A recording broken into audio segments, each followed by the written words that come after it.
Chapter 51, The Giant Demon Kraken. This world is not easy. The sea was calm and peaceful.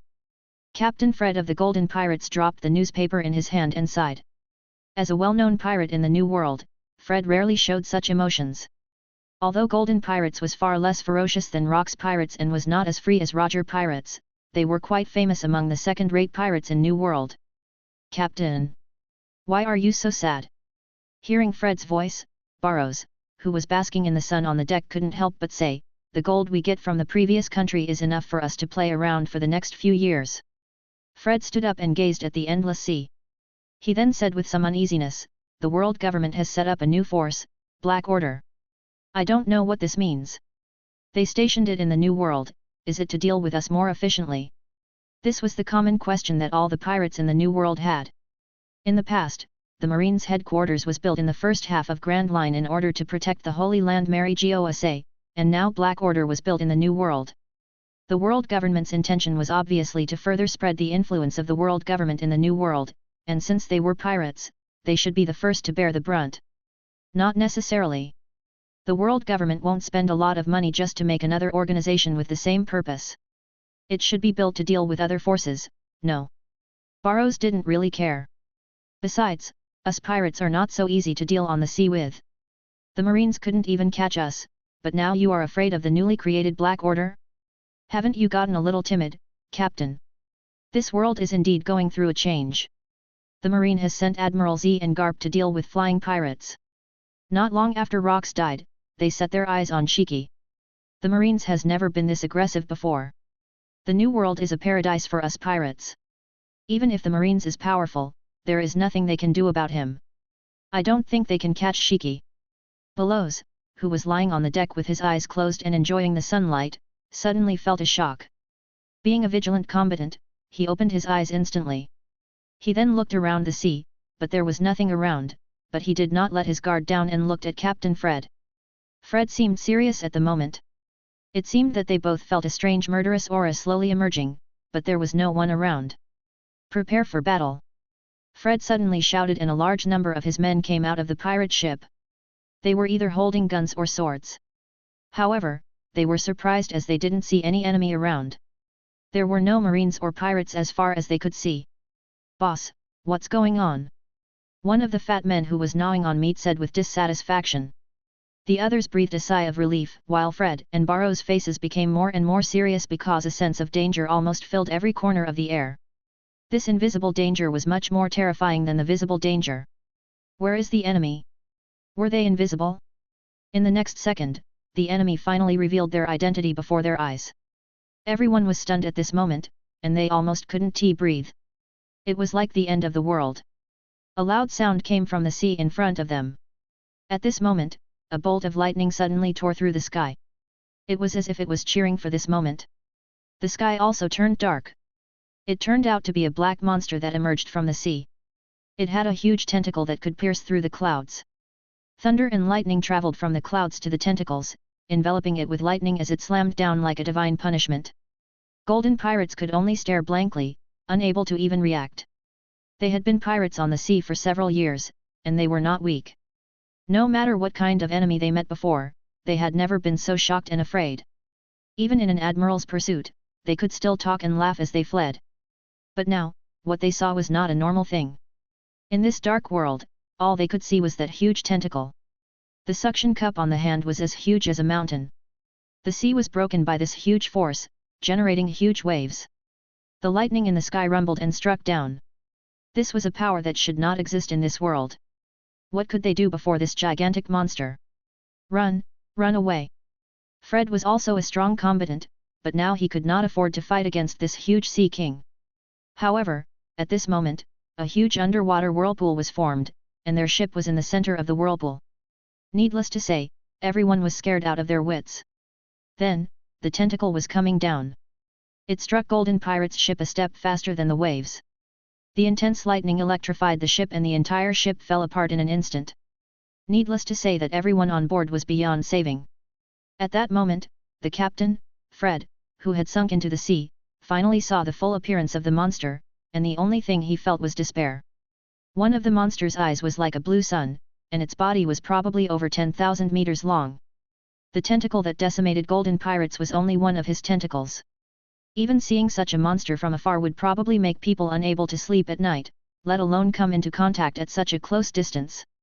And then, his consciousness completely faded. The giant tentacle had completely crushed the entire ship. More than half of the bones in his body had shattered and he sunk deeper into the sea again. He should be dying soon, right? However, he was being carried out of the sea by someone. A muscular monster emerged from the sea and he seemed satisfied when he looked at the giant monster wreaking havoc. Someone has to announce this news, right? That news will definitely stimulate various emotions in people's hearts. This was the reason why Toguro saved Fred. It didn't matter if the others died or not, but someone had to live to tell the tale. Keep rampaging. He looked at the giant sea king that he had created with his hands and gave it a name. Kraken.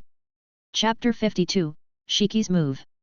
Admiral Sama, we found the captain of the Golden Pirates, Fred, on the sea. At this moment, flying pirates were floating in the air.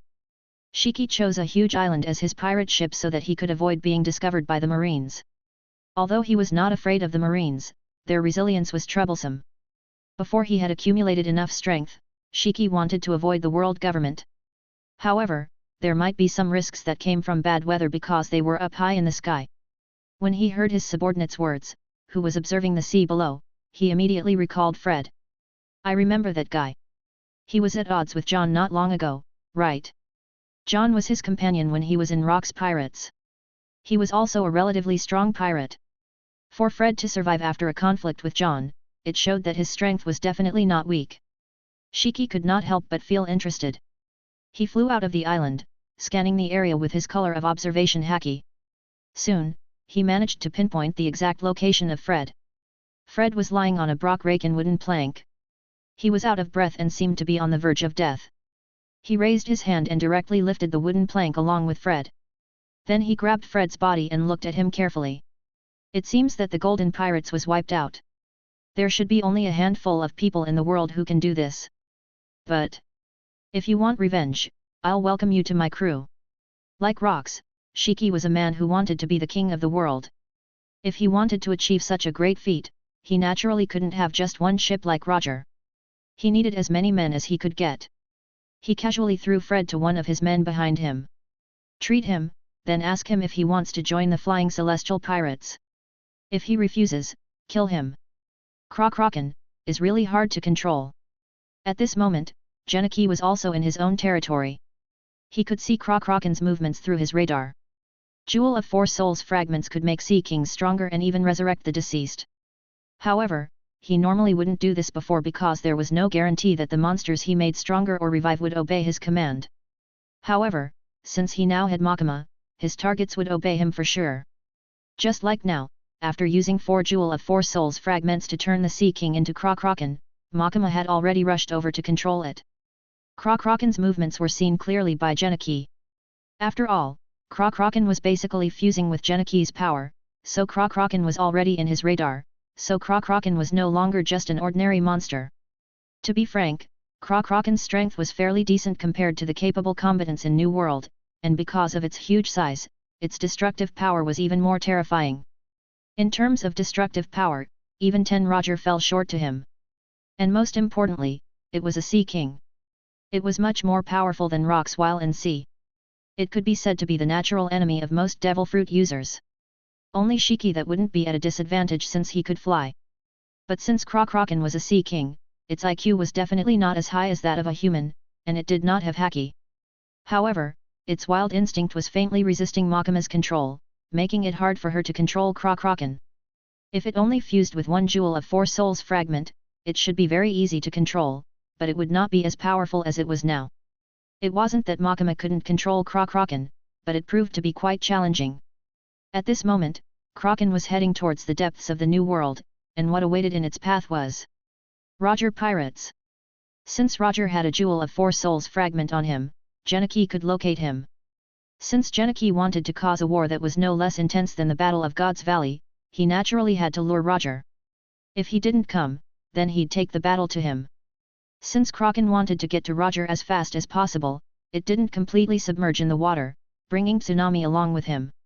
As a result, some pirates saw Krakens march, and suddenly the news of a gigantic sea king in the New World was spread to the world. Amidst various rumors, one of it said that the gigantic sea king became that huge because it swallowed Jewel of Four Souls fragments, which quickly aroused people's interest. Jewel of Four Souls? Did you say Jewel of Four Souls fragments? Shiki said in front of Fred, who had just regained consciousness. Fred was wrapped in bandages, and his eyes were full of fear. After hearing Shiki's words, he said weakly, "Yes, Jewel of Four Souls fragments. When I sank into the sea, I found that fragment in the eyes of that monster. In all truth, it was impossible for him to see it. How could he see a small fragment on the eyes of such a huge monster? That was just the result of Makama's memory alteration that gave him the illusion of seeing one. If that's the case, we can't let that monster go." Shiki had a cigar in his mouth. He did not expect to get news of Jewel of Four Souls fragments so quickly. "Ha ha ha. This sea is too quiet. Then, what's your answer? Join us and continue to challenge that monster with me." When he spoke of challenging the monster, Fred's pupils dilated as if recalling something extremely terrifying. He almost cried before saying, "No. No. I don't want to see that monster again. Let me go." Seeing his expression, Shiki's face instantly went grim. He turned and left the room. "Throw him away. The sea has no need for such a spineless person." Chapter 53, Three Forces Move. Shiki left the room angrily. Although he was disappointed by Fred's reaction, at least he understood one thing, that Sea King was indeed powerful, but wasn't this even more interesting? Jihahaha. The Sea King that rules the sea and Shiki that rules the sky, this battle will definitely be very interesting. Shiki made a gesture as if he was embracing the sky and then said loudly, "Prepare for battle. We will hunt that gigantic squid before someone else gets to it." The floating island suddenly changed its direction, and its speed was much faster than before. According to the information in the newspaper, the gigantic squid was last seen on a pirate town in the north. It was originally a place where the pirates did business. Even Rox had made some transaction with other pirates there in the past. Over time, some pirates even decided to stay there to maintain the order among pirates and gain profit. And now, there should be no one alive on that island, right? The ruler of the sea is furious. The end of the pirates is here. The font of the newspaper's headline was so big and bold, with the picture of a huge tentacle sweeping across the surroundings, and a picture of a completely raised down island. That was why Shiki said that it was a gigantic squid that ruled the sea. Would the ruler of the sky took the sea from the ruler of the sea, or would it be the other way around? Shiki was in high spirit. First, it was because the world was no longer boring, and second, because this gigantic squid show him the way to rule the world. If he could have an army made of such monsters, no one in the world would be able to stop him. Such a huge monster was an absolute king on the sea. With its ability, even the world government would be powerless. That was why the excitement he felt was indescribable, and his desire to get Jewel of Four Souls fragment intensified. It seemed that he didn't have to collect all the fragments and combine them into a complete Jewel of Four Souls. Just a portion of the fragments would allow him to gain the power to destroy the world. Let's head towards the island of pirates. It should not be too far away. I've told Fleet Admiral Kong so many times to do something about this place, but now it seems that will be unnecessary. This place was a mess. There was a huge gully that separated the entire island into two. The whole island was covered in a sticky liquid. The trees were uprooted and the debris of the buildings were everywhere. Countless pirates died along with the darkness of the island. It could be imagined how they were still reading the newspaper and drinking liquor before the disaster struck. The entire island was swirling with evil, but at that moment, an even greater evil descended. The pirates on this island paralyzed in despair, unable to even lift a finger as they died. The gigantic squid simply passed through, and just one swing of its tentacle caused all this. That's Silver Snake Utan. He is a famous pirate with a bounty of 800 million belly. It seems that he's still breathing. Garp and Z walked on the island that was on the verge of breaking apart. At this time, they saw a man lying among countless corpses. Pirates with a bounty of 500 million belly and above were considered big shots in this sea. As the Marine's strongest fighting force, Z and Garp naturally knew those people. Garp looked at Utan who was lying on the ground and said a little empathically, "But more than half of the bones in his body are broken. He won't live for long." He slowly lowered his body and his fist turned black. He grabbed Utan's neck and killed the 800 million pirate, ending his misery. Garb. Z frowned, but in the end he didn't say anything. Z was an admiral who never killed anyone, so he was a bit surprised, but he couldn't blame Garb. The marine and the pirates were enemies. He couldn't force his ideas on others. Besides, Yuden was on the verge of dying. Well, we have to hurry. Garp looked at the sea in the distance and let out a long sigh. Regardless of whether that so-called ocean ruler has Jewel of Four Souls fragments or not, we can't let it destroy indiscriminately. They were originally chasing after Shiki. When they passed by, they found that the island of pirates had been destroyed. Then they received news about Kraken. Only then did they know what had happened. After seeing the newspaper, they decided to save Shiki for later. Compared to Shiki, this gigantic squid was a more imminent threat. I know, Z took a deep breath and said, further ahead is the territory of the world government and its affiliated countries. If we let that monster gets there, it might meet the same fate as this island. If they didn't stop this monster from going berserk, more and more countries would be destroyed. That was just how devastating this monster's power was. With its huge body, it could easily destroy a country. Fortunately, it was Z and Garp who were dispatched this time. If it were Sengoku, he might be afraid. After all, devil fruit users were vulnerable on the sea, especially when facing a monster that could easily set off waves and cause disasters. Let's go. They quickly returned to the warship. An entire Marines fleet advanced forward, chasing after the tracks of the huge sea monster, Kraken. Further ahead was the middle and latter half of the New World, where Roger pirates were roaming.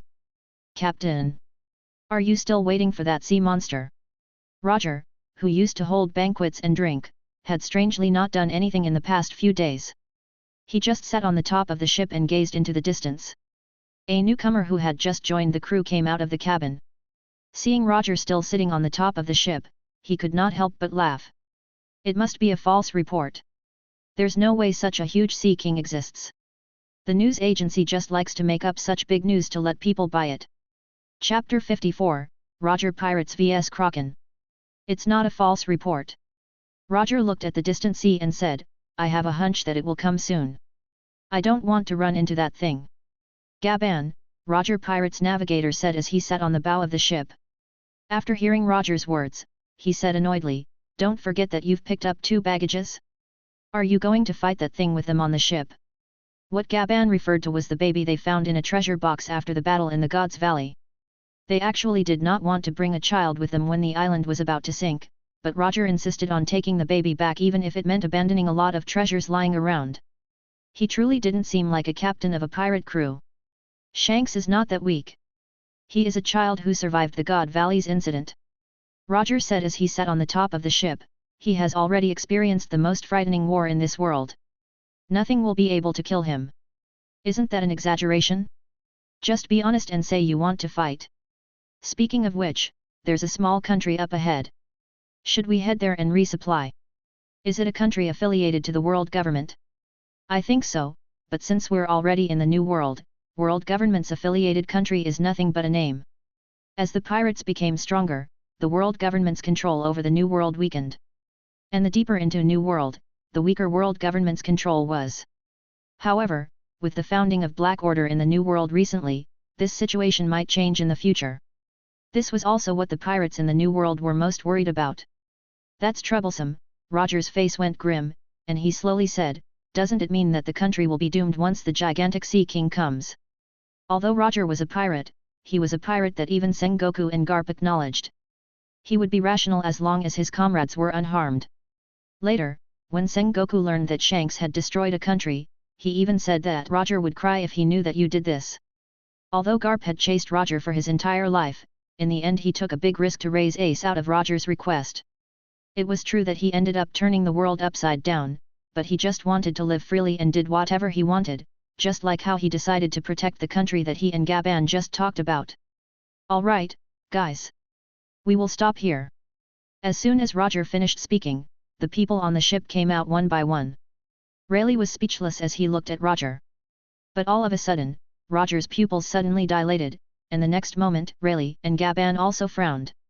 It seems that they come knocking on our door instead. Roger laughed loudly, that saves us the trouble, prepare for the battle. As soon as he finished speaking, the sea around them began to boil.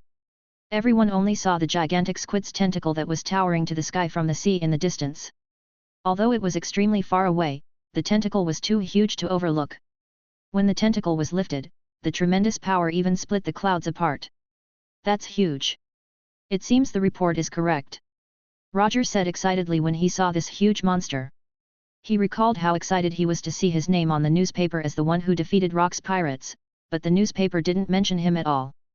The evil that no one can stop is stopped by Admiral Sengoku and Vice Admiral Garp on God's Valley. When he saw this headline, Roger wanted to grab the one who printed this newspaper by the collar to tell them what actually happened. But he decided to let it go, and only after seeing Kraken did he remember what happened back then. Happy now? Gaban glanced at Roger. Although the sea monster was huge, they were the famous Roger pirates. They wouldn't be afraid of a mere sea king? Roger did not reply, because at this moment, he had already leaped high to the sky and swung his sword at the gigantic tentacle. There are children on this ship. Gaban, stay behind and protect Oro Jackson. Rayleigh's expression changed the moment he came out of the cabin, so he told Gaban to stay behind. Everyone, prepare to fight. Damn it, I also want to fight. Gaban complained, but he still listened to Rayleigh's command because the ship wouldn't be able to withstand the Sea King's attack. With Roger and Rayleigh leaving, he was the only one who could fend off the Sea King's attack. Shanks, you owe me 10 jugs of liquor. Gaban held the axe in his hands and looked ahead. In Roger Pirates, Roger was like gold, Rayleigh was like silver, and Gaban was like bronze. The three were the strongest people on the ship. They've defeated Rock's pirates, but now they almost went all out just to deal with Kraken.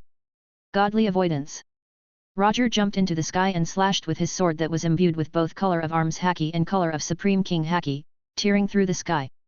His sword immediately collided with the huge tentacle that lifted high into the sky. Thunder blared from the clouds above the tentacles. The lightning imbued the tentacles and clashed with Roger's haki. The shockwaves from the impact dispersed all the clouds nearby. We should have no need to worry about food for a year considering how big this thing is. Roger laughed because his slash had already cut off this huge tentacle that was tens of thousands of meters long and a kilometer wide, from one end to the other. Chapter 55, Shiki's Arrival. Be careful now, Captain Roger. Roger's sword cut off one of Kraken's huge tentacles. Roger slowly descended from the sky, and the huge tentacle fell into the sea faster than him. It was like a mountain falling from the sky into the sea, setting off a monstrous wave. However, Roger's pupils dilated as he saw the tentacles squirmed. He saw a brand new tentacle emerge from the squirming part, and as if aiming at him, the tentacle regrew at his direction like a spear. That's more like it. Roger advanced instead of retreating. He wasn't afraid and laughed instead. After imbuing his sword with haki, he held the hilt with both hands and slashed downwards like a meteor fall. PSSKK. The sword pierced into the tentacle, and Roger ran along, tearing the Sea King's tentacle. It certainly didn't seem as flashy as his previous slash, but the damage and pain it caused was even greater. The pain finally made the Sea King reveal its true appearance, and it was so huge that it was like a walking country. Besides, Roger was facing 10 tentacles now, not just one. Its huge body alone already gave off tremendous pressure, and unlike the tentacles, there seemed to be a layer of faint scales on its body, which made people know that it had extraordinary defense. Roger was a little stunned. He already knew that such a monster did exist. It was said that Zo was a country on the back of a huge creature. However, he had never been there before, so this was the first time that he had seen such a monster. At this moment, because of Roger's strike, Kraken was furious. Coupled with Makama's control, its brain had nothing destruction. He wanted to destroy all these insects who dared to defy it. All of its 10 tentacles moved almost at the same time, and several of them were aimed at Roger. Roger leaped, but the tentacles were too big. Even if he managed to dodge 2 of them, one of them was about to hit his body. At this critical moment, a flash came and struck the tentacles, generating a massive shockwave. Oh, Rayleigh, you're here too. Roger said excitedly as he noticed his comrade coming. Only Rayleigh had such a speed and skills with sword on the ship. I'm not in the mood to joke with you. Hurry up and get rid of this big monster. Rayleigh said faintly. It seemed that they didn't even see Kraken as a threat. Then again, they didn't see anyone in this world as a threat. They were the most free pirates. There would be nothing in this world that would get them down. Even death would smile and welcome the most free man. Although I don't have experience dealing with a monster this big, there is nothing to be afraid of. I heard that there are 4 Jewel of 4 Souls fragments inside. How are we going to split them? Roger said. You are the captain. I will leave it to you. Rayleigh shouted as his sword cut Kraken's tentacle. Roger's crews had already begun their attack as they stood on Kraken's tentacles that were as big as an island. Kraken attacked wildly with his tentacles. Many people could not bear the intense pressure and were thrown into the sea. Those who took a direct hit would either die or get injured. But suddenly, a flying slash wave suddenly came from the sky and hit Kraken's head. Some of the scales on Kraken's head were cut open and blood gushed out from the middle. Kraken was in pain and roared again. The roar echoed throughout the sea, and even the sky became dark. After that, a man's hearty laughter came from the sky. Jihahaha. Roger, and Rayleigh, hey? I'm not gonna let you bastards have Jewel of 4 Souls fragments. Roger raised his head and saw a huge island in the distance. A blonde-haired man flew out from the island. It was Shiki. The troublesome guy is here. Rayleigh frowned. He also got hit by the tentacles, and was submerged into the sea before getting thrown into the sky. Roger shouted loudly, Shiki! I don't need your help here.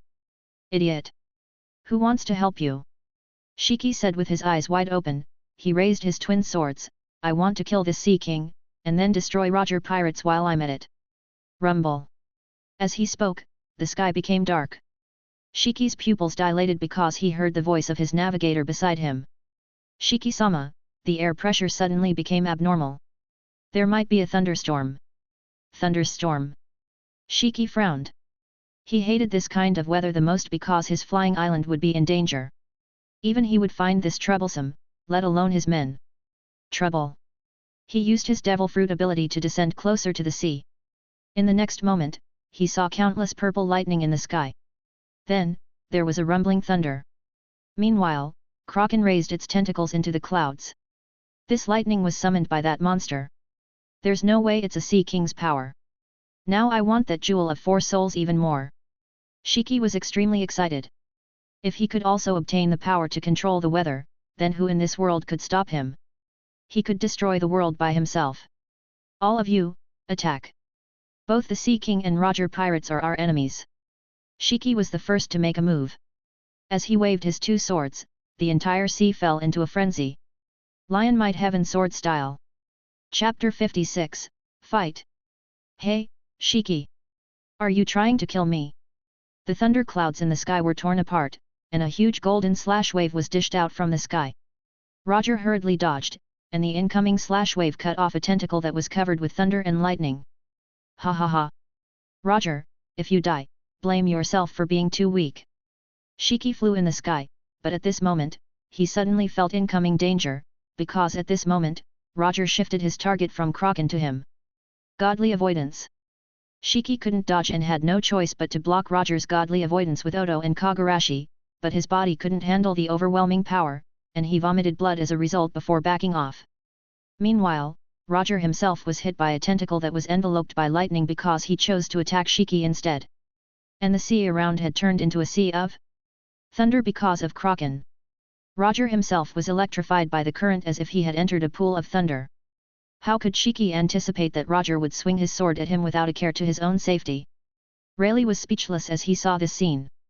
He felt that they would definitely be able to take down this monster if Shiki did not come. The same was true for Shiki and his fleet, but when the two sides met, why did it feel like he would be killed by this monster? Roar!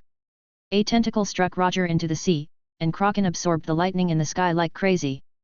This was not Thor's ability, but a mutation that it gained after Jewel of 4 Souls fragments. It now had the ability to create thunderstorms and channel lightning into its body. It wasn't like Rumble Fruit that allowed its user to freely control lightning. It could simply channel the lightning in the sky into his body. Combined with his terrifying attack power, it was enough to injure Roger. Roger, after spitting out a mouthful of blood, Shiki rushed back to the battlefield, and Roger also emerged from the sea with some fresh blood on his body. Shiki glared at Roger and said, "Don't get in the way, you brat. You are the one in the way. This Sea King is our reserve food." When they were about to start fighting in front of Kraken, suddenly, there was a loud bang from the other direction. "Don't tell me it's Marines." Roger and Shiki couldn't help but look over. Unfortunately, Kraken's body was too big, like a country in front of them. Normally, from this distance, one's color of observation haki could hardly cover such a distance. However, there were two people who could clearly feel it. Garp and Z. They are here for you. If you don't run, you will be caught by the marine. Roger heard Garp and Z's voice with his color of observation haki and couldn't help but smile at Shiki. Ha ha ha, only a worthless pirate like you will run away from the marines. I am Shiki. A mere marine can't catch me. Shiki believed that his mobility was so high that Jeppo couldn't catch up with him. This naval battle is gonna be very interesting. Roger's eyes lit up, and he rushed toward Kraken with a sword in his hand. This time, Shiki didn't stop him. After all, Roger was also a pirate. They were enemies indeed, but if the Marines was here, there was no need to fight to the death just to make the Marines' job easier. The Marines is a group of incompetent people who is good at nothing except for taking the good parts from others' hard effort. Shiki had always looked down at the Marines. He wasn't even afraid of the admirals. Otherwise, he wouldn't have raided the Marine headquarters alone, and even said in front of Garp and Sengoku that you trash cannot catch Roger. But the most troublesome part of the Marines was how persistent they were. There was no point in fighting with them now. The Jewel of 4 Souls fragments came first. It's Roger and Shiki. It seems that they are one step ahead of us. At this moment, Garp and Z were also rushing toward Kraken, while his men continuously fired their warship's cannon. Z and Garp naturally could sense Shiki and Roger's presence on the other side of the monster. They couldn't ignore their presence even if they wanted to. Jewel of 4 Souls fragment is really a terrifying thing. Z didn't care much about Roger and Shiki. He cared more about the Sea King.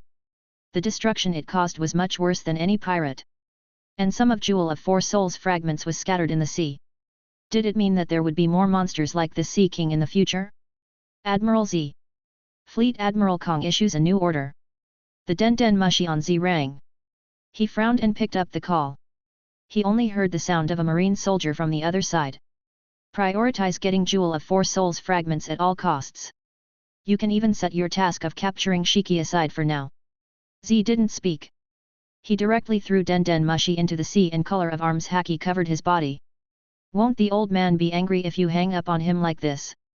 Garp saw this scene and secretly laughed. I'm not that strong that I have the leeway to obey orders while in battlefield. Z said lightly. At this time a tentacle was aimed at his direction. Z blocked it while Garp used this chance to jump. Z's color of arms haki imbued punch hit the back of the Sea King's head. This was a punch that could easily destroy mountains. Even the huge Kraken slightly lowered its head and Kraken's tentacle that was covered by lightning would shock Garp. We can't let the marine take the lead. Seeing that Kraken suddenly leaned forward slightly, Roger suddenly roared. And the one who was faster than him was Shiki.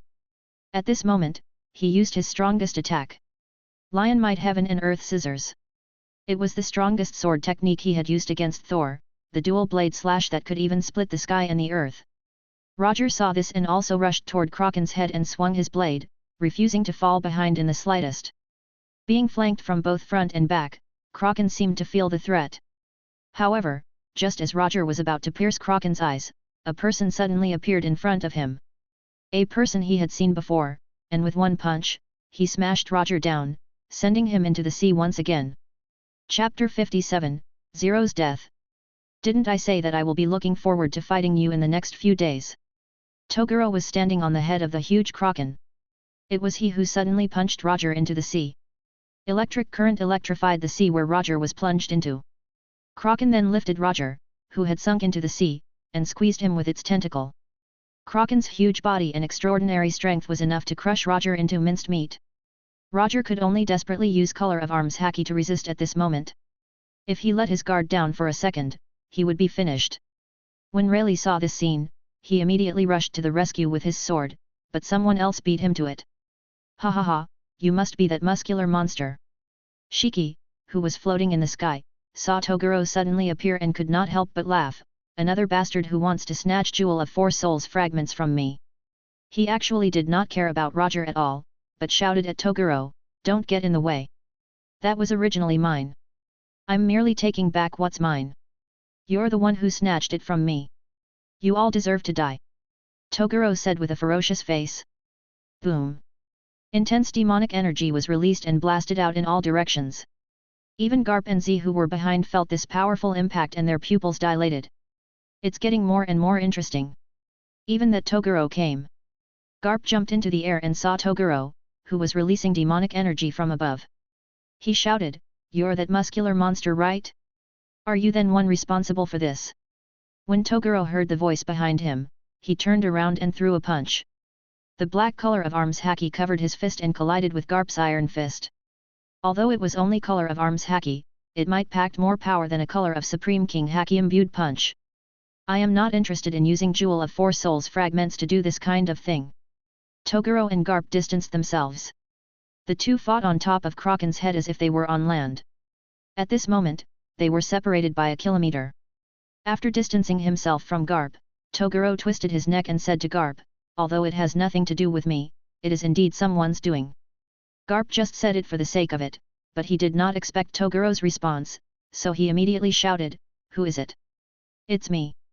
Before Toguro could say a word, a hole suddenly appeared in the other direction. Garp couldn't see it with his naked eye, but his color of observation haki told him that there was a hole there.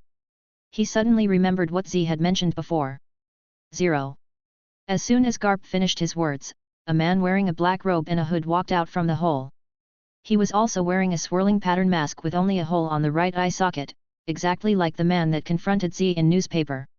And he also saw this man on top of Ninetail's head in his dream, but now they were in the real world, and this same man was on top of a huge monster.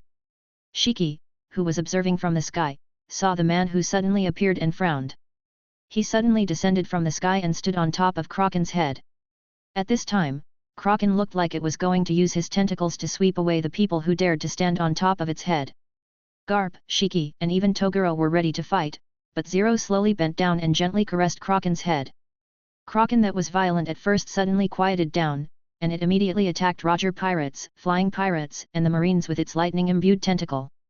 Garp and Shiki were both shocked. On the other hand, Zero had already stood back up, and Cream was on standby, as if ready to leave at any time. Don't be so surprised. Kraken was originally my subordinate. It is surely not surprising for him to listen to my orders. Zero saw their expressions and chuckled.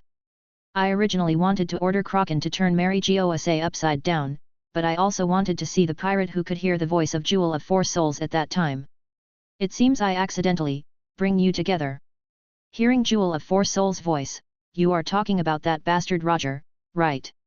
Shiki said as he looked at Zero with a cigar in his mouth. There is no other person in the world who can hear it. Zero said, "Ah, he's about to come up." As Genichi finished speaking, he saw a compressed air blade from below.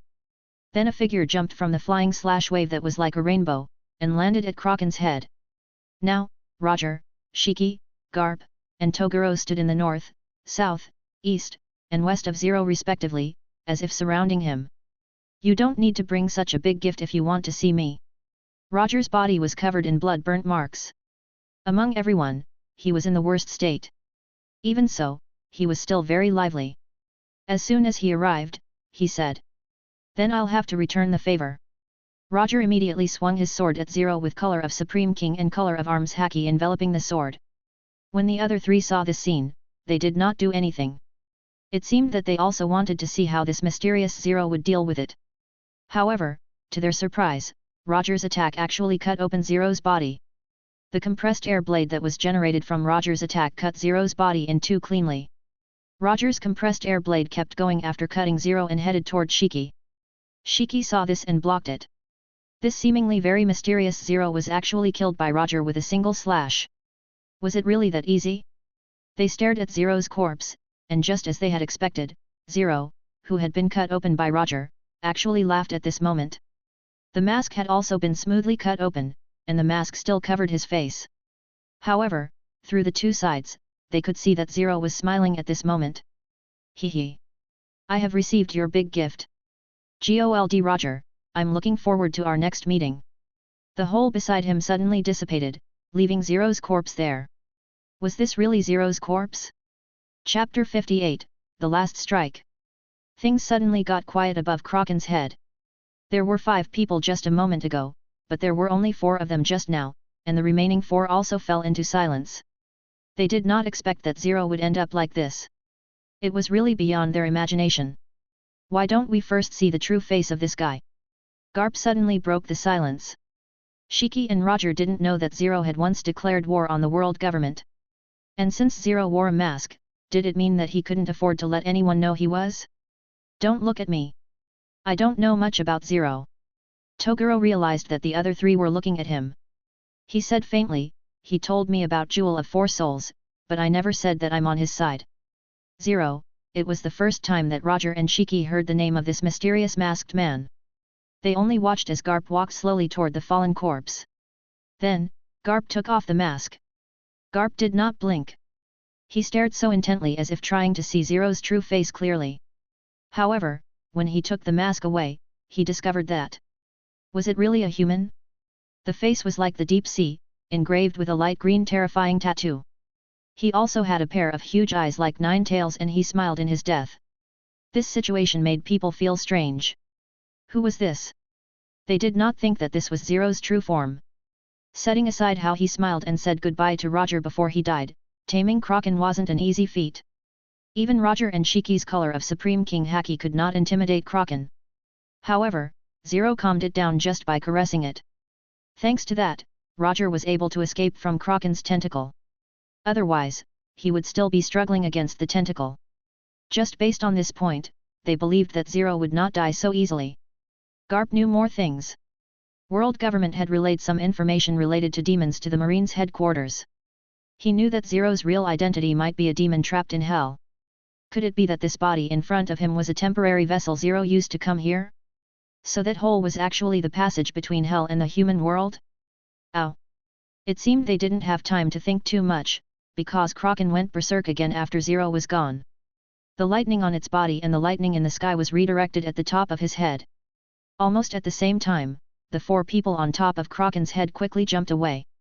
However, before jumping down, Garp first grabbed Zero's vessel under him, and then suddenly punched Shiki, one of their objectives, while Toguro rushed toward Roger. Shiki had already been prepared, but he was still hit by Garp's punch. The intense force collided and sent Shiki to Kraken's back, which was where the Marines were waiting. I'll settle the grudge between us forever along with this Kraken. Garp shouted at Shiki when he fell. Z, who was fighting with Kraken's tentacles, also saw Garp and Shiki fighting from above. He roared and wanted to join them, but he was immediately blown away by the tentacles next to him. Ah! Z suddenly spat out a mouthful of blood. This monster was huge. Just a slight hit from the tentacle was enough to immobilize him for half a day. It was impossible to deal with this huge tentacle in a short time. Deal with the Kraken, oh, and catch. That is Zero's vessel. Leave Shiki to me. Garp said to Z from above. Z knew that Kraken that Garp mentioned was this gigantic sea king. What surprised him was hearing the word Zero. Then he saw something falling. He bit his lips and caught it. It was half of a person's body. Zero's vessel? What the hell was going on? Z didn't know what happened above. He just nodded and said loudly, "Be careful. Leave this to me." Ha ha ha. How dare you say that? At this moment, Shiki was fighting with Garp in the sky. After hearing Garp's words, he could not help but laugh out loud. A mere marine dares to say such big words. You're gonna deal with me. Lion menace, govern place earth coiling. The air around him turned into countless white lions that rushed towards Garp. However, Kraken's tentacle was coming at them. Shiki had to use his float fruit to dodge and his attack hit Kraken instead. Garp also tried to dodge, but once he knew he could not completely dodge it, he punched Kraken's tentacle. After dealing with the tentacle, Garp resumed his fight with Shiki. Just like that, they fought while dealing with the tentacles. Roger and Toguro were no exception. However, Roger was in a relatively bad state. He had already suffered serious injuries from the battle until now. He was pushed to the corner by Toguro, and he still had to fight Kraken's tentacles. A chaotic battle occurred in this region of the sea with lightning strikes as the background. The Haki collision happened so many times.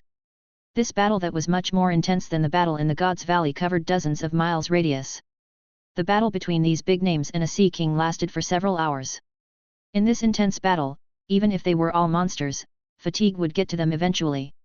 After all, they fought at full strength constantly, and Kraken was no exception. Although it was not a human, he had used up too much strength in this chaotic battle. Hadn't it been for Jewel of Four Souls' recovery ability, it would have already exhausted its strength. Even so, at this moment, his regeneration ability was almost at its limit. The sea was almost dyed red. Lion might heaven and earth scissors. Divine cut. At the same time, Shiki and Roger understood that they couldn't prolong this battle any longer. Unlike a regular large organization, if pirates like them prolonged the fight for too long, the Marines' reinforcement would definitely arrive soon, and they would be at a disadvantage by then. Therefore, they set aside their respective opponent almost at the same time and unleashed their strongest attack at Kraken. Their goal was neither the Marines nor Toguro. What they were after was Jewel of Four Souls fragments. Chapter 59, Join Forces. The huge Sea King let out a wail at this moment, while Shiki and Roger had to take Garp and Toguro's attack for turning their back against them. However, they forcibly endured this pain and focused their attack on Kraken. There was nothing certain in this sea. They did not know how many enemies there were, and the Marines was endless. Among everyone present, only Shiki would be unaffected by the violent waves that Kraken set off, while the rest would be powerless against it. Kraken submerged into the sea after being attacked by Shiki and Roger. As it submerged, its tentacles still attacked them. It had already suffered a lot of injuries and exhausted its strength with so many people surrounding it, so it had to return to the sea. That was his home ground.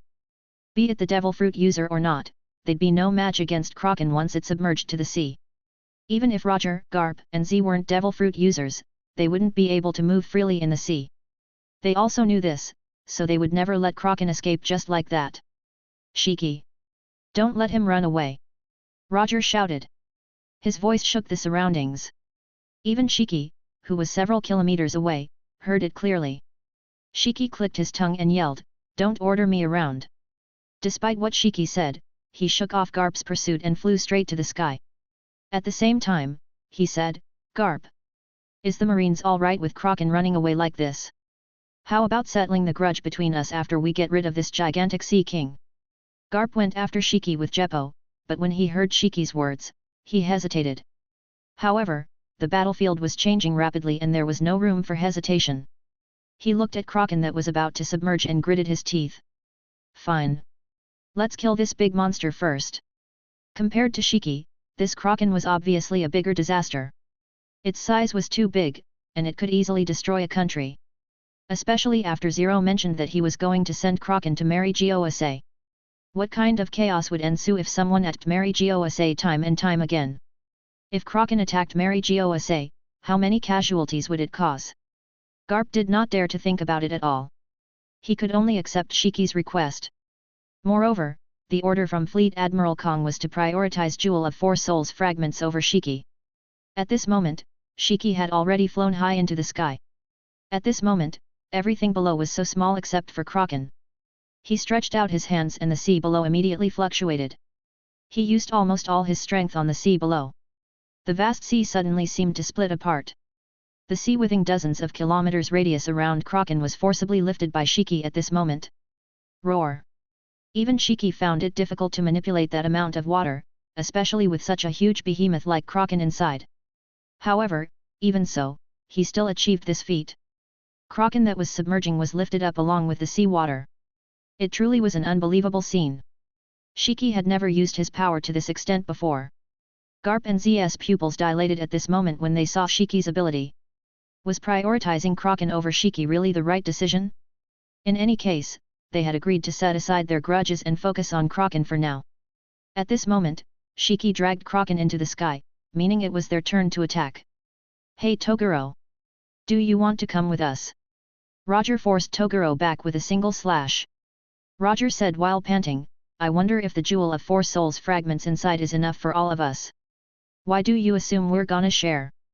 You guys are afraid of the sea, but I am not. Once Kraken submerges, I will take it out myself." Toguro said disdainfully. After saying that, he was about to attack Roger again, but at this time, Rayleigh's sword was about to hit his back. Toguro sensed the danger and turned around. He then punched Rayleigh, colliding with Rayleigh's sword head-on. Kraken was dragged into the air by Shiki, meaning Kraken's tentacles no longer got in Rayleigh's way, which allowed him to rush to Toguro. "I can't keep letting you trouble my captain. As the first mate, I have to step up sometime." Rayleigh also had a lot of sweat on his face, but he could still fight. As the future Pirate King's right hand in the future, he was undoubtedly strong. At this moment, he was a terrifying combatant like the four emperors. Although he was not as strong as Roger, he was powerful nonetheless. Even Toguro could not get rid of him that easily. Roger took advantage of this moment and branded his strongest sword. He imbued his sword with color of arms haki and color of Supreme King, turning ace extremely dark with black lightning around it. Roger held the blade with both hands and suddenly rushed at Kraken with the long sword in his hand. Garp and Z did the same. Garp even used the power of 9 tails in his body again. Although the more he used it, the less effective it would be, Garp didn't care. The red energy merged with the black color of arms haki on his arm, and then Garp punched Kraken with all his might. Although Shiki had exhausted a lot of stamina, he also attacked. Perhaps it might not take long before Kraken broke free and submerged back to the sea. He did not have the confidence to trap Kraken again, so it could be said that Shiki, Roger, Garp, and Z used their strongest attack in order to ensure that Kraken was killed in one blow. Chapter 60, Kraken's Death and Shiki's End. Garp, Z, Roger, and Shiki were the strongest people in the world. There were only a few people who could stand their ground against them, and there was almost no one who could surpass them. At this moment, the four of them attacked the same target at almost the same time. The huge Kraken was still struggling to break free, but in the blink of an eye, it was bombarded with 4 different attacks from 4 different directions. Boom! There was only a loud sound, and various attacks collided with each other, resulting in explosion. Despite being the attacker, the 4 who launched the attack were naturally the first to bear the brunt of the impact. Even Toguro, Rayleigh, even Shiki's floating island and Roger's ship, which was pretty far away, were affected. Meanwhile, the Marine's warships had long been submerged by the waves that were generated by Kraken's tentacles. Even some part of Shiki's floating island was scraped, leaving only the main island at the center. Everyone was forced to get away because of the impact. Meanwhile, Kraken's body squirmed as if the haki-imbued attack that hit it was destroying it from inside. It was as if it had gone completely crazy as it swung all its tentacles wildly as it wailed. Roger, Garp, and Z were all thrown into the sea, while Shiki was sent flying into his floating island, causing a large number of buildings to collapse before he stopped. He didn't have time to recover from his injuries as he rushed out of the debris again. The other 3 that were thrown into the sea were no different. Because at this moment, Kraken's body suddenly began to swell, and its huge body became even bigger. The sea water that was floating in the air fell along with its body. With its mass and size, a tsunami would probably occur when it fell down. If that happened, the nearby countries would probably be drowned. But at this critical moment, Ken's body had swelled to the limit before it exploded. Flesh and blood splattered in all directions, as if a rain of flesh and blood had fallen from the sky. Kraken was finally dead. It died after the combined attack of Garp, Roger, Shiki, and Toguro. Just like the battle in God's Valley, the battlefield would be destroyed the moment the battle ended. It was a horrifying scene, but none of the people on the battlefield were frightened by this scene. Instead, their eyes were fixed on something among the rain of blood. "It's mine!" Shiki roared, because he had already seen what he wanted. Amidst the rain of blood, there were 4 crystal fragments that fell along with the rain of blood. At this moment, he used his ability and manipulated the 4 fragments to fly towards him. "Don't think you can hog all the spoils to yourself." At this time, Garp, Z, and Roger also rushed over. Shiki angrily said, "You will regret fighting me." Lion Menace, Blood Sea Cage.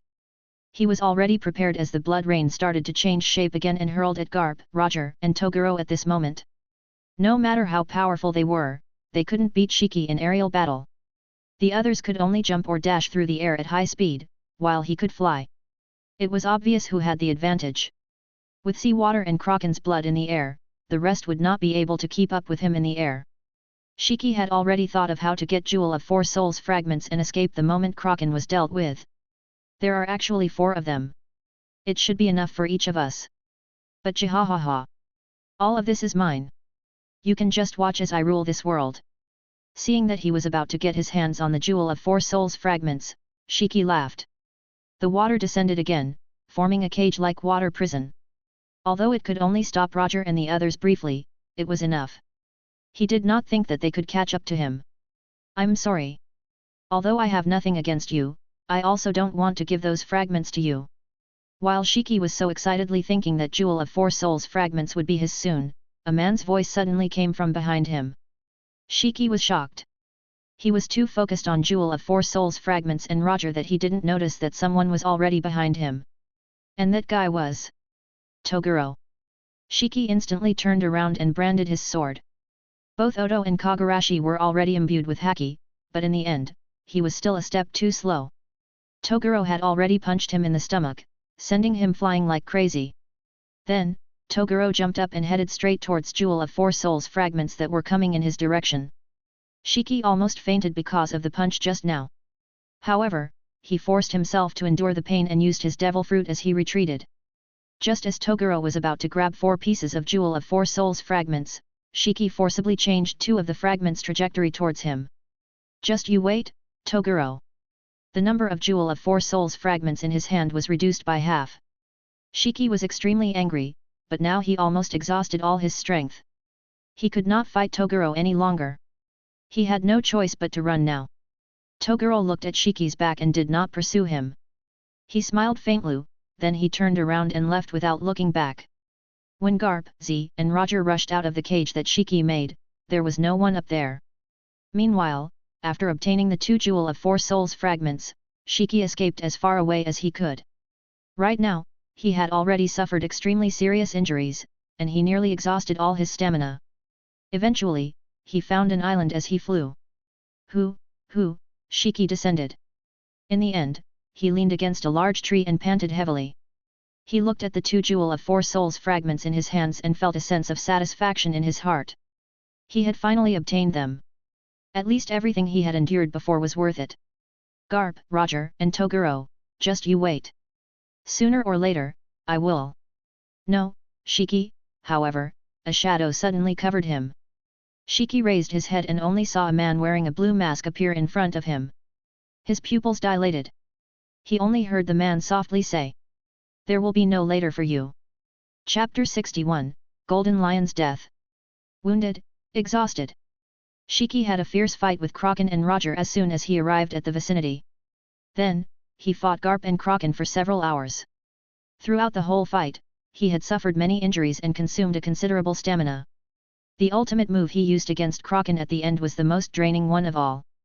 After that, he was hit by Toguro's punch. It took everything he had just to run away, and right now Shiki was leaning against a big tree while panting. Then, a black shadow enveloped the island, and a person appeared in front of him. The person was tall, wearing a black suit, but the blue mask made it impossible to see his face clearly. Thor. Shiki gritted his teeth upon realizing who just came. That was right. It was the same Thor who snatched a fragment of Jewel of Four Souls from Z. It is smart not to escape to your base, but even if you find an island in the vast sea to recover, you still can't shake us off. Thor said lightly as he stood in front of Shiki. You. Just who are you? Shiki asked weakly. Are you planning to buy some time until you recover? Thor chuckled, annoying Shiki.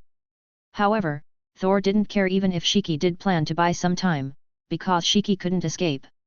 Black Order, you should have heard of this new organization, right? This is an organization that the world government to deal with demons and monsters. But sometimes, we have to deal with pirates like you. Someone of your stature stoop as low as becoming world government's lapdog. Even though Shiki had said this to Thor when they first met, he could not help but say it again, if the two of us work together, we can even conquer this world. Thor looked through the mask and did not say a word. Shiki also just looked at Thor, waiting to recover his strength. After all, he had obtained 2 pieces of Jewel of Four Souls fragments. With 2 Jewel of Four Souls fragments being fused into his body, he recovered fairly quick. As long as he had a little more time, he would have enough strength to fight. However, Thor did not react at all, nor did he show any opening. It was as if he completely did not care if Shiki recovered, nor did he care about Shiki's taunt. A person with color of Supreme King Haki would actually become the world government's lapdog? Why aren't you attacking? However, this eerie silence did not last for long because Shiki felt a sense of danger approaching. This danger even sent chills down his spine. What are you waiting for? Shiki asked Thor. She's already here, Thor murmured as he slowly moved to the side. Shiki looked ahead, and his pupils dilated. He only saw a woman with pink hair appear in his line of sight. She had her hands behind her back as she approached step by step. You are the person that Thor is waiting for?" Shiki asked. Makima did not say anything. At the same time, a lightning sword appeared in Thor's hand. The intense power of lightning fused with haki. Thor respectfully handed the sword toward Makima when she walked past him. "Don't think that you can kill me easily." Shiki snarled, "I am Shiki." Boom.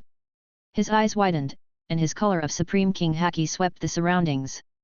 If the two ever hesitated for even a moment, Shiki would use every last ounce of his strength to escape.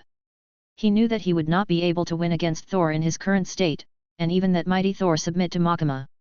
It was unwise to attack before he knew who she was, so he had no choice but to run. However, Makima only looked at Shiki with a smile on his face, which was horrifying for Shiki. In the next second, he felt a pressure that seemed to suffocate him. Boom! Makima emitted a dark red aura. In the blink of an eye, the entire sky was dyed red.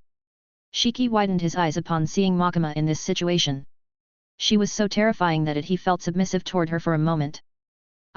Shiki clenched his teeth in an instant and thrust his sword into his own body instead of at Makima. The intense pain made him come back to his senses. He could still feel the lingering fear. He felt as if he was being controlled just now. "Don't think you can control me. I am the Golden Lion, Shiki." Shiki bit his tongue hard, but in the next moment, he discovered that his upper half was already severed by the lightning sword the moment Makima released her own color of Supreme King haki. Right now, Shiki could see his own lower half with his eyes. Shiki still wanted to say something, but he no longer had the strength to speak. He was already dead. The last thing he saw was Thor standing next to Makima. Makima had already put his hands behind her back as if she did not do anything special just now. Shiki was dead. This pirate admiral, Shiki, who should be Roger and Whitebeard's rival in the next few decades, died on a nameless island. He no longer had the chance to shake the world, nor did he have the chance to corner Roger because the corpse could not do anything. Even if he did, it wouldn't be as Shiki anymore. After all, Shiki's body that had been severed by Makima earlier had been reassembled and almost stood up in perfect condition, but he was no longer Shiki. After being killed by Makima, he had lost the power to resist Makima's control, so he ended up becoming her puppet like rocks in the past. "Just a little bit more," Makima said with slight regret when he saw Shiki stand up again. Chapter 62, Kraken Incident ends. After Makima signed a contract with the world government and established Black Order, people's fear of her intensified and, she was more than strong enough. Her domination was even strong enough to affect the seriously injured Shiki. She just felt it was a pity that Shiki had to die. She was not surprised that she could not forcibly dominate someone of Shiki's caliber. It was simply unfortunate that Shiki's float fruit was no longer usable as Shiki already died. However, it didn't matter anymore. She held a considerably high position now, and she could use Black Order's power to find a new devil fruit for Shiki. If Shiki still had his devil fruit ability, he could keep his identity, but since he no longer did, he would have to cast away his name like Thor, then became Makima's loyal puppet for the rest of his life while wearing a mask. He might be able to take off the mask once Makima had the ability to alter his appearance. Moreover, Shiki's golden hair was too eye-catching. However, for a puppet, all that mattered was that he was loyal. "The sea will definitely be quiet from now on." Makima turned around and looked at the sea in the distance. The reason why she was able to find Shiki so quickly was because of her domination power. Even if Shiki was farther away, he would not be able to escape her eyes. Makima had the ability to monitor others from a distance. In the Chainsaw Man universe, she could even monitor her target despite being in different country. Even the powerful devil hunters and devils had to use paper to communicate to prevent Makima from hearing it. Shiki did not know that Makima had such an ability, so it was only natural that he was caught by her. Makima retrieved the 2 Jewel of 4 Souls fragments and then Cream appeared behind her. She then slowly disappeared from the island. And the moment Shiki died, Roger was still facing Garp and Z. When they went through the clouds, both Shiji and Toguro had already disappeared. At this moment, both sides were almost exhausted. Garp and Z wanted to use this chance to take Roger down, but Roger's ship had already arrived. After seeing Rayleigh and Gaban, Garp and Z looked at each other and both of them knew that it was difficult to catch them. The Marines' fleet had been destroyed, and they couldn't just use Jeppo to pursue them. That would be too exhausting. They did not get Jewel of 4 Souls fragments, nor did they catch Shiki. To make things worse, their fleet sank even though Kraken was dealt with. Although Kong and the Celestial Dragon might not be too happy with this, Garp didn't mind. It's a pity that Shiki managed to run with the fragment, Roger said with some regret as he returned to his ship. Garp and Z had the same regret. In fact, if they had to choose, they would rather Roger take the fragments than Shiki, as Shiki was too ambitious. And just as they were feeling a little emotional, they suddenly saw the island in the sky, which was Shiki's base. The huge island that was floating in the sky suddenly seemed to lose the power to maintain its altitude. There were some of Shiki's men there. Some of them were falling to the sea surface while some were still on the main island. At this moment, all of them were clearly shocked because that huge island suddenly fell from the sky. Even Roger and the Marine were shocked, because just how high the waves it would cause once such a huge island fell down? What exactly happened that made Shiki abandon his base? Did he think that he no longer needed this base after getting Jewel of Four Souls fragments? And what happened in the next moment was even more shocking. Because a man was suddenly heard yelling these words, "Admiral Shiki! Admiral Shiki's Viva card has turned to ashes!" Boom! The island sank into the sea and set off massive waves, but they were trivial compared to the news they just heard. Shiki's Viva card turned to ashes? Roger glanced at Garp and noticed that Garp was also looking at him. In just a few months, another powerhouse had died? Although Shiki was Rock's subordinate in the past, no one doubted his strength. After leaving Rock's ship, the crews of Rock's pirates became stronger. However, Shiki died before he could even make a name for himself. Shiki. Although they were enemies, Roger acknowledged Shiki's strength. They were still fighting fiercely not long ago and now Shiki was dead? Who did it? It must be a sneak attack. That's low. Roger roared angrily on the ship at this moment, and even the clouds in the sky scattered as he yelled. Only Roger, who had also suffered a big injury, knew how much exhausted Shiki was in the battle earlier. If Shiki hadn't been that exhausted, he wouldn't have died so easily. Enough, Roger. Rayleigh stood behind Roger and interrupted him. Rayleigh looked into the distance and whispered, "The enemy is capable of finishing off the seriously injured Shiki. You should be grateful it's not you who's 6 feet under right now." Chapter 63, New Era. Although they had many people on their side, they were all injured and exhausted. The only one who could still fight was Gaban. If the enemy attacked in this situation, even if they would not be completely annihilated, they would at least suffer heavy casualties. "Come on, Rayleigh," Roger said loudly, "as a fellow pirate, I just don't think he should die like this. A man like Shiki could have gone further." "Yes, but that is the scary part about the sea." As the vice-captain, sometimes it was necessary to stop Roger. At this moment, he looked at the endless sea and whispered, "No matter what kind of lofty ambition you have or how powerful you are, we can die at pretty much any time. Never think for a second that you are strong enough to overcome this sea. If you have any qualm, become stronger. As long as you are strong enough, the sea may not abandon you." Roger did not say another word. In fact, he had never liked to become stronger for the sake of his goal. It was not very free. If he insisted on pursuing strength, Roger would have eaten a devil fruit that matched his fighting style. Instead, he relied purely on his haki to conquer the sea. He now had a Jewel of Four Souls fragment in his possession. Although he only had one, it wasn't that significant for a person like him, but no matter how insignificant it was an improvement nonetheless. At the very least, he would obtain a certain level of regeneration. However, Roger had never been very interested in using that fragment before. His interest in collecting Jewel of Four Souls was far greater than his interest in using them. However, at this moment, Rayleigh's words reminded him. What he pursued was absolute freedom. In this sea, he needed more power to pursue greater freedom. Perhaps he had to make some changes. "Let's go until we reach the end of the sea." Roger turned his head and said, "Hey Rayleigh, what do you think will happen if I embed this Jewel of Four Souls fragment on my ace?"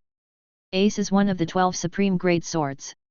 After fusing with Jewel of Four Souls fragment, it will definitely become even more amazing. "The world is going to change," Rayleigh said.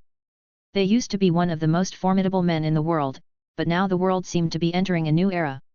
Would they still be undefeated in this new era? They had to. They kept getting farther and farther away from Garp and Z with such a resolve in mind. Garp and Z also had some mixed feelings. Rock's and Shiki's death didn't just surprise the pirates, but also the marine. At this moment, the sea was in a mess. The sea was dyed in red blood with a bunch of giant beasts' flesh floating on the surface of the sea. Garp and Z were in the center of that scene, and their ragged bodies were covered with blood. At this moment, they were like devils that devoured humans. Not long after, when the marine fleet arrived, but they nearly mistook Garp and Z as demons when they saw them. After that, what happened here quickly spread throughout the entire world. The gigantic demon Kraken was slain by the marine hero Garp and Admiral Z. Following Rocks, the renowned pirate Shiki was also killed by Black Order. Justice is more dominant than ever, and the end of the pirates is coming. The newspapers with such a headline were sold like crazy all over the world. The people of various countries cheered, and the pirates got cold feet. No one would have thought that another renowned New World pirate would die this soon. Kraken, a monster that could easily destroy a whole country, bit the dust after taking the Marines' heavy artillery. The Marine always released false news like this. Obviously, it was Shiki and Roger who did most of the work, but the newspaper did not say a word about their contribution. Because of this news, the world government's reputation was restored after the Fire and Nine Tails attack at Mary Gosa. Moreover, Marine and Black Order became a more dominant force after using Rocks and Shiki as their stepping stone. Who knew how many people changed their minds to become pirates after seeing this news? The world government's absolute strength deterred their desire to become pirates. Even the big pirates in New World were shocked after seeing this news. Is Shiki really dead? One of them was Whitebeard, who was gathering his own crew. Although he had seen a few reports regarding Shiki's death before, he had a hard time believing it since he hadn't seen it with his own eyes. He knew Shiki very well, especially how strong Shiki was back in Rock's pirates, and just like him, Shiki also gathered a large number of crew. Was that Shiki really dead? Whitebeard was at a loss for words for a long time. He slowly took out a bottle of sake and drank half a bottle in one go. Then, he slowly walked to the edge of his ship. He gazed at the endless sea, and slowly poured down the sake to the sea. Whitebeard then threw the bottle far away. It was his own way to mourn for his old friend's death.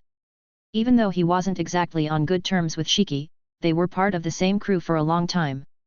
He was at least more emotional when hearing Shiki's death than his former captains. Making a bold move as soon as you're established, hey? However, do you really have what it takes to conquer the sea on behalf of the world government, Black Order? The moment Whitebeard turned around, he punched back, and suddenly an intense tremor was generated and the waves were stirred one after another. Black Order, this organization was built on top of a famous pirate's sacrifice, but it was far from enough to overwhelm the New World with that alone. Whitebeard had no intention of fighting against the world government. He only wanted to find his own happiness, but if they went after him like what they did with Shiki, he would definitely give them a taste of his strength. He was not the only pirate in New World who shared this opinion. Many other pirates would also retaliate if world government went after them. Chapter 64, A Million Item Card. Lilith's Egg, New World, Black Order's headquarters. Makima stood on the edge of the cliff, looking at the surging sea below as she whispered, "Mr. Sengoku, are you here for something?" Behind her, Sengoku slowly walked over. Sengoku looked at Makima's face with a bit of fear in his heart. He already knew what happened through Garp and Z, and he also knew in what kind of state Shiki was found. But no matter how Shiki was killed, that just went to show Makima's strength. Shiki was not stupid. Even if he was seriously injured, it was not impossible for him to escape if he wanted to. It would at least prove difficult to chase after Shiki, who could use Float Fruit's ability, not to mention he also got Jewel of Four Souls fragments that could enhance his strength. However, he was dead in the end, and not long after he retreated, too. 5 elders has already received the news of Shiki's death. Sengoku came there from the headquarters to convey the 5 elders' words. After all, Makima didn't carry Den Mushi with her when she was outside. Therefore, Sengoku waited for her in Black Order's headquarters, and came to see Makima once she got back. Now that Shiki is dead, our contract is established. Black Order will need the Marines' support. Makima said. You must be joking. With such a powerful partner like Thor, Black Order will do just fine as one of the world government's organizations even without our help. In addition to asking what Black Order needs, I also came here to ask you some question on behalf of 5 elders. Question. Makima slowly turned around and looked at Sengoku. The two of them looked at each other. There should be 4 Jewel of Four Souls fragments on Kraken. Now those fragments should be on you, right? Sengoku asked hesitantly. Makima chuckled. She slowly walked toward Sengoku until eventually she went past him. Shiki is now inside the fish's belly. I can't even retrieve his body. How can I get the fragments? I can't accept such an excuse. Sengoku frowned. So be it. Makima said behind him. Excuse me. At this moment, the two of them had their backs facing each other. One of them looked towards the sea while the other looked towards the island. A strange atmosphere seemed to arise between the two of them. In such a confrontation, Makima said, it has only been a few days since the end of the negotiation, and the world government seems to have forgotten that Black Order does not need to give the world government an acceptable explanation. She then kept walking towards the island. Moreover, there's no merit in lying to you. Jewel of 4 souls may be precious to you, but I have no need of such a thing. As her voice was getting less and less audible, her figure also disappeared from sight. The last sentence that Sengoku heard was, I don't mind handing 1 or 2 Jewel of 4 souls fragments to the world government, but being too forceful will make people hate you, you know.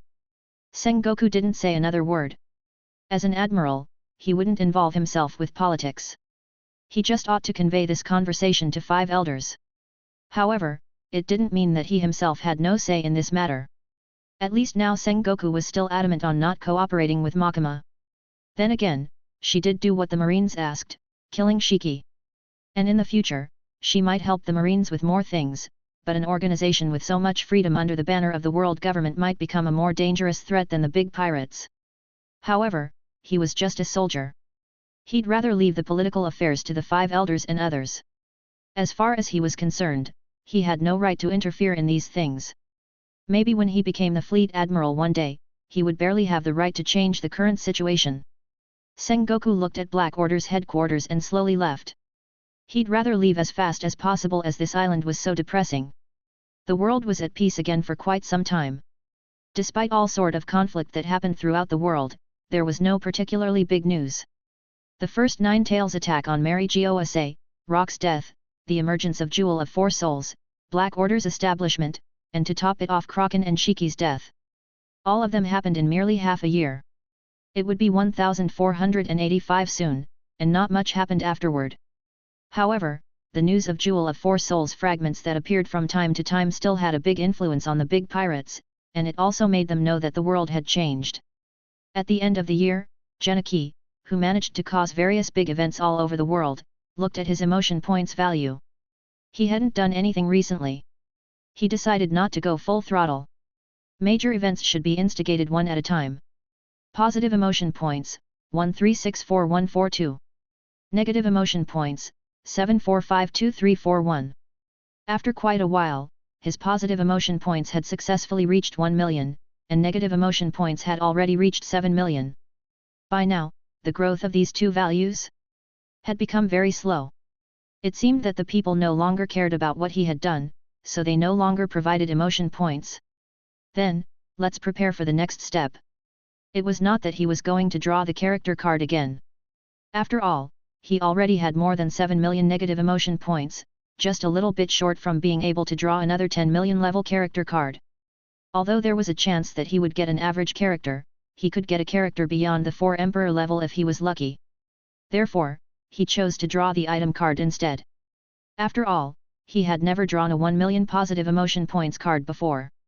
Chapter 65, Superpower Training Box. Genichi found that his positive emotion points was accumulating very slowly. It seemed that getting a lot of positive emotion points was quite hard when he had not done much good things. Although the attack on celestial dragons and a famous pirate's death like Shiki did make some people happy for a while, it did not last long as they didn't see it in person. What was more, people were simply more prone to negativity than positivity. Maybe if he was diligent, he could get a lot of positive emotion points sometime later. Should I go for another Doraemon item, or a brand new item card? Genichi had previously obtained Doraemon's human manufacturing machine, and he could get a higher chance of obtaining the item from Doraemon's 4D pocket by touching that item while drawing the item. Of course, it would not 100% work every time. After all, he got human manufacturing machine when he held Jewel of 4 Souls fragments to increase the probability of getting Jewel of 4 Souls fragments, but that was the only unexpected thing so far. If he could obtain a more amazing item from Doraemon universe, it would be really useful even if it was just a 1 million worth item. However, since this was his first time drawing a 1 million worth item card, He was looking forward to get some powerful items from other universe. After thinking about it for a while, Genichi felt that it was safer to just get Doraemon's item. He mainly wanted omnipotent items that gave time and space ability. With this in mind, he began to draw the item card while holding the human manufacturing machine. E.S.P Training Box, a gadget from Doraemon universe. You'll obtain psychic abilities such as telekinesis, clairvoyance, and teleportation by staring at this gadget for 3 hours a day for 3 years. Note, the level of the psychic ability you get depends on your own talent. The more compatible you're with the abilities, the more potent the abilities you receive after training. You can increase the probability of drawing the item from Doraemon's 4D pocket if you draw the item card while touching the E.S.P training box. A small round box immediately appeared in Genichi's hand. The description of E.S.P training box also popped up in his mind. The telekinesis ability in the description was the power to move objects without touching it. Clairvoyance allowed the user to see anything through obstacles, and the teleportation allowed the user to transport anything they want somewhere else. By touching the human manufacturing machine, Genichi did get another item from the Doraemon universe even though it was not the space-time item he wanted most. However, it was pretty decent for a 1 million worth item card. In Doraemon universe, there was naturally no one who actually showed the result of training, but since it was a 1 million worth item card, it should prove quite powerful in One Piece universe. Even so, he was very happy. Didn't this mean that he could mass-produce the army? Moreover, unlike the mutants that human manufacturing machine produced that could not provide him with emotion points, the espers trained by E.S.P training box weren't restricted by this limitation. Moreover, those mutants would definitely be able to become stronger through E.S.P training box. At the moment, the mutants that Genichi created had grown quite big. They were still around 7 or 8 years old at the moment, and their strength naturally grew as they grew older, but their haki training was not satisfying enough. Their superpower had also grown considerably. In the beginning, it was just like Drago's flame breath. But now, it was already comparable to Sing's Buddha palm. They could destroy even a house if they wanted to. In the previous war, Genichi used one of them and disguised it as Zero. He also embed one of the Jewel of Four Souls fragments on that mutant, allowing it to grow much faster. It was just there was only one E.S.P training box, and each ability required 3 hours of usage. Wouldn't it take 9 hours to train all 3 abilities then? That way, it will take too long. Then again the abilities are very strong. Genichi noticed that the items with the same cost as character cards worth more. For example, the human manufacturing machine could mass-produce a 100,000 negative emotion points worth people. They might even be stronger once they grew up. Moreover, the description of this item also said that the level of psychic abilities the user obtained depended on their talent. In other words, those with excellent aptitude might really be able to reach the peak strength of this world. The mutants created by the human manufacturing machine already had superpowers. Perhaps their compatibility with the E.S.P training box was also very high. Genichi couldn't help but imagine how far these mutants could go. The E.S.P training box was indeed a very good item, but it was not that useful for him now. It would take 3 years of training in order to obtain its power, and that was a downside. Therefore, he decided to draw 3 more times. He could only draw 100,000 points worth card 3 more times as he had used up too much point. Since he wouldn't have that much positive emotion points after this, the points accumulation rate would increase. On that note, he decided to get Doraemon's gadget for the first draw and random items for the second and third. Candy Farm Grass, a gadget from Doraemon universe. It can grow into a cattle-like cow once it's given a snack. After that, the cattle will also reproduce and grow up, but it needs to be consumed regularly. If it isn't consumed for an hour or more, it will return to snack and cannot become a cattle again. Touching the Candy Farm Grass when you draw the card will increase the probability of drawing Doraemon's gadget. Monster Cells *3, from One Punch Man universe. Those who ingest it will undergo a physical and mental transformation that allows them to exceed their human limitations and turn into monsters. After consuming it, you will lose your sanity if you do not have a strong enough Super Soldier Serum, an item from Marvel Cinematic Universe. It can enhance the user's physical strength and brain function by 100%, reaching the peak of human potential. Chapter 66, 1 year. In the next moment, a seed, a fruit-like thing, and a test tube of serum appeared in front of Genichi. Candy Farm Grass, It is quite useful. I wonder if it can be used on devil fruit. After all, devil fruit is kind of a snack. But there was no such a thing as identical devil fruit in this world, so Genichi didn't know if his theory would work. The next item also caught his eye. It was the monster cells. He could also consider it a snack, right? After all, it could be consumed, so he wondered if it could be reproduced with candy farm grass. Unfortunately, he only had one seed of candy farm grass. Besides, how long would it take to harvest enough snack? The super soldier serum was also a good item. At least it could improve ordinary people's combat strength instantly. But Captain America's strength in this world wasn't that powerful. And there was only one tube of serum. It was really a pity. With that in mind, Genichi was suddenly eager to get a scientist character card. If he had a scientist character, he could conduct various researches in various aspects. Maybe the scientist could reproduce monster cells and super soldier serum, and it certainly would be great if they could recreate candy farm grass as well. With all this thought process, the image of the genius scientist in One Piece universe, Vegapunk, couldn't help but cross his mind. However, Genichi didn't know if the world government already secured Vegapunk for themselves or not. He hadn't thought about this before, but now he could exploit Makama's standing to investigate this. However, he would prioritize planting the candy farm grass now.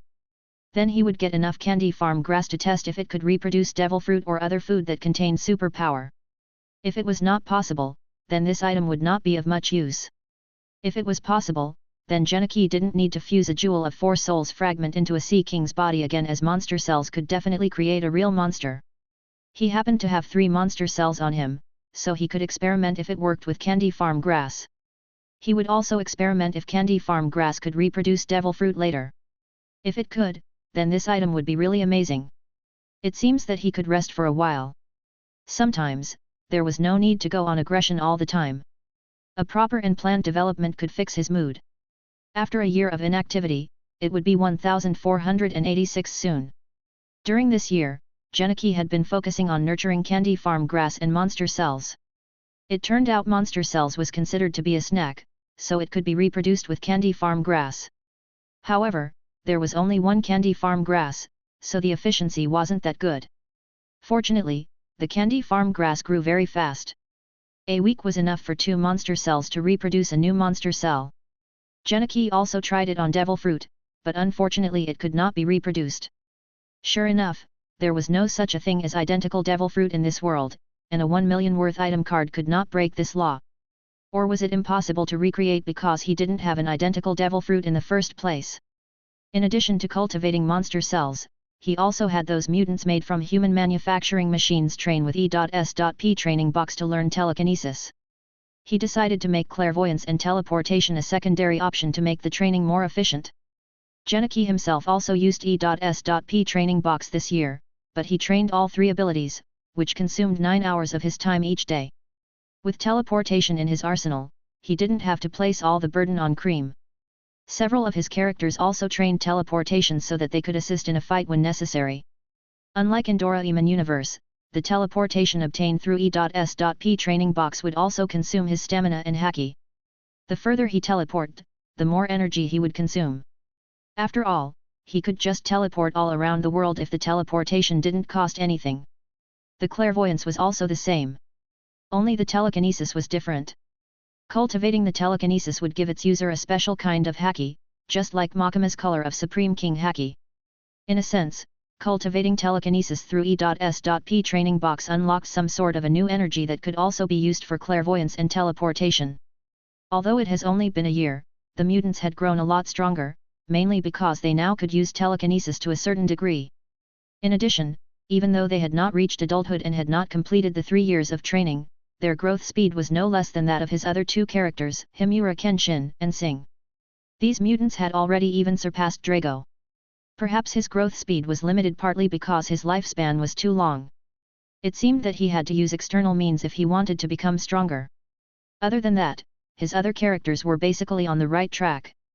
Black Order's development took some time, and the preparations were nearly done this year. Kenshin and Sing's training also needed time. Toguro also continued to train haki, striving to reach the level of the 4 Emperor without Jewel of 4 Souls fragments. And by the way, Kenshin's body had grown more muscular now after eating meat. He also became a lot taller. At least compared to most people in this world, he did not look like a dwarf anymore. Genichi once thought about injecting the super soldier serum into Kenshin, but in the end, he decided to wait and see if he could analyze it later on and then reproduce it. In this 1 year, his emotion points growth was completely stagnant. At present, he had around 300,000 positive emotion points and 8 million negative emotion points, and he was only 2 million away from being able to draw a 10 million worth character card. After a year of inactivity, Genichi was finally about to make a move. Makima finally secured a good devil fruit. Chapter 67, Snow Fruit. After a year after being founded, various buildings have been built on Lilith's egg, and as per Makima's requests, the place had a religious vibe to it. Moreover, through the world government's publicity, many people were interested in joining Black Order. Of course, some of them were spies from other forces that blended in, but Makima didn't really care. Her power could ensure that they all would be loyal to her.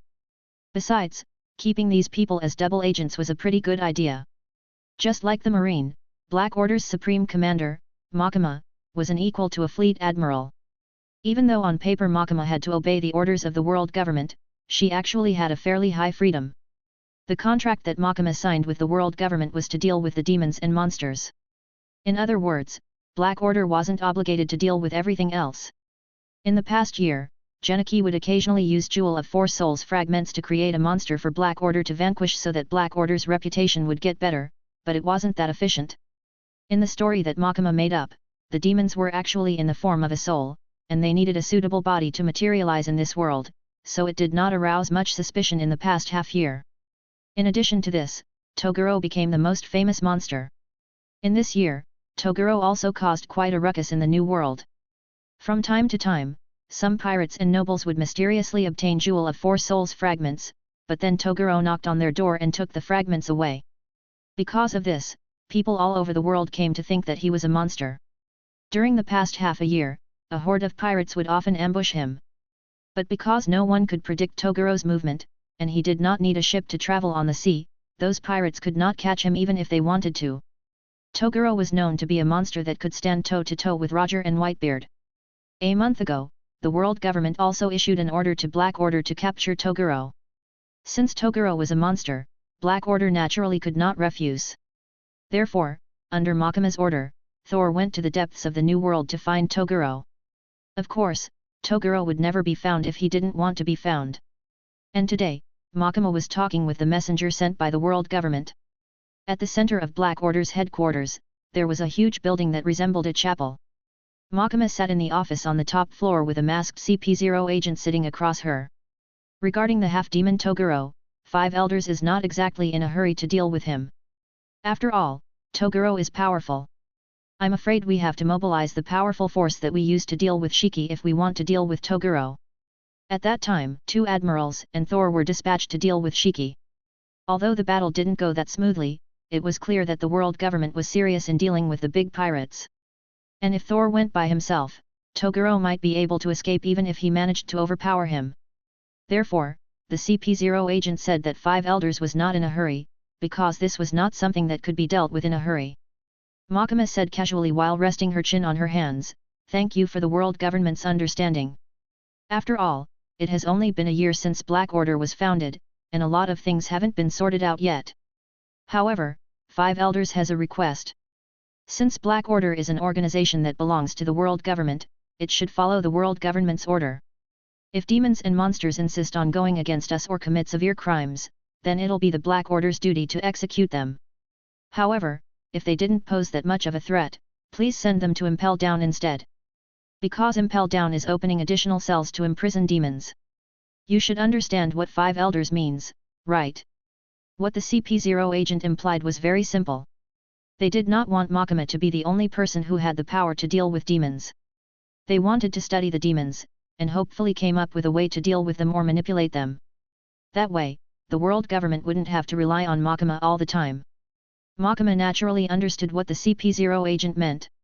The corners of her mouth rose slightly. "I understand. I will do as 5 Elders ask. Is there anything else?" Judging from the world government's habit, they would experiment with the demons. She had investigated this year and discovered that Vegapunk had been nabbed by the Marine and became their scientist. Moreover, even without Vegapunk, they had studied the giants for hundreds of years. Human experiments and so on should be common for them. They learned from Toguro that humans could turn into half-demons. Although they were not real demons, they could restore their body back to their youth. From this perspective, there were very few people in this world who could resist this kind of power. It was not strange if it piqued the five elders' interest. On the other hand, the CP0 agent was a little surprised that Makima actually agreed so easily. In the past half-year, they had dealt with Black Order a lot, and how should he put it? Although Makima did not seem that overbearing that people would feel scared just by looking at her, the air around her just made people feel inferior. And Makima's answer to the world government had always been completely laid back and loose. However, she actually agreed so easily this time, which made the CP0 agent a little weirded out. That will be all. Since you've got my point, then there is no need to prolong my stay here. It was a strange feeling. When he saw Makima, he always felt a vague sense of inferiority. The CP0 agent really did not want to stick around if it weren't for an order, so he immediately excused himself now that his business here was done. After the CP0 agent left, Makima leaned back on her chair. Not long after, the door to the room was opened again. Thor, dressed in a black suit and wearing a blue mask, walked in. On paper, he was chasing Toguro, but in fact, he was doing something else. And now, his task had been completed. Thor respectfully placed a devil fruit in his hand on the table. This was the only Logia devil fruit they had found so far, snow fruit. Chapter 68, The Weird Drago. Indeed, in the past year, Thor and Shiki had actually been looking for a good devil fruit. After all, the moment Shiki died, he had already lost the float fruit, and because he was just a living marionette now, his strength had also decreased a lot. If it were a non-devil fruit user like Roger and Garp, they wouldn't be that much weaker once they were dominated by Makima. However, devil fruit user would definitely be weakened significantly after death, and if Makima wanted to make them stronger, she had to find another devil fruit, which happened to be snow fruit. But devil fruit actually didn't define one's strength, as some people did not eat devil fruit, yet they were considered one of the strongest people in the world. Snow fruit was later eaten by Doflamingo's subordinate, Monet, but now she obviously had lost the opportunity to eat this devil fruit. Makima held this rare devil fruit in her hand. Logia was the rarest type of devil fruit right after mythical Zoan. Snow fruit was already considered to give quite a good ability. Makima managed to get her hands on it thanks to the power of the world government. Otherwise, it would not be so easy to obtain a Logia devil fruit. It's time to head to the new world. After laying low for a year, it is time to begin the next phase. Makima would have Shiki eat the snow fruit, so he should be able to restore a portion of his strength. Moreover, she also planned to feed him a monster cell later. Since Shiki's appearance was too obvious and dyeing Shiki's hair was too much of a hassle for Genichi, he might as well feed him a monster cell to completely alter his appearance. In any case, if Shiki did not use the monster form, he would retain his original appearance, and it would not affect his body. Doesn't the world government want to study monsters and demons? Then might as well give them some. Genichi could monitor anyone in this world who had a portion of his power, and it was much more detailed than Makima's ability. Not only could he hear the sound, but he could also see the person if he wanted to. Now I have 4 Jewel of 4 Souls fragments in my possession plus a monster cell. Genichi thought in his mind as he had asked Drago to pick up a monster cell. He had a total of 14 pieces of Jewel of 4 Souls fragments. Now, Toguro had 6 fragments on him, 2 in the hands of the world government, Roger and Whitebeard had 1 each, and Genichi planned to embed the rest of the fragments on Drago. Even after 1 year, Drago barely grew any stronger. Perhaps he was not suitable for Haki training. Genichi wanted to give Drago a devil fruit, but there was no suitable one for him at the moment. Now that Genichi had monster cells, he could try it out on Drago. Although eating monster cells would affect its consumer's sanity, it would not affect Genichi because it was something created by Genichi's power. At this moment, there were 4 Jewel of 4 Souls fragments in Drago's body, just like when he went to Dressrosa, and in this state, he consumed the monster cells. Monster cell was originally something that turned a human into a monster in One Punch Man universe, and if Drago was in One Punch universe, he would have been considered a monster.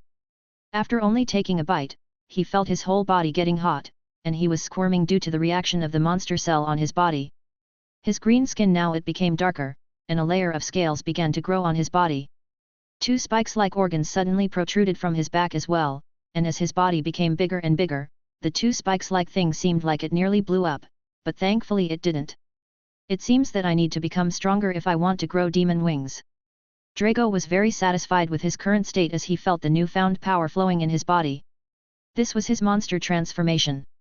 He had already gained the strength equal to hundreds of millions worth bounty pirate just by fusing with Jewel of Four Souls fragments, and now his strength increased again with the monster transformation. This feels just right. After saying that, Drago undid his monster transformation. At this time, Genichi noticed something strange. When Drago used Monster Cell's power, his body seemed to have some sort of rejection reaction. He frowned. After racking his brain to find the reason, he took out Jewel of Four Souls fragments from Drago's body. He immediately lost the strength he gained from the Jewel of Four Souls fragments, but the faint rejection reaction also disappeared. Is it because the power from too many different universes mixed? Genichi fell into deep thought. Then again, he himself was the definition of various powers from difference mixed in one body. Now, he had Toguro's demonic energy, Cream's power, Makima's devil power, then Drago, Kenshin, and Sing's power, yet there was no abnormal reaction in his body. That way, it was understandable that items of the same worth as character cards were better. After all, negative emotion points would make him stronger directly and indirectly, while positive emotion points could only be turned into items. Now that the Jewel of Four Souls fragments were no longer fused with Drago, the rejection reaction disappeared, but once the Jewel of Four Souls fragments were fused into his body once again, that rejection reaction resurfaced again. It seems Drago's body can only handle the fusion of 2 types of power. Fusing 3 types of power will cause that rejection reaction. Even my power can't solve it. If the rejection reaction didn't occur, then Drago should be able to be even stronger, right? Shendu's Tiger Talisman should be able to harmonize the mixed powers in Drago's body. If I can get the Tiger Charm, I should be able to resolve this problem, right? That being said, the Sheep Talisman didn't have the description like Monster Cells, Jewel of Four Souls fragments and Doraemon's gadget, where there was a higher chance Genichi could get the similar item while holding those items. Chapter 69, Demon Believers. Genichi couldn't help but recall Jackie Chan Adventure's plot and finally remembered something relevant. After Shendu's statue form was blasted into smithereens, not all of the 12 talismans returned to Shendu's body. Instead, it returned to the animal that represented each talisman. Only the power of the dragon talisman returned to Shendu's body because he was the only dragon in the world. Could it be related to this? That was the only thing that came to mind. It was a pity as there were many powerful talismans among the 12 talismans, but the sheep talisman was a relatively good one. At first, Genichi thought that the sheep talisman was not as good as items that boosted his strength directly, but now that he was not lacking in strength, he felt that a utility-type time like sheep talisman was also very good. He had already taken out the sheep talisman as he thought about it. After throwing the sheep talisman to Drago, Genichi immediately opened Cream's portal. Drago walked into the dark dimension and then reappeared in Black Order's headquarters. Makima was right in front of the portal. She made use of this opportunity to deliver Snow Fruit and a Zoan Devil Fruit to Genichi. Makima took the sheep talisman as Drago left through the secret passage that Makima had specifically left behind, heading towards the depths of the new world to start the next phase of the plan. Drago have been learning telekinesis and the teleportation through E.S.P training box for a year, but he still had to continue the training for another 2 years. With only 1 year of training, his teleportation wasn't that efficient and it consumed too much stamina, so he would not use teleportation unless it was an emergency. Makima then used the marine headquarters with the sheep talisman's power, but she didn't go to the new world. Instead, she crossed Red Line and went to Mary Gosa. Once she was in Mary Gosa, she should be able to use the sheep talisman on Sengoku. Not only could Makima legally enter, even her ability could nearly cover a whole continent. She could manipulate every living being that considered themselves inferior to her, including their memories, so it was not difficult to manipulate one's dream. In addition, she got the sheep talisman, so she could manipulate Sengoku's dream even though she was in Mary Gosa, while Sengoku was in the marine headquarters. However, before that, she also wanted to see 5 elders and made up a good reason for her coming this time. Therefore, Makima met 5 elders again in Pangaea Castle again after a year. Since you come in person, this must be a big deal, right? In fact, 5 elders were also surprised because they had just sent a CP0 agent to Makima, and that CP0 agent didn't say anything about Makima's coming. Because of that, the 5 elders came to think that Makama's business here was so important that she didn't want a CP0 agent know about this. Therefore, they agreed to see Makama here in Pangaea Castle. That's right. Makama said softly, then she showed a sample of greenish skin tissue in her hand. I came here to talk to about Zero. In the battle a year ago, the Marine got half of Zero's body. Although there was a high probability that it was not the real Zero, as he smiled and said goodbye to Roger before he died, the world government did everything they could to study that corpse. Zero's corpse was now in the laboratory prepared by the world government for various experiments. They found that the structure of the body was not much different from that of humans. However, the body contained a strange power, especially the brain, which seemed to have a more complex structure than ordinary people. Although they had not figured out anything specific about it, they had made some discoveries.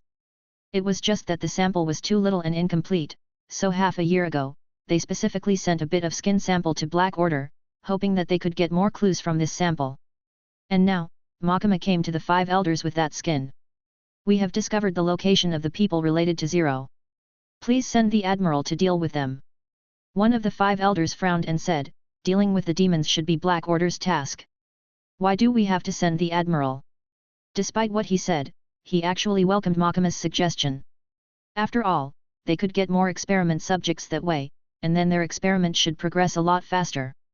However, they clearly had to make sure to keep up their appearances, because they've made a deal with Makama, and she was supposed to deal with the demons, but now she said to dispatch the Marine instead, which was not in line with their deal. Yes, Black Order is indeed going to deal with the demon. Makama said softly, a sentence that shocked the 5 elders. But those that are related to Zero are not demons, but humans. Black Order is only responsible for dealing with demons, monsters, devils, or half-demons. Dealing with humans is outside of our jurisdiction. Makama said in a low voice.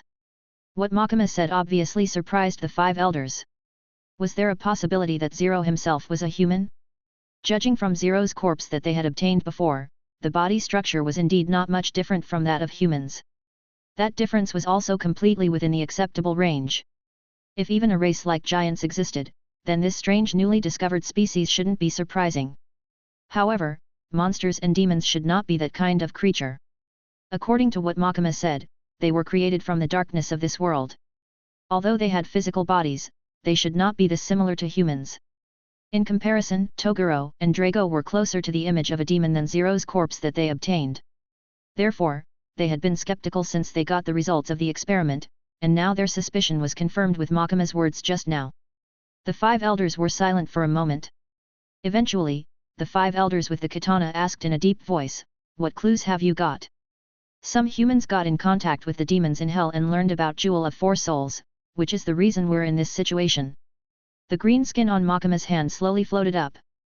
Makama put his hands behind his back and said, "Those humans obtained a fraction of a demon lord's power in exchange for freeing them from hell. Therefore, the body of Zero that you captured is actually meaningless. As long as those humans that worship the demons still exist, they can have as many vessels as they want."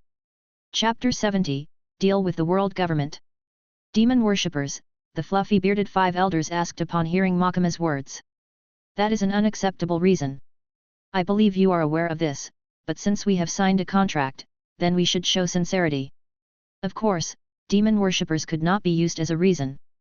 From ancient times until now, there were countless people believed in demons. Demon worshippers had existed since long ago, even before the world government was founded, but nothing like this had ever happened before. Each demon has their own real name, and that's the only thing they cared about. Maybe they got the real name of the demon that no one else in the past knows, or maybe they got something related to the demon. In short, it is better to leave this to the Marine or Cypher Paul to investigate. After Makama finished speaking, the floating piece of skin in front of her suddenly changed shape little by little, and finally turned into something like a silhouette.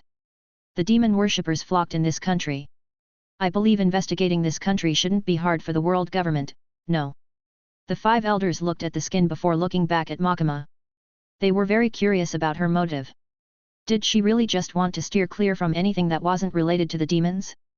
As if seeing through 5 elders' doubt, Makama added, "It has only been a year since Black Order is founded, and we're short-handed, but since a demon lord is involved this time, we have to be cautious. If the Marine has confirmed that we're up against a demon, Black Order will send reinforcements. In other words, she wants to sacrifice the marine first? That was what the 5 elders thought, but at the same time, they also realized that the country was probably extremely dangerous, that even Makima needed some cannon fodder to investigate any information they could find. This was actually another mutual interest. In exchange for asking Makima to catch some demon monsters for their research, Makima asked them to send some cannon fodder to find any information they could find. However, this was not a big loss for them. The Marine was a massive force to defend the world government, but in 5 elders' eyes, they were meaningless. If they could obtain some information regarding the demon worshippers that were related to Zero, even if it cost them their lives, it would be completely worth it.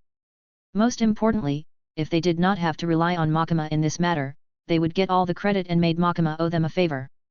Zero seemed to have the ability to find Jewel of 4 Souls fragments.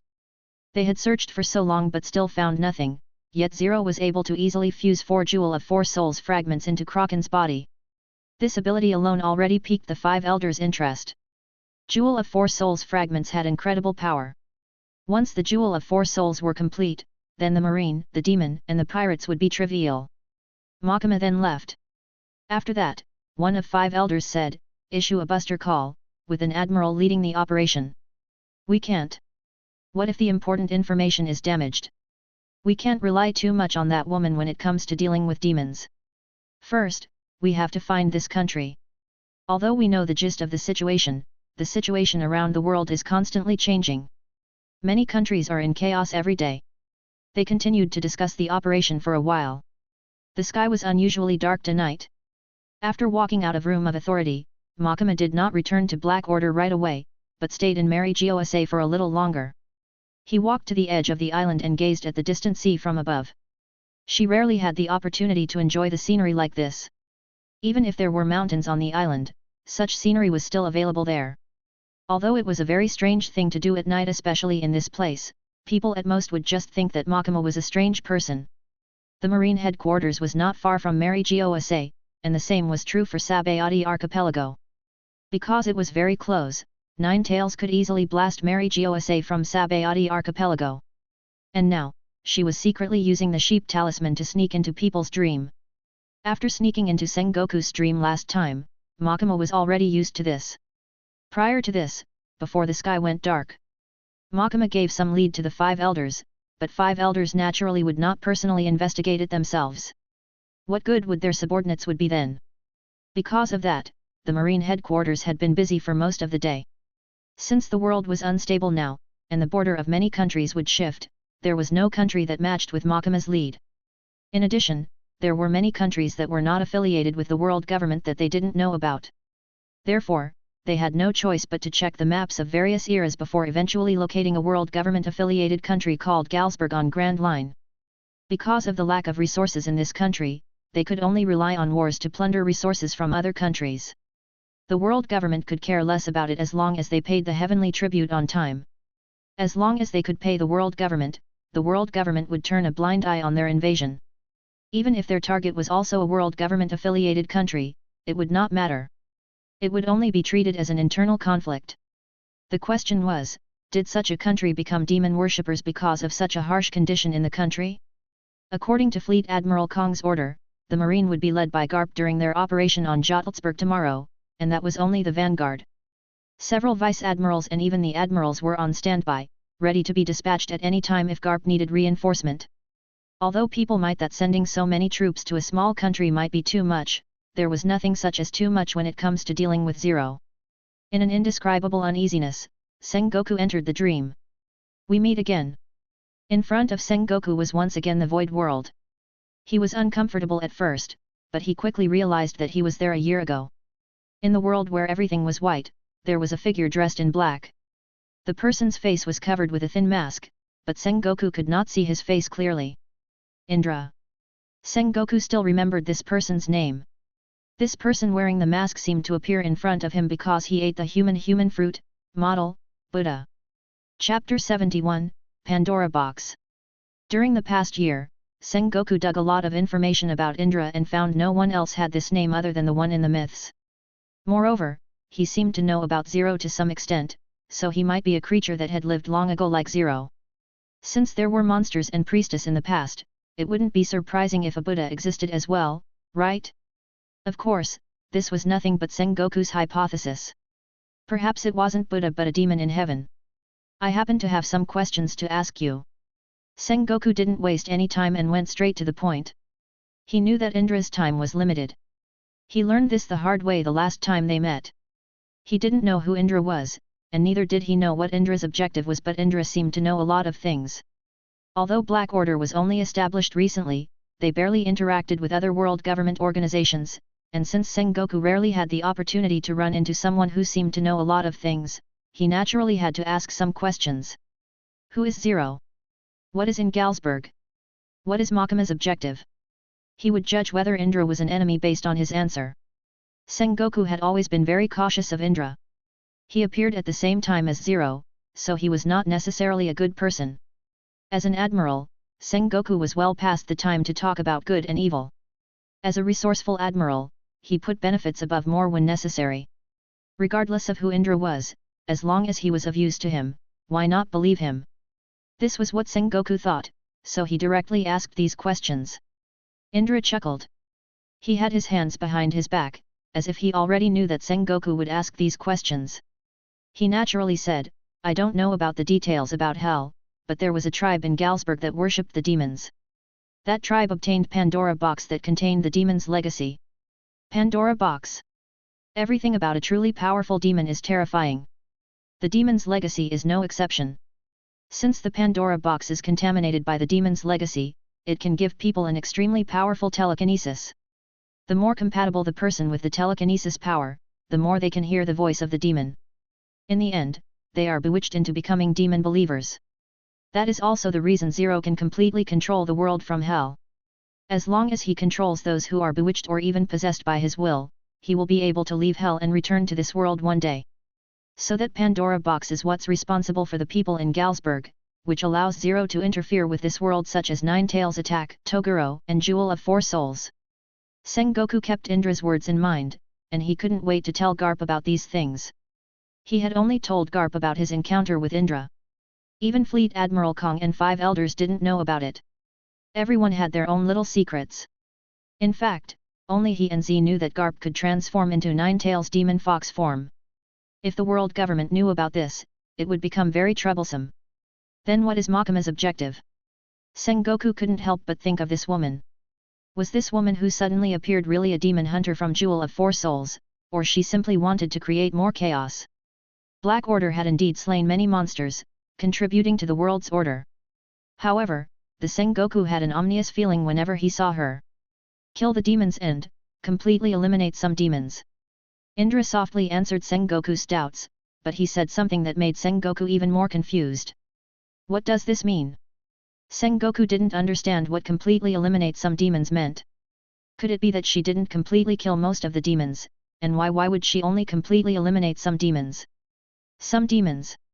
This is related to the origin of this world. Once they die, the disease in this world will disappear. Indra added in a low voice, Makama wants to completely eliminate some demons, but I don't know what she is after, and I don't know which demons she wants to kill. Demons are related to the concept of the world? Sengoku squinted. This was something he had never thought of before. This kind of existence was too dangerous. However, before Sengoku could even wrap his head around it, Indra continued, but those demons that are related to the origin of this world cannot die. Even though most of the demons can die, those demons only return to hell if they're dead. Makama wants to eliminate those demons completely, but no one knows what means she will use to accomplish her ambitions. This is your world, so figure it out with your own eyes. So that's how it is. Sengoku pondered for a moment and finally looked straight at Indra. Looking at the thin mask on his face, he said in a deep voice, then, what is your objective? I'm afraid you are not telling me these things through my dream simply to kill time, right? Since you are a perceptive person who can get this far on the proficiency in your devil fruit, perhaps you can help me with one thing. Consider that the payment for all the information I've given. Indra slightly raised his head and softly said, not all laws and truths can be obtained. His body gradually turned into light and disappeared. Sengoku watched his body disappear and didn't say another word. Sengoku was actually relieved when Indra said that he needed his help. After all, nothing was free in this world. If Indra didn't want anything in return, Sengoku might think he had ulterior motives. If Indra needed Sengoku's help, it proved that Sengoku had his worth. Sengoku managed to climb this far in rank because of such a cautious attitude. As he fell into deep thought, he fell into a deep sleep. By the time he woke up, the sky was already bright. Pandora Box, tribe, there should be someone who can communicate with Zero among them, but I don't know how powerful they will be. After Sengoku got up from the bed, he was ready to tell Garp part of what happened last night before Garp left. Chapter 72, The Eccentric Superpower. Grand Line, Galsburg. Toguro came to this country with cream. They did not take the city route. Instead, they headed deep into the mountains. Finally, they arrived at a vast wasteland formed by several mountains. In a remote corner of the wasteland, there was something that resembled an underground passage. Toguro slowly walked in and found himself at a vast underground space. It looked as if several mountains and earth had been dug up, connecting the underground space together. There was not much light, but there were many people. Well, it was unknown whether they be called humans or not. The people in that underground chamber all had dark skin. Their eyes were very big and emitted a strange light. They were the mutants that Genichi had created with a human manufacturing machine. Genichi made that an underground chamber this year. He had made a lot of preparations in order to proceed with the next phase. And now, those mutants were forming a circle, and in the middle of them all was a box. They all stared at the box in order to gain more power. There were about 100 or so of them. They were all about 13 or 14 years old. In about a year, they would be considered an adult. After reaching adulthood, their physical abilities would reach the peak, and with 2 years' worth of training using E.S.P training box, they should be much stronger, right? However, it would take another 2 years for them to fully mature. The reason why Genichi told the Marine now was because he knew that it would take the Marine 2 years to discover this place. After all, the Marine could even corner Roger so many times. What was more, there was a mole like Makima in addition to Genichi's ability to monitor the Marine. And as time went on, the pirates would definitely be able to detect the movement of the Marine. At that time, it would definitely be even more chaotic. In the midst of chaos, Genichi would draw out the tens of millions of character cards, and 2 years was enough for that. Behind Toguro, Cream opened its portal to Dark Dimension, and then a large amount of monster cells came out of the portal. In 7 days 2 monster cells could produce 1 monster cell. All of the monster cells were teleported to this place now, leaving only 2 on Genichi's possession. There were more than 70 of them, and it was not enough.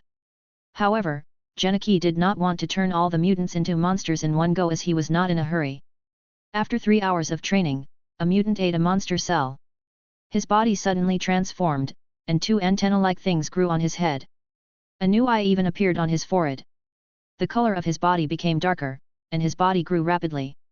In the blink of an eye, he grew dozens of centimeters taller, reaching the height of a normal adult. Test out your new strength, Toguro ordered. These mutants listened to Makima's commands after she dominated them. They were not puppets, so they needed orders before they could do anything. The mutant nodded and walked out to the surface. This was originally a wasteland surrounded by mountains. It was a place that even Galsburg had abandoned. Thus, no one would discover anything if they tested out their strength here. After the mutant walked out, he pointed his hand at a mountain. In the next moment, an intense force was blasted like a missile, causing a large ripple in the air. Toguro watched from the side as a huge hole suddenly appeared in the mountain in front of him, as if something just erased a part of it. Very good. The mutants blushed like students who had been praised by their teacher. This was indeed a very good destructive power. It was definitely considered strong in this world. These mutants would be strong enough to be an officer in 4 Emperor's crew in the future, and as long as Genichi had time, he could mass-produce these mutants. If they completed E.S.P training box's 3 years training, they might be able to reach the level of the 3 All-Stars in the future, which meant they were very strong. However, it was a pity that they could not provide emotion points for Genichi. This meant that they were destined to be unable to enjoy all the benefits that Genichi could give them. In the other part of Galsburg was a city that Galsburg often fought over with another country, unlike the abandoned mountain area. Douglas Bullet ran excitedly in the city. He was rewarded with a medal for his achievement of conquering this city. This was an honor that only the people who had made the greatest contributions in the country could get. And Bullet had obtained such a medal at the age of 8. What kind of monster was he? No one could say for sure. But no matter how powerful he was just a child now. At this moment, he ran excitedly in the city to find his companions and share his joy and honor with them. Bullet had been adopted by the army since he was young, and his companions were all young soldiers. Of all the young soldiers, he was naturally the strongest. However, to become the strongest, he had to walk a path different from others. And what set him apart from others happened this day. Everyone, I have obtained the highest level medal. Bullet was so eager to show off his medal to his companions right after he opened the door, but the moment he opened the door, a gas came out from inside. Bullet suddenly felt all of his power left his body, and then he slumped the ground. Was it an enemy attack? Was there someone hiding in this city? But why was it at the place he and his companions had agreed on? Bullet was puzzled, but someone stepped on his head and said in a familiar voice. You are not human at all. You are a monster. He widened his eyes because it was the young soldiers who grew up with him. He struggled to look up as he fell to the ground. He could still see his companions gathered around him and looked at him with cold eyes. Chapter 73, gives you a higher realm. Only the most distinguished people can get that medal. Bullet, you are just a rookie soldier like us, how can you get such an amazing thing? You're a monster. A monster addicted to war, you will kill all of us sooner or later. The junior soldiers gathered together. They were afraid of Bullet's power, and one of them casually snatched the medal in Bullet's hand. This amazing medal does not belong to a monster like you. It was true that they were Bullet's peers, but in the long war, they were awfully afraid of Bullet's power. It was not the power that humans should have. Was it even possible for an 8-year-old kid to achieve the highest military honor in the country? Absolutely not. Their fear of Bullet had reached its peak at this moment. Only those who stayed with Bullet all the time knew that this kid's heart was filled with violence and killing, that he would destroy his own country sooner or later. Therefore, they wanted to kill Bullet here. After subduing Bullet with the trap they made, they would be hailed as heroes who saved this country. Only they deserved this medal. That was their plan. Moreover, they had also obtained some very convenient item like military-grade poison gas in their dormitory. As long as they used this poison gas, even the monster like Bullet wouldn't be able to resist. Just like now, they easily stepped on Bullet's body and snatched away the badge of honor that he regarded as the highest honor. If they confronted each other head-on, Bullet would have torn them into pieces long ago, but now he was powerless. You bastards! Bullet's body was continuously bombarded by punches and kicks by his companions as the poison gas went further and further into his system. This was a feeling that he had never felt before. It was extremely close to death. He never thought that he would die because he was the strongest. No matter what kind of enemy he fought, he would win. He could obtain the medal because he had been basking in victory, but he didn't expect that he would lose it to the people he once trusted. Bullet wanted to use the last ounce of his strength to resist, but the effect of the poison gas was very strong. He could not muster any strength. He could only watch as his comrades set the room in fire and then ran out while laughing. The flame quickly spread. Bullet could feel that the temperature was getting higher and higher. The flame seemed to drive away a portion of the poison gas effect, but he still couldn't muster any strength. Could it be that he'd really end here? All of a sudden, the sound of footsteps echoed in the burning house. Did someone stay behind? Did one of them come back out of worry that he would survive? Bullet used all his strength to stand up, but he felt even dizzier. The flame had clearly already burned his body, but even the pain was gradually fading away. Excessive trust is one's greatest foe. Considering how strong you are, you should not be injured this badly by the poison gas of this level if you are even a little cautious. When Bullet was about to pass out, a woman's voice suddenly sounded in his ears. He mustered the last ounce of his strength to raise his head and only saw a person wearing leather shoes and trousers. However, judging from the person's body and voice, it should be a woman. You still want to live, right? If you can see me, I will grant you a brand new life and a new place to belong. Bullet didn't want to die. At the very least, he had to kill his former companions who had ambushed him. Therefore, he tried his best to raise his head. He wanted to see the woman's face. As if, I would die here. Bullet gritted his teeth. Suddenly, his mind seemed to go blank as if some sort of power entered his nerves that had gone numb. His spirit seemed to be restored as a powerful power spread to his entire body from his mind. A powerful aura spread out from Bullet's body, from his body to the outside. The young soldiers who had run outside to observe the burning room suddenly fainted. Color of Supreme King Haki.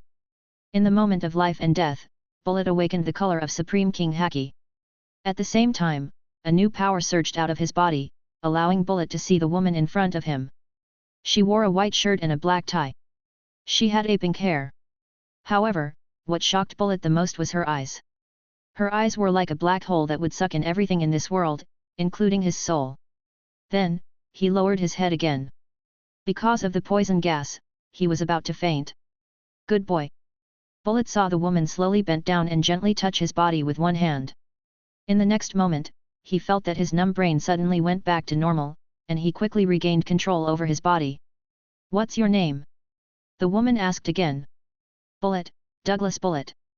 Bullet said loudly. Douglas, is that your commander's surname? Abandon it. From now on, you will be Bullet of the Black Order. Makima said softly. You are Black Order's Supreme Commander, Makima. Bullet suddenly recalled the organization that had risen in fame, Black Order. And he also remembered that he had seen the face of Black Order's Supreme Commander in the newspaper. Your talent is wasted in this country.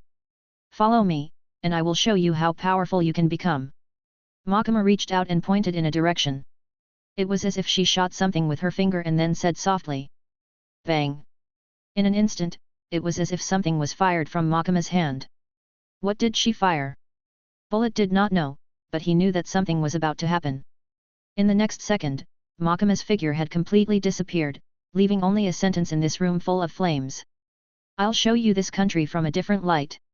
When you truly want to pursue strength from the bottom of your heart, find me at Black Order. He stared blankly at Makima's figure that suddenly disappeared. He could not help but slowly say. Strength. Chapter 74, Bullet's Rampage. Bullet was no longer under the influence of the poison gas. He stood up and completely ignored his burned body. At this moment, he had never been this eager to pursue strength. Then, he walked out as he couldn't wait to execute his former comrades. Bullet walked out of the burning house with body covered in flames. For an 8-year-old boy, this should be an extremely terrifying scene, but Bullet regarded this pain as his own training. Moreover, all of this happened because he himself failed to notice the incoming danger. He was too careless, so he should suffer the pain of being burned by the fire to punish himself. However, those who tried to burn him to death should be punished with death. Bullet looked at his fainted comrades without a trace of pity in his eyes. He directly stepped on their heads and crushed them into pieces. At the end of it, there was only blood left on the ground. Bullet was too lazy to wake up these little brats and slowly torture them. Therefore, at this moment, he had already cast away these trash from his heart. He turned his head and looked in the direction where Makima pointed her finger earlier. At that time, it was as if she shot something with a gun. Now that he saw what lied beyond that direction, he didn't see anything damaged, but Bullet still felt that something must have happened in that direction. After killing all of his former comrades, he took the medal back and ran in that direction. He came from that direction before he was ambushed by his former comrades, so he knew very well who was there. Commander Douglas Gray was there. Bullet got the medal from the top brass that was passed through Douglas Gray. After seeing Bullet's fighting strength, he adopted him. But he was only interested in using Bullet for his own benefit. Bullet then arrived at the military headquarters and saw the commander's office in chaos with his own eyes. Bullet pushed away several people and ran all the way to the center of the chaos. The office that used to be Gray's was now tightly sealed by a team of soldiers. Bullet did not care about them at all and entered the office. Then he saw Douglas Gray with his own eyes. He was still sitting in his seat and looked down with a dignified look, but he could no longer give any order, because there was a hole on his forehead, as if something had pierced through his head. Bullet! You are crazy! At this time, a scream was heard from outside. It was the people that Bullet had pushed away before. They all clearly noticed Bullet as he was the only kid who had scored many achievements in this war. Everyone knew that he would be the future star of this country. However, at this time, Bullet only felt a burst of excitement. He was not sad at all that his superior had died. That woman! Right now, the only thing in his mind was that woman.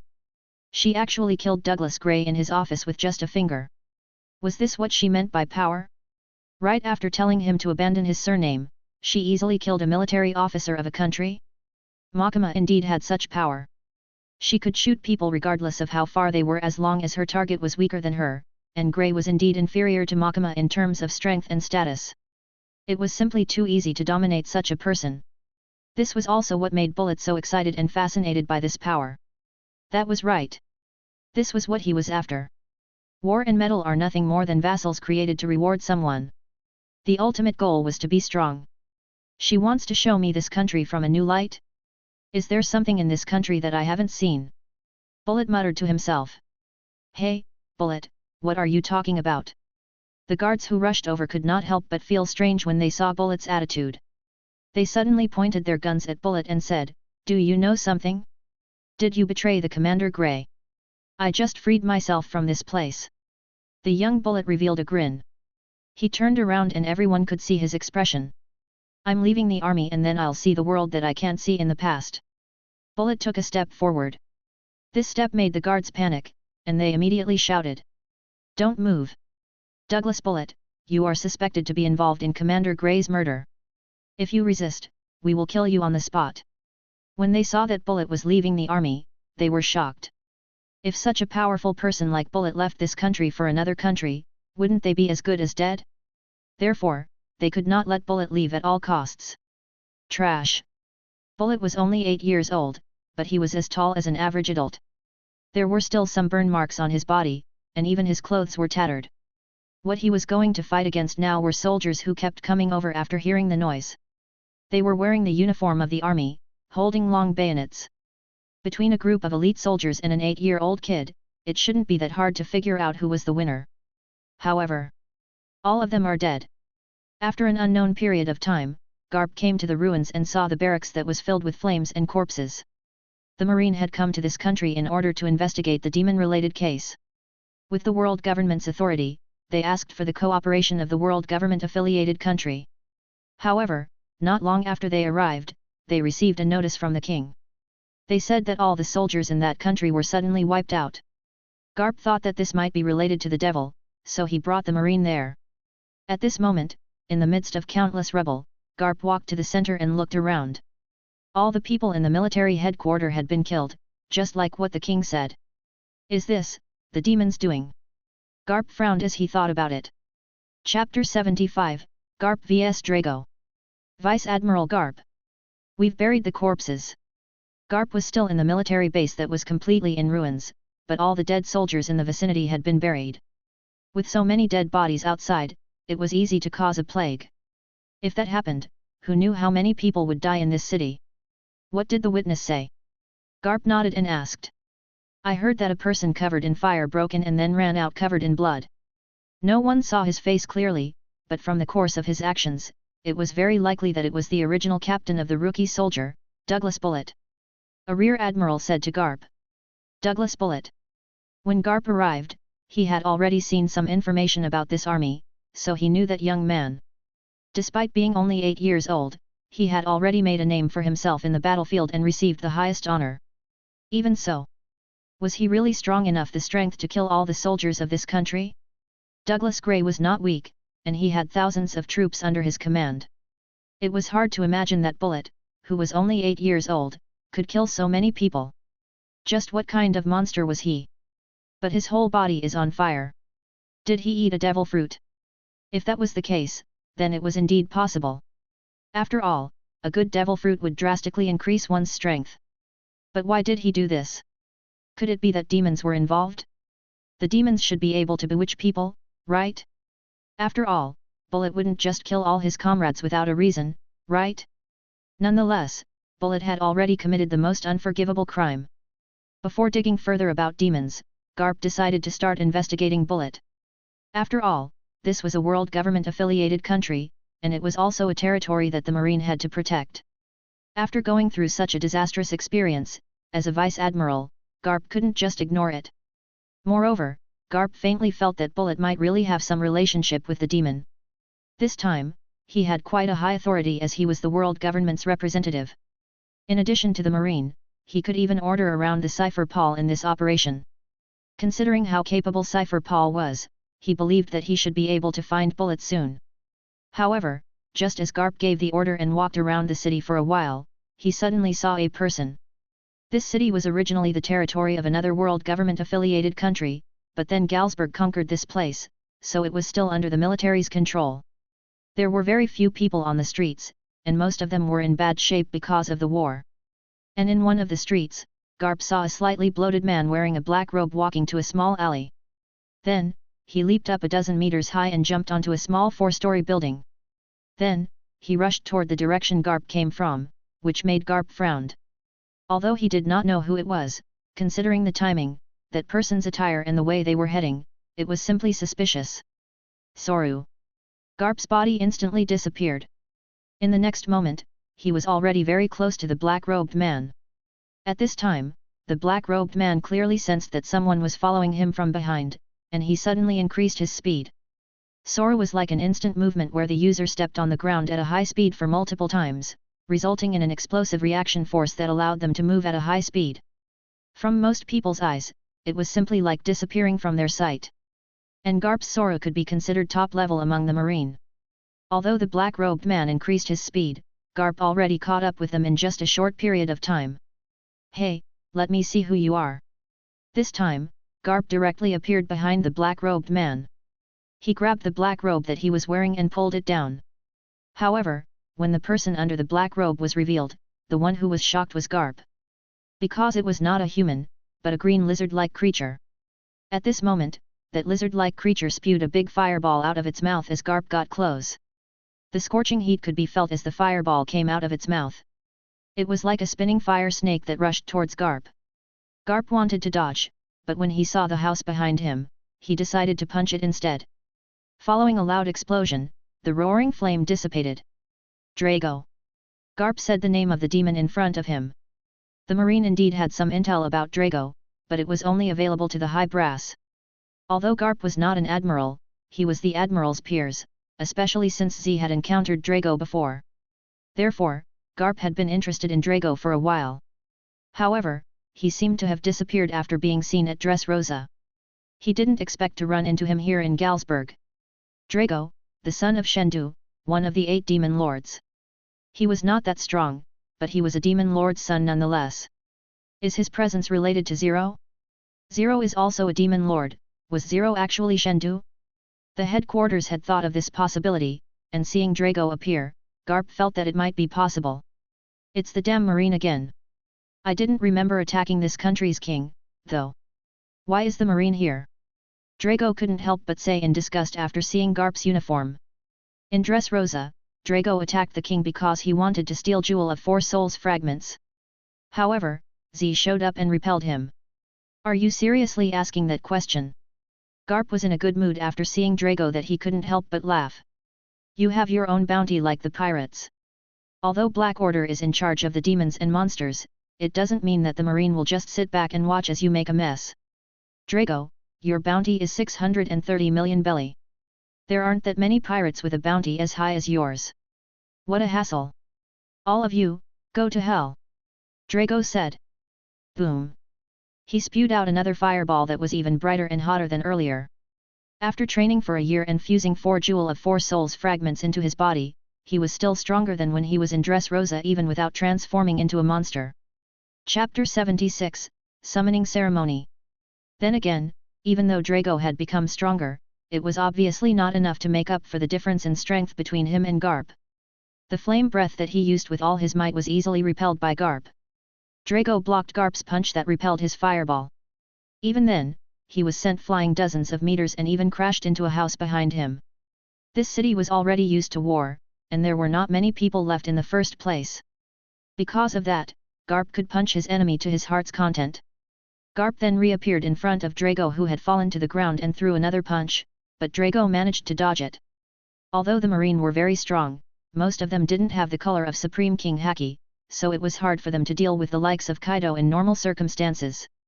Garp wanted to get more information, so he didn't use his full strength. At this moment, Drago and Garp had only exchanged a few blows, but were already a little tired. After all, even without color of Supreme King Haki, the strength gap between the two sides was quite big. Garp was stronger than Z. That was how Genichi felt through Drago's battle with Garp and Z. Then again, there was a big problem with Z's fighting style. If you don't fight with the intent to kill the enemy, how can you use go all out? Tell me. Are you Zero's son? Garp asked as punched Drago again. This time, it landed on Drago's abdomen, sending Drago flying. This time, he did not follow up with another attack. Judging from the strength of this punch, Drago should lose his will to fight after this. What nonsense are you talking about? Drago fell into a pile of debris. He pushed away the rubble around his body and panted slightly. I am the son of the Shendu. I am the strongest dragon in the world. What? Could it be that my guess is off? But if you have nothing to do with Zero, why are you in this country? Garp glared at him. Humph. Well, it doesn't matter if you know about this. There is a jewel of 4 souls fragment that seems like my father in this country. That guy Zero actually tries to use this jewel of 4 souls fragment to lure me in and use me as a sacrifice to open the gate of hell for him that my father was supposed to pass through. Drago said coldly. Are you an idiot? Hearing Drago's words, Garp just picked his nose and flicked away the booger. You know that this is a trap, but you still walk right into it. Drago slowly stood up. His body suddenly emitted an aura that was beyond Garp's expectations. At this time, he said at the same time. As long as I get that fragment, I can use it to locate the other 11 jewel of 4 souls fragments that react to Shendu. Once I gather those 12 fragments, I can revive my father. His body had undergone a strange transformation, and he looked extremely menacing. Zero wants to use me, and I also want to use him. You guys came at the right time. You idiots can fight to the death. Drago suddenly laughed as he tried to escape. However, Garp suddenly appeared in front of him with a Soru and punched again. Don't think that you are amazing just because your appearance changed slightly. Tell me everything that happened here. However, just as Garp was about to rain Drago, who had transformed into a monster with punches, Drago suddenly disappeared. He used teleportation right before Garp managed to hit him, and he reappeared hundreds of meters away from where he was originally. After a year of training, he was quite well versed in telekinesis and teleportation. It would take him 3 minutes to activate teleportation, so he used it before fighting with Garp. I forgot to tell you, this place can be used for a sacrificial ground. Drago was now at where the military base used to stand. It seemed that this was what he was after, but he was panting slightly. It seemed that he was quite exhausted. Garp did not expect that Drago had a move like Soru. Nonetheless, he would not be able to escape from his grasp. He used Soru several times and closed the distance with Drago. However, what happened in the next second shocked Garp as he saw the large number of dead soldiers behind Drago slowly stood up. In the next moment, the corpses put their hands together, as if they were praying. Even though their bodies were covered in blood and wounds, their prayer was so sincere. The most baffling scene was their upper and lower half were clearly separated. They were divided into 2 rows. One column consisted of normal upper bodies praying, while the other column consisted of the lower half praying with their legs. These people were constantly lining up, as if forming a passage that led to despair and darkness. Garp couldn't help but stop. As he looked closely, he noticed that there seemed to be a person at the end of the corpses line. At the end of the darkness, in this hell-like scene, a person appeared. No, since it was a hell-like scene, it should be a demon instead. Drago stretched his hand wide as if he was starting a ritual. Garp did not interrupt Drago. Instead, he quietly watched him as he was carrying out this ritual. Then, the demon finally appeared with 2 of its escort. His entire body was covered in a layer of frost armor, and his hair was also white. There was a hole on his forehead, and there was a crystal-like hexagonal snowflake in the hole. His hands were also equipped with 2 long swords that were also covered in snow. In an instant, the entire city's weather suddenly changed. Even though it was almost December, this was too cold. The temperature dropped by 20 degrees, and ice began to manifest. And the closer the demon got to Garp, the colder it was. Garp felt as if his body was going to freeze, but what made him even more concerned was the bottomless killing intent and dominance mixed in the ice and snow. Chapter 77, Snow Demon Sheiji. This guy is strong.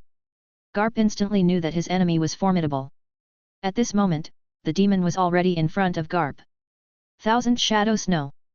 The demon was naturally Shiki, who had eaten snow fruit and monster cells. Although he was just a living corpse at the moment, with Makama's forceful domination, he attained strength no less than his own when he was alive. Snow fruit and monster cells were enough to make up for Shiki's consciousness and float fruit. At this moment, he waved his 2 swords, Oto and Kagurashi, whose shape had been changed by the ice and snow. In a split second, the wind stopped, and everything stopped at this moment. The 2 swords discharged countless compressed air blades like thousands of snowflakes falling from the sky at Garp. This was not the power of his haki.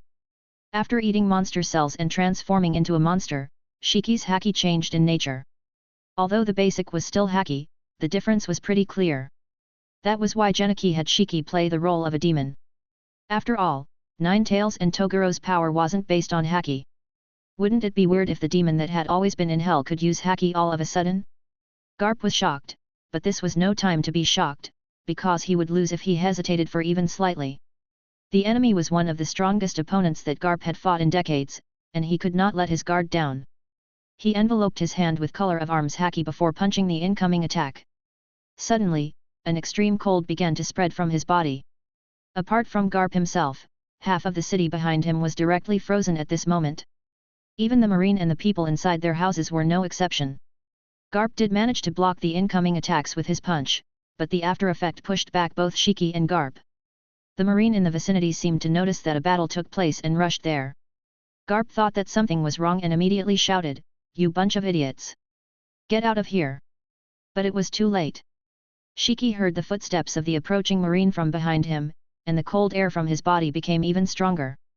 Then, he immediately sent a heavy snowstorm in that direction. Seeing this, Garp directly rushed to protect his men, but just as he was on guard against the snow demon, Drago spoke. "Let's stop right here, Sheiji. There's no need to fight them to the death now." Drago smirked as he sat on the top of the debris. "Let him go. That way, it will be more fun the next time we meet." Sheiji. Is that the name of this snow demon? Garp thought in his heart as he rushed past Shiki. He threw a color of arms haki-coated punch, blasting a huge hole in the incoming snowstorm and driving it away. The marines behind him didn't know what happened, but they were saved by Garp for sure. Garp didn't care what the marine behind him was thinking. Instead, he looked at the snow demon. Even though Drago was no match against him, he obediently stopped when Drago told him to stop. Was this the helper that Drago was looking for? He used the dead soldiers in Galsburg as a sacrifice to summon this demon from hell. Drago must have thought this out, and this snow demon called Sheiji should be one of Drago's father's subordinate. After all, Drago's father was a demon lord, so it was not surprising that he had some demons that served him. However, this subordinate was so powerful no matter how he thought about it. "Although I don't know who left me such a great gift, I'm really grateful." Drago opened his arms, and then the snowstorm enveloped him and Sheiji. Before escaping, Drago laughed and said, "Be sure to work hard for me and find Zero's base." The snowstorm completely covered him and they disappeared from everyone's view in the next second. Sheiji. Garp was sure that it wasn't that snow demon's real name. It should be a code name of some sort. After all, according to the information he got from the world government, the demons' real names were very important. However, this name was simply strange. "Vice Admiral Garp, what should we do next?" While Garp was deep in thought, a marine captain was shaking as he asked Garp what they should do. "Inform the headquarters and ask them to send Sengoku." Garp said confidently. Just do it, I'll tell you later." There was indeed some sort of conspiracy here. If Black Order wants them to die, then they would make sure to show Makima who was the boss. Garp then left with the marines, and after they left for about 10 minutes, an 8-year-old boy appeared here. It was Bullet. After the massacre, Bullet knew that he would be a wanted criminal, but he didn't expect that the marine would send so many of their men. When he was about to leave the city, he saw the battle between Drago and Garp, and he got some information from their conversation.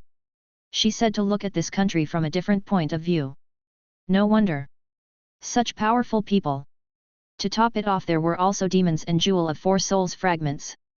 There are so many things that I did not know in this country. Bullet muttered to himself. He then smirked. Let's use this chance to see this country in a big picture. Chapter 78, 30,000 Marine. Bullet was still young, but in a few years, he would be on par with Rayleigh after joining Roger Pirates, second only to Roger. He especially became even more uncontrollable after Roger's death. He kept rampaging all over the place because of losing a worthy opponent. This forced Garp and Sengoku to team up and led Buster Call to arrest Bullet.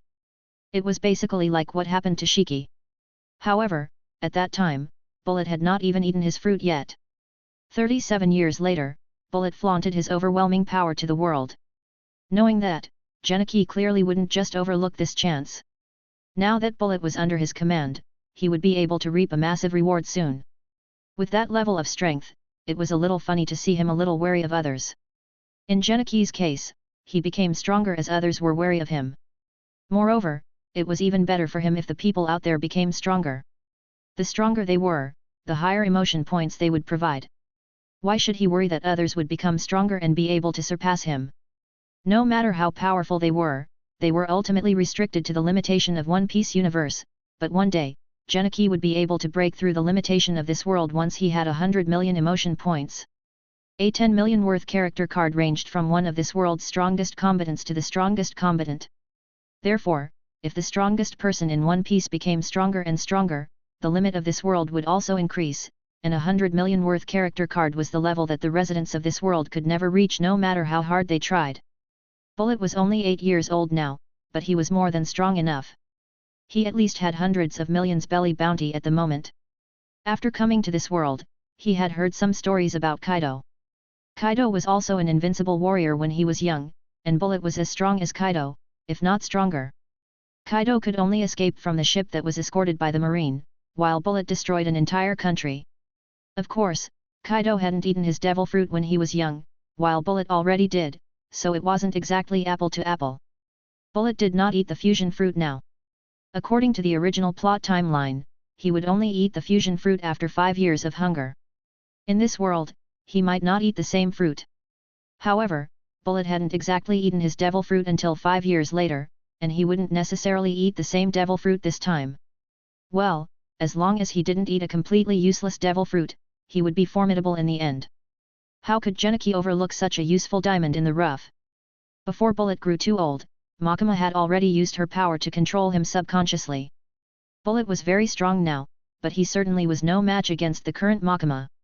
When he saw the battle between Garp and the demon, he was extremely excited because he seemed to have finally found his first goal. He would first strive to each Garp and Sheiji's level, who seemed unbelievably strong, and then became the strongest in the world. What did it mean to be the strongest in the world? He would lay low until the situation in Galsburg settled down and then headed to Black Order's headquarters to personally ask that woman what true strength was in the new place for him that Makima mentioned. Now, Bullet was heading inland from this small city near the border that he had just conquered. Since the demon was in Galsburg, there should be none here. Besides, he had just conquered this town, and he saw no demons. After Bullet left, Garp had also finished his report to the headquarters. Kong immediately informed 5 elders about what happened in Galsburg as this operation was their order. They wanted to know what happened in Galsburg, but even though Kong was a fleet admiral, he was helpless against 5 elders. At the same time, he urgently called Sengoku over and repeated what Garp said to him. Z was in the New World. One of the Marine's strongest combatants should always check things up in the New World to deter the pirates, while the other stayed in the headquarters to protect the celestial dragons. At this moment, Kong and Sengoku were talking about what happened at Galsburg in the Fleet Admiral's office. Our men had encountered some formidable enemies in the northern war zone of Galsburg. They were Drago, Sheiji, and Zero's followers. Sengoku was stunned after hearing Garp's report. This is nearly 1/4 of our total forces. Are you sure this country won't be destroyed? That is what we're trying to prevent, but at the same time, getting Jewel of 4 Souls fragments and killing demons are prioritized over the survival of a country. Kong said to Sengoku. The world government is very serious about this mission. You will lead a total of 30,000 elite troops. Combined with our force at Galsburg, there should be a total of 50,000 soldiers. Sengoku was shocked. He didn't expect the headquarters would go this far. This was not the era of great pirates. The number of people who sailed to the sea to become pirates was far less than in the future. Most of the people in this era still wanted to be a marine. Even so, 30,000 was a lot of number. Moreover, they were elite marine, not the average ones. But if I lead the force? How about Marineford and Sabaody Archipelago? You don't have to worry about this. Kong said in a deep voice, this is the 5 elders' order, so you don't need to worry about it. What's more, even if you are not here, I'm still around. Before becoming a fleet admiral, Kong was a powerful admiral, so there was no need to question his combat prowess. But there's no way we can't completely cover up this operation. There were 30,000 marine we're talking about here. There's no way the pirates won't just sit back after seeing this chance. Sengoku raised another question after thinking this through. We have to send 30,000 elites to deter them. From today on, Galsburg will be isolated. No one is allowed to enter or leave that country. Kong said with dignity and courage. In the meantime, Black Order will be mobilized outside Galsburg to prevent the invasion of pirates. Sengoku, you should know what I'm talking about. Chapter 79, Tracking Bullet. Understand? Of course I understand. Sengoku and the others knew from the beginning that this was actually a game between the Marine and Black Order. After all, now that the demons were confirmed to be sighted at Galsburg, Black Order should have stepped in. However, the world government didn't give such an order, and the Black Order didn't volunteer either. Black Order wanted the Marine to be a sacrificial pawn to wear down the enemy's strength. They may think that this case was extremely difficult to deal with, so they gave up the credits, but in exchange, the Marine had to send their men there. The world government allowed this, but Makima had to capture some demons for the world government's experiments, even though that was definitely not enough. On that note, Black Order still owed the world government a favor. This was the deal between them. Most importantly, the world government wanted to hog the results of this battle for themselves. This time, there must be a lot of demon-related things on Galsburg. If they could get good results, then the world government would finally be able to take the first step in dealing with demons. If they didn't have to rely on Makima for demon-related matters, then Black Order would have no bargain chip. In other words, they had to completely submit to the world government. This was the world government's gamble, and the bargaining chip was the Marine headquarters. Although it wasn't pleasant, they had no say in this matter. As the world government's organization, the Marine had no choice but to obey the orders from above. This was also why only a few people in the Marine had color of Supreme King Haki. Even those who had color of Supreme King like Sengoku had to keep his mouth shut. Even if many people had the aptitude to awaken color of Supreme King Haki, they would not be able to awaken it in such an environment. This time, they sent 2 admirals and 30,000 soldiers, which was enough to show the world government's resolve. However, if things went south, a war might break out. If that happened, the entire country might be destroyed. In this case, they could not evacuate the civilians because the country had been locked down, but for Sengoku, this was a necessary sacrifice. He didn't think of himself as the celestial dragon's lapdog, and his justice was reigning justice. To put it short, he didn't mind compromising in order to obtain something. Sengoku himself was the person who ordered Buster Call in order to erase O'Hara off the map. To put it bluntly, there weren't that many good people in this world. It was naive to think that a truly good person would change this world one day. This world was already twisted from the beginning. Sengoku didn't leave immediately because he still had to wait for the forces from all of Marine's bases to arrive. By that time, 50,000 people and hundreds of warships will be mobilized at the same time. This would be an unprecedented grand-scale operation in Grand Line. Some pirates would run as fast as they could upon seeing a fleet of this level. In this era, the world government was considered the dominant forces in the sea. Once they've gathered their forces, everyone became abnormally nervous. The sea was restless, as if a war was about to break out. Usually, only 5 vice admirals and 10 warships were deployed in Buster Call, but the military might of this operation was equal to 10 Buster Calls. Even Sengoku was shaking his head helplessly. The bigger the force they sent, the more it proved that the enemy posed that much of a threat. In addition, what would Makima do next? In a week, the 30,000 Marine had assembled. Sengoku boarded the warship to set off for Galsburg. Hundreds of warships sailed to Galsburg. Average pirates didn't even dare to look at them. The pirates were constantly monitoring the Marines' movements, while Garp had relocated as Galsburg had now become the ice capital. In the past few days, he led his men to rescue the people that had been frozen, but it seemed that the weather had changed too drastically, and Garp had determined that there were no clues of the demons there. Instead of chasing the demons, he was now chasing after a human. A human named Douglas Bullet. According to the information he got from the king of this country, the only survivor of this country, Douglas Bullet was only 8 years old, but he got the best medal of honor this country could offer. In addition to the sacrificial ritual that Drago did, Bullet had also massacred everyone in northern border. When Garp brought his men to clean up the mess, even these elite Marines felt fear. They felt there was some sort of darkness in that scene. This tragedy was even announced in the newspaper, becoming a major news. Garp believed that Douglas Bullet was likely the culprit behind the massacre. Therefore, Garp had been searching for traces of Bullet and had already crossed several cities. While the world was in turmoil, after a year of training, Genichi had once again gained a lot of emotion points. Positive emotion points, 265841. Negative emotion points, 82455152. In this year, his positive emotion points had only increased by 200,000, while his negative emotion points had increased by more than 800,000, and he was getting closer and closer to his 10 million goal. As expected, it was not easy accumulate positive emotion points. Makima had taken down many demons, and he only got that much. On the other hand, negative emotion points had increased by 800,000 despite having already accumulating millions of negative emotion points. It seemed that he had done too many bad things. Genichi wanted to draw Jewel of Four Souls fragments again. There were around 79 Jewel of Four Souls fragments, and when they were combined, they would form the complete Jewel of Four Souls. As far as he knew, 100,000 positive emotion points would give at most 5 Jewel of Four Souls fragments, which meant that the complete Jewel of Four Souls required around 2 million positive emotion points. 2 million positive emotion points was even more costly than E.S.P training box. According to his belief that the item of the same value as the character card was more powerful, it certainly fit the bill. Chapter 80, Garp vs Bullet. Jewel of Four Souls Fragments *3, a sphere from Inuyasha universe. It is a fragment of the Jewel of Four Soul. It can boost the user's strength. The more fragments one have, the stronger they get. Once it's complete, Jewel of Four Souls can fulfill the user's wish. When drawing a card, you can increase the chance of getting Jewel of Four Souls fragment by holding the fragments in your hand. He consumed 100,000 positive emotion points and obtained 3 Jewel of Four Souls fragments to lay out his next plan at Galsburg. Bullet will be found soon.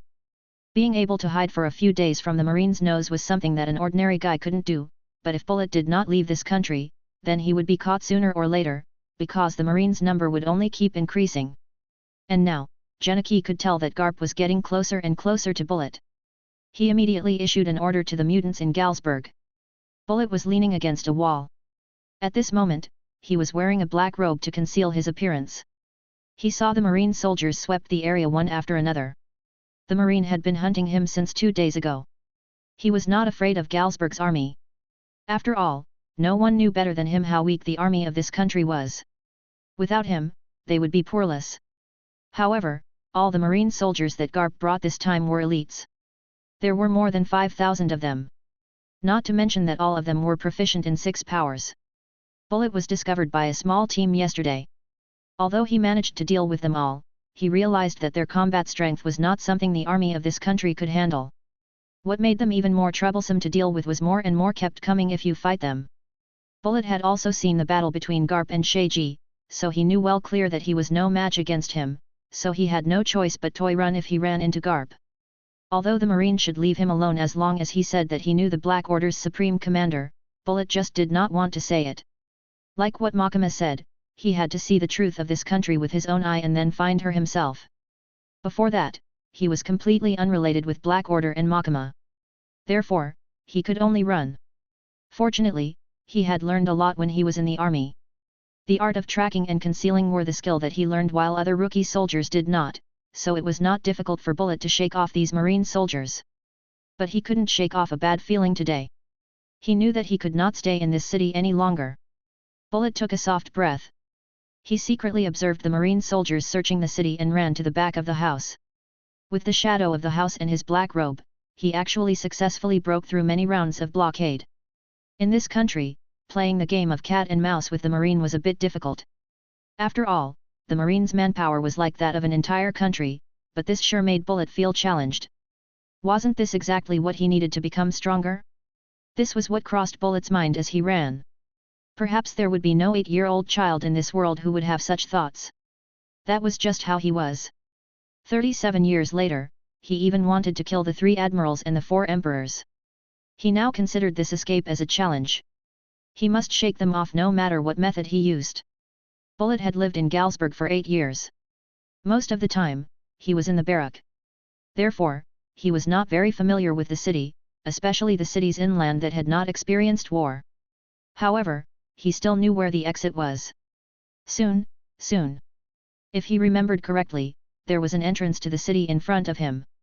As long as he could escape from the city, he would have a better chance at this cat and mouse game. It's Douglas Bullet. Bullet was walking through the shadows when he suddenly heard a man's voice behind him. Then dozens of Marines looked over. Bullet ran at full speed. Since he was found, he didn't bother to pretend that he wasn't Douglas Bullet. Stop him! Several Marines suddenly appeared in front of him, and they immediately opened fire. The bullets hit his body, but Bullet did not slow down. He rushed through the Marines at an extremely fast speed, smashing their formation into pieces. At this time, he had already rushed to the last street, and the gate was in front of him. As long as he managed to push onward another 100 meters, he could break through the city. However, Bullet was shocked almost immediately. Because he saw a man walking in from the gate, and that man was Vice Admiral Garp. "Brat, I have been looking for you for a long time." Garp didn't expect to see Bullet as soon as he entered the city. He was surprised at first, but soon he grinned and punched him. "Don't get in the way, stinking Marine." When Bullet saw Garp, he felt that something was off. However, the gate was only a foot away. After rushing out, there was a forest. Further away was a mountain range. As long as he left this city, he would have more advantage. Therefore, even if he knew that this person was a monster, he could not afford to back off. In any case, there was nowhere to hide anyway. Bullet's mind was in the zone. In an instant, it was as if he had broken through the shackles, and a shocking pressure burst out. In the blink of an eye, it swept the everything around Bullet all the way to the gate. Many Marine soldiers who were chasing Bullet fainted. This scene even shocked Garp. Color of Supreme King Haki. No wonder this kid managed to annihilate an entire army by himself. Even if the whole army's strength is average, Bullet was only 8 years old. But if he had Color of Supreme King Haki, it would make sense. Little did he know that Bullet didn't even use Color of Supreme King Haki to annihilate the army. While Garp was throwing his punch, Bullet's highly sharpened mind seemed to develop another kind of power. That power allowed him to see the trajectory of Garp's punch. When the punch was about to hit him, he suddenly dodged sideways and rolled over Garp. "You underestimated me too much," Bullet thought in his heart. Regardless of his strength, he was just an 8-year-old child. How could an adult use all his strength to hit a child? This was what Bullet was after, but he also underestimated Garp too much. Chapter 81, Number 3. The moment Bullet dodged Garp's punch, he suddenly felt a great pain. Boom! A black fist hit his abdomen. Bullet did not expect that Garp would reappear in front of him right after missing his punch in the blink of an eye. This man punched him back a few hundred meters and sent him flying back into the street inside the city. Bullet hit the ground hard and left a ravine on the street as he was sent flying. Once he stopped, he could feel pain all over his body. When did he last feel this much pain? This guy. He was indeed a monster. There was no fear in Bullet's heart. Instead, it was like a desire for power. Perhaps that was his true nature. Honor, medal, or anything of the sort was just a step on the path of becoming stronger. In a short period of time, his true nature was awakened. He wanted to become the strongest in the world. "That's why I won't be caught by you here," Bullet shouted. After being pushed back, he stood up from the ground and rushed towards Garp again. "Good perseverance, are you interested in becoming a Marine?" Garp was a little surprised to see Bullet standing up again. He believed that his punch earlier should inflict quite a serious injury, but this kid was still able to stand up. This made Garp admire Bullet's fighting spirit. If this kid joined the Marine, then maybe he could become an admiral or even a fleet admiral. However, he also knew that the offer fell into deaf ears. After all, Bullet had Color of Supreme King Haki. Someone like that wouldn't join the Marine. Seeing that Bullet did not stop at all, Garp punched again. Bullet, who had just rushed over, was once again sent flying. The difference in strength was too great. Bullet couldn't get past Garp. Should he change directions? Garp's punch just now was even stronger than before. It almost made Bullet faint, but his fighting spirit kept him conscious. Bullet eventually stood up despite wobbling. Looking at Garp who was gradually approaching, Makama's figure suddenly appeared in Bullet's mind. Even though he only saw her once, it left a striking impression. Perhaps it was because she was the first to show him see what true strength was. He had killed Grey in the barrack from so far away with only a finger, while everyone else was completely unharmed. Such a power really made Bullet excited. Even now when he was about to die, that woman appeared again. Bullet regained his strength just by being looked by her. He looked at Garp who was getting closer and suddenly shouted. His fist became dark and he punched Garp. It's useless. Garp also shouted loudly. When Bullet's punch nearly landed, he also punched back. However, he was stunned at this moment because he sensed there was someone else out there beside Bullet. Boom! Their punch collided, and the impact of collision between their color of arms haki suddenly burst.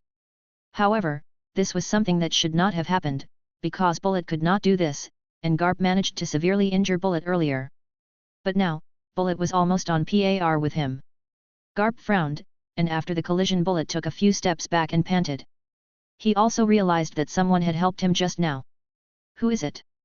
Bullet asked loudly. Garp also used his color of observation haki, but before he managed to detect them, the culprit came out of their own will. He quickly rushed to Bullet from afar, and his appearance surprised Garp and the other marine soldiers. That person had dark green skin, 2 antennae, and a third eye on his head. His eyes seemed to be golden. He was one of the mutants that Genichi raised. After more than a year of telekinesis training and eating monster cells, he had no problem helping Bullet resist Garp's punch. After all, Garp did not use his full strength. At this moment, Garp squinted. This guy reminded him of someone. It was the person he retrieved a year ago, the guy that Zero had possessed. Although Zero did not have a third eye at that time and did not have such antennae, the color of their skin was similar and the presence was quite similar. Nice. Garp grinned. They did not come to Galsburg to capture Bullet. From the beginning, their goal was to capture these demon followers. They originally planned to wait for Sengoku and the other reinforcements before conducting a thorough search, but they did not expect that the one they were looking for would appear now. It seemed that chasing after Bullet was the correct decision. Who are you? However, to Garp's disbelief, Bullet did not seem to be familiar with this demon follower. He even kept a distance from him. A good vessel. The mutant did not say much as he looked at Bullet as if he was looking at an object, which made Bullet very disgusted. However, Bullet was too weak right now. He had been punched several times by Garp, and all of them were strong enough to seriously injure him. He could barely stand because of his willpower, but that did not mean he didn't feel any pain. At this moment, he almost couldn't hold on. He wobbled and nearly fell down.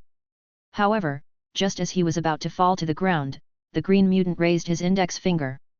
Suddenly, an invisible force stopped Bullet's body from falling. Is that the power that the Zero gave you? Garp approached him excitedly. I am not Zero. Strangely enough, the mutant didn't open his mouth, but Garp could hear his voice as if it came straight into Garp's heart. Was it a type of color of observation haki? But I didn't sense haki from this guy. Garp frowned and said directly, I know you are not Zero. Zero will not reveal his face just like that. But you are related to him. Do you think you can run away from me with that kid? I am number 3. Although I can't travel between yin and yang like number 0, the space cannot restrain us, the new human being who have inherited the power of demons. Number 3? Could there be number 2 and number 1? And 0 is actually number 0. Garp one-sidedly concluded. In the next moment, he saw number 3 press his hand on Bullet's head. He had a bad feeling about this. Don't think about running. Garp rushed as fast as he could, but number 3 and Bullet disappeared in that instant. Chapter 82, Surrounding the Country. Instantly disappeared? What was this unfair move? Garp looked at number 3 who had suddenly disappeared. Even he was shocked. Was it teleportation? Drago seemed to also possess this move. However, Drago couldn't teleport that far and he clearly seemed to be exhausted after teleporting. Could this be a move that was exclusive to the demon? Garp was irritated. He was determined to catch the root of this incident soon. After all, no 3. It sounded like he was considered the top brass among those demon followers, right? But now, he had lost track of them in an instant? And most importantly, if all the enemies had teleportation ability, how could he capture them? Then again, number 3 and Bullet didn't exactly disappear. After all, Garp had already located their whereabouts with his color of observation haki. Hurry up and chase after them. Sure enough, there was a flaw in this teleportation. Garp shouted as he led a horde of marine soldiers toward where he sensed number 3 and Bullet was. Number 3 should not be able to use his teleportation in succession. This was good news for Garp. However, just as he was thinking this, he vaguely sensed that there was another person where number 3 and Bullet were. The 3 of them then teleported again. This time, they were completely out of Garp's color of observation haki's range. It was not that teleportation could not be used successively, but there was a long delay before teleportation could be used if the user hadn't finished the 3 years training. Therefore, they often had to activate teleportation in advance as it was only usable after a few minutes. Number 3 had already calculated the delay for teleportation before he appeared before Garp. And as he interacted with Garp, he activated teleportation again, and as Garp was trying to locate them, he activated teleportation again and teleported far enough from Garp's color of observation haki. However, Garp did not know all of this. He thought that teleportation could not be used successively, so there was another demon followers that teleport them. They can at most teleport about 1 kilometer away. Keep chasing. Garp thought in his heart, but he also knew that there was a high chance that they had already escaped. He was too careless. Had he subdued Bullet in the beginning, this would not have happened. However, who would have thought that those demon followers would suddenly appear? Although Garp managed to confirm that the demon followers indeed resided there, he still felt that it was a great loss. Unfortunately, he couldn't find anyone when he arrived at the place they had teleported into earlier. No one knew where they teleported to the second time. Tisk, they got away. Garp said with a bit of regret. If he could catch at least one of those demon believers, it would definitely save him a lot of trouble in the future. As the marine soldiers kept searching, Garp recalled number 3 that he saw before. In terms of strength, he was certainly quite a fighter. Moreover, Garp was not sure if it was his full strength. He could only imagine that the Marines' plan would definitely not be smooth sailing. After all, they could use teleportation. As per the world government's order, this island and the nearby islands will send troops over and surround the entire island. They won't be able to escape this island. I've talked to Makima before I come here. She said that we can't comprehend the demon's way of thinking. The same is true for the demon believers. It is very likely that they will wait for our arrival in their den instead of relocating. Sengoku said to Garp as he marched towards Galsburg. Although he was a little surprised after hearing Garp's report, he was still very confident. The Marine brought a massive force this time, and several countries around Galsburg also supported them. They didn't mind waging war all year round for nothing more than money, and this time, Sengoku brought enough money, and with the world government's official order, those countries were bound to help the Marine surround this country. This island was several kilometers away from the nearest land. According to Garp's observation, they could not directly cross to another island, so as long as they were still on this island, they would be caught sooner or later. Where is Black Order? Hearing Sengoku's words with Makima, Garp asked again. Makima and Thor are not here. They said that they are going to the New World to capture other demons. Just stick with me. We will form a blockade with the army of other countries. Sengoku said in a low voice. Black Order had only been established for a year, and they didn't have that many capable fighters. Since Makima and Thor were not there, Black Order was practically useless. Of course, even though they said that they were not there, they would come running as soon as they found those demon followers. This was basically a race to see who could score more credit. Oh right, you should investigate the Three-Eye Tribe later. Garp didn't really care about the political matters. He and Sengoku had a different opinion regarding Black Order. Sengoku believed that Black Order was hiding under the world government's banner and might grow into a massive evil organization, while Garp believed that was just how world government was, so there was no need to compare them to Black Order. Garp thought of himself as a marine soldier, not the world government's lapdog. Every famous character in the marine had their own justice that they believed in. Therefore, he didn't want to talk to Sengoku on this topic. Instead, he mentioned the Three-Eye Tribe. The Three-Eye Tribe was a race that had a third eye on their forehead. Charlotte Pudding, for example, was a mix between Big Mom and the Three-Eye Tribe. Once the third eye awakened, it would grant them the voice of all things. Garp mentioned this to Sengoku because he noticed that number 3 had an eye on his forehead, just like the Three-Eye Tribe. Could it be that the Three-Eye Tribe was demon believers? It was possible, as they could awaken a dangerous ability like voice of all things. The world government did not like this race very much. Chapter 83, Sing. You can investigate it yourself. We are not in the headquarters now, you can do what I can. Sengoku shouted at Garp. No, you are an admiral, your position is higher than mine. You can definitely find something I have no access to. Garp's indifferent tone made Sengoku speechless. In the headquarters, everyone knew that Garp was basically no different from an admiral. I will pass the news to the headquarters, let's leave it to Fleet Admiral. More importantly, I am very curious about the power used by number 3. Tell me in detail, said Sengoku. When Sengoku brought up number 3, Garp immediately became serious. I didn't fight him head-on. He simply used his power on Bullet during my fight with Bullet from a distance, or maybe he mixed his power into Bullet's punch. From a distance. It looks a bit like Color of Arms Haki's emission, but that's not exactly. It should be the power of the demon. In short, he is very strong. Garp said in a deep voice. Number 3 was indeed worthy of Garp's praise. After all, the gap between the marine officers was quite big. On average, the gap between a vice-admiral and an admiral was as big as the gap between ordinary people and a vice-admiral. Although number 3 barely made a move, Garp believed that ordinary marines were no match for him. Don't worry, we have some cipher Paul on the island. Sengoku said in a low voice, they will step in if necessary. How long until you arrive? Garp did not want to talk about the cipher Paul, so he changed the topic. 2 more days. In the meantime, you should investigate who Bullet had been in contact with before the incident. Hell no. If you want to do it, then do it yourself. I will continue searching for Bullet. Garp said. Wait Garp. Hello. Sengoku heard this and said angrily. Unfortunately, Garp had already hung up. Sengoku looked at Den Mushi and shook his head. Forget it, I will be there soon anyway. He comforted himself and walked to the deck of the warship. The sky was already turning dark. He looked at the vast sea and felt a long-lost peace in his heart. This mission definitely wasn't a short-term one. He didn't know when he would be able to return to the headquarters. Sengoku looked at the dim horizon in the distance. Suddenly, he seemed to see something. He focused his color of observation haki and immediately detected a trace of life force ahead. It was a person hanging on a drifting log on the sea. His clothes were tattered, and he was bleeding. It looked like he had experienced a shipwreck and drifted there. However, for some reason, when Sengoku saw him, he felt a little touched. He wasn't touched because of seeing the person's condition. He was touched because he felt like the man was somewhat related to him, or rather his devil fruit, human fruit, model, Buddha. Bring that guy here.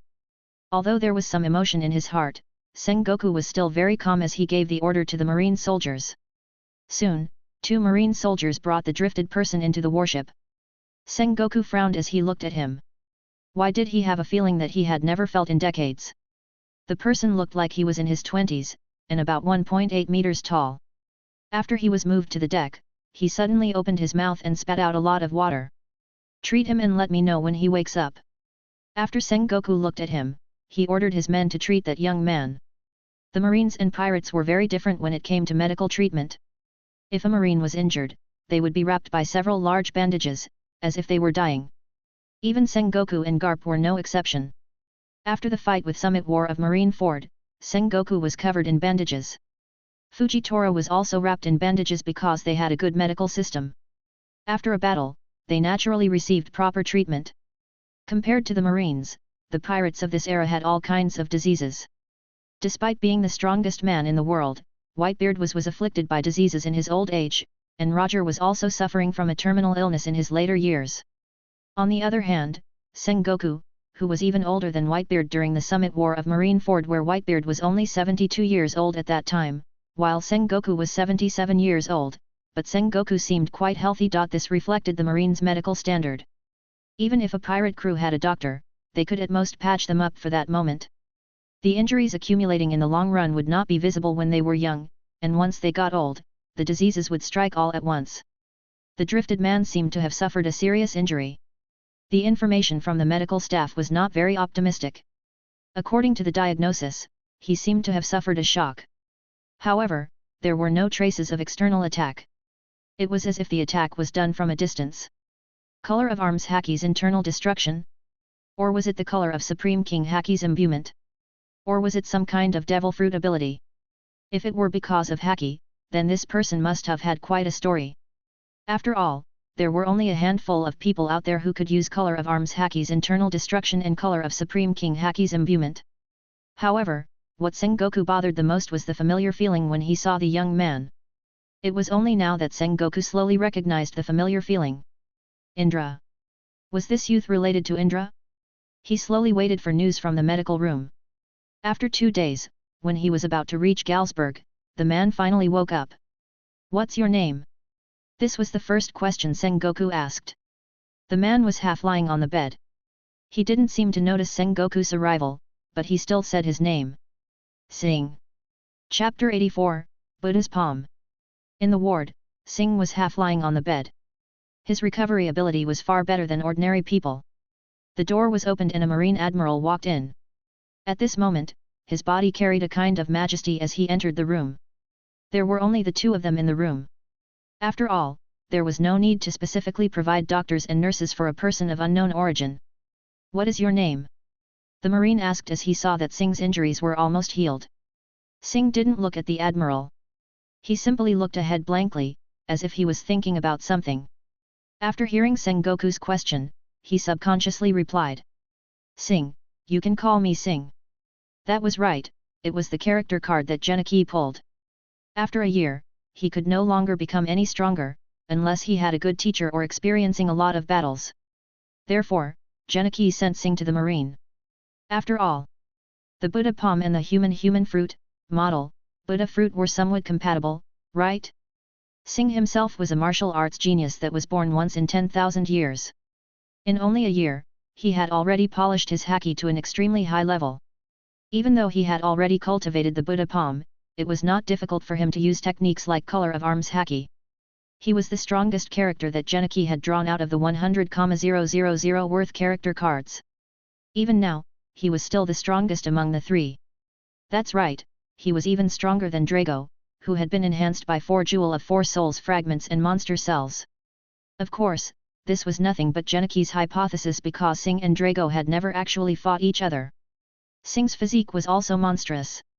In Kung Fu Hustle movie, the beast beat him to the brink of death, but Sing reset his chi flow, not only allowing him to survive, but also releasing the natural-born Kung Fu master within. This kind of physique was very amazing even in the world of One Piece. Because of that, he was able to recover at an astonishing speed. After all, Sing went through a lot in order to sneak in. Sing. Sengoku was a bit surprised when Sing mentioned his name, because this name was very strange, but this world was strange to begin with, so who cared? Then Sing, can you tell me what happened to you? We are righteous Marines, and I am also an admiral. If someone is after you, you can ask us for help. Sing was silent. After a while, he asked Sengoku a question instead of answering Sengoku's question. He looked at Sengoku and whispered, Admiral, you have a power that I'm interested in. Can you show me that power? Sengoku looked into Sing's eyes. It seemed that the familiar feeling before was not an illusion. The other side also had the same feeling. Sengoku said directly, have you seen Indra? No, I have never seen Indra. Sing said. Sengoku frowned. He felt some of Indra's aura from Sing. Although it was only for a moment, he was certain about it. You have the aura of the Buddha. Do you have any idea why? He asked. Buddha? I did learn the Buddhist palm technique before, but I don't know if it is the Buddha you are talking about. Sing asked. Buddhist palm. Sengoku was obviously surprised. He consumed human fruit, model, Buddha, so he clearly knew what Buddhist palm was. As if seeing through Sengoku's doubts, Sing continued, I met an old man when I was very young. He gave me a book of Buddhist palm technique and then disappeared. It was a Kung Fu book, and also a book that draws demons in, Sing said in a deep voice. Sengoku looked at Sing and didn't say anything, but he was visibly shaken. Demons? Could it be the same demon he was thinking of? After I got that book, I was hunted down. They seemed to be everywhere. Fortunately, that book gives me an incredible power that allows me to survive until today. It has been more than 10 years since I got that book. You are a righteous Marine, and I can feel the Buddha's aura from you. That is why I told you this. I hope you can help me take back the book. What is Buddhist palm? What are those demons? You don't have to worry, you can take your time and tell me everything on the way. Sengoku asked. At this moment, the warship was about to reach Galsburg. Sengoku felt that it wasn't exactly a good time to ask this now, so he looked at Sing and asked, how are your injuries? It's nothing serious now. Where are you going? Galsburg. Sengoku said honestly, but this Sing was surprised, an overwhelming aura immediately burst from his body. Sengoku squinted. In that moment, it was like color of Supreme King Haki, but there was a fundamental difference. You are from Galsburg. Sengoku said upon seeing Sing's reaction. Our objective there is to wipe out the demon in Galsburg. It seems that our goal is in line. Sing struggled to get up from the bed. He was still wearing a white hospital gown. Sengoku did not stop him, instead, he walked out with him. At this moment, the sun was high in the sky. The marine soldiers lined up in an orderly manner on the warship, preparing for the disembark. It really is, that country. Sing's face turned grim. Is this inescapable fate? The Buddhist palm book should be nothing but a kung fu book. I obtained that book when I was very young. In the beginning, my body did not undergo any physical changes, but something within me changed. I suddenly had a bad feeling from time to time. However, in the end, I'm still unable to escape. I was seriously injured by those bastards, and Buddhist palm book was also taken away. I also had a feeling that something was about to happen. Perhaps it would be in a year or two. Sengoku listened to Sing and said, since you have been chased for several years, why didn't you ask the Marines' help? No one believes me. Demon? Who will believe me if I spout a bunch of nonsense about demons? Sing said sarcastically. After that, I gave up, not to mention that constantly running away from the demons have worn me down physically and mentally. How can I go to the Marine headquarters in such a state? Chapter 85, Sengoku's Arrival. Sengoku nodded as what Sing said made sense. Before Black Order was founded, no one in this world would believe in demons. At most, they would be considered as devil fruit user. Although what the Marines were up against this time was just demon followers, and not actual demons, they had some dangerous powers. The demons could teleport as well, so it was natural if people did not believe in Sing. I will wipe out all the demons on the island. If you are interested, follow me. I still have some questions for you anyway. Sengoku said. Sing nodded. Infiltrating the Marines' upper echelon was his task. Genichi planned to sneak in all of his characters to all dominant forces in this world. Once he did, he would be the real king of this world. After arriving at Galsburg, please follow me. Sing said to Sengoku, it's where I lived a year ago. I am afraid that the demons might attack that place. Sengoku was overjoyed upon hearing this. You did? Tell me the location, I will send someone to protect it now. No, let's just observe the place for now. This might be the only possible clue they had at the moment. If they could use this place as bait to lure out the demon followers, that would be the best case scenario.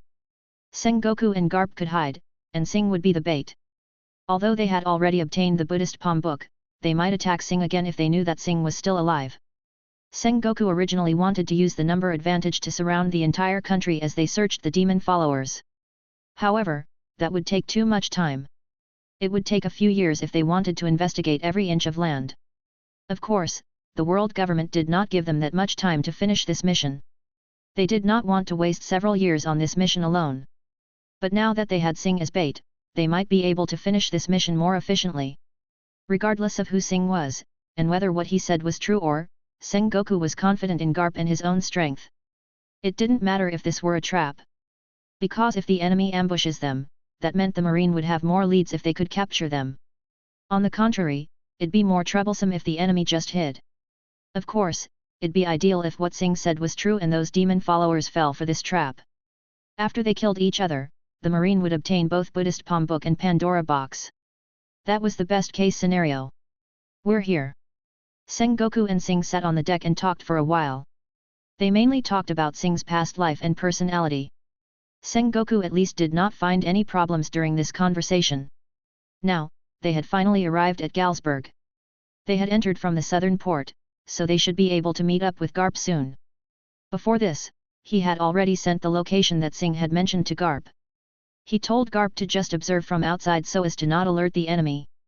Although Garp had always been a self-centered person, he should not cause trouble for him, right? But the more he thought about it, the more Sengoku felt unease. Garp wouldn't really cause trouble for him, right? Vice Admiral Garp. At this moment, Garp had already arrived at the place that Sengoku had mentioned. He did not expect that there was actually a very small village in such a deep mountain. He did keep Sengoku's words in mind and did not enter. Instead, he observed from the mountaintop. This small village was surrounded by mountains on all sides. Only a small area in the center was the place where humans lived. Therefore, the buildings were built very high so that their house was habitable. This place is called Pig Cage Town. It has been decades since a war strikes the entire country, and some people fled into this deep mountain to avoid the war. A marine officer behind Garp explained the circumstances of this town to Garp. After the war ended, those people did not return to their home. Instead, they built a small village and settled there. After so many years, the world has almost forgotten about them. However, little did they know that this was impossible. Makima simply manipulated their memories and fabricated the whole story about Pig Cage Town. The residents of this town were actually nothing but the deceased that Makima controlled. After hearing this, Garp became interested. A self-sufficient small town that even this country nearly forgot. How did Sengoku know about it even though he was still on his way there? Moreover, Sengoku told him to just observe from and not act rashly. However, he could not wait. Wait, Vice Admiral Garp, Admiral Sengoku said that we should not go in and alert the enemy. Seeing that Garp seemed to want to jump directly from the mountain, the marine officer behind him was frightened and hurriedly stopped him. Lend me your clothes. I won't go in with the marine's attire. Garp said indifferently. After saying that, he took off his shirt and coat as the marine's uniform was too formal. But Garp-san, don't you think jumping down from this height would draw too much attention? The marine officer was still a little worried, but he could not stop Garp, because Garp had already jumped down from the mountain that was hundreds of meters high. He already jumped down. They were shocked. They were 100 meters away from the ground. Was it really okay to jump from this height? Of course it was okay. Common sense did not apply to monsters like Garp. As Garp fell to the ground, a big crater was created. However, he himself was completely fine. The Pig Cage Town was only about 500 meters ahead. There were not many people there. But, it's so hot. Only after Garp jumped down did he notice that the temperature was really high in this area. It was so hot that his vision started to become blurry. Garp walked to town's entrance and looked at the huge sign hanging on it. The name of Pig Cage Town was also very strange. He really didn't know why it had such a name. But Garp didn't care. He strode in. Chapter 86, Pig Cage Town.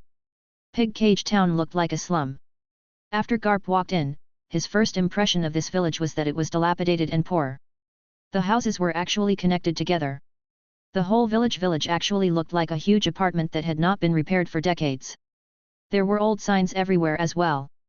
Despite that, Garp could see many shops as he entered the town. The people seemed lively although sweat was dripping from their faces. They didn't seem to react weirdly after seeing Garp come in.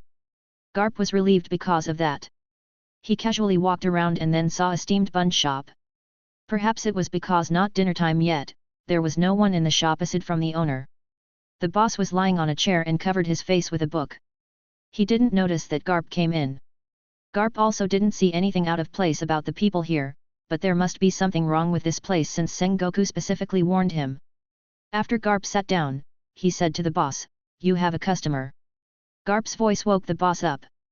He was shocked and took the book away.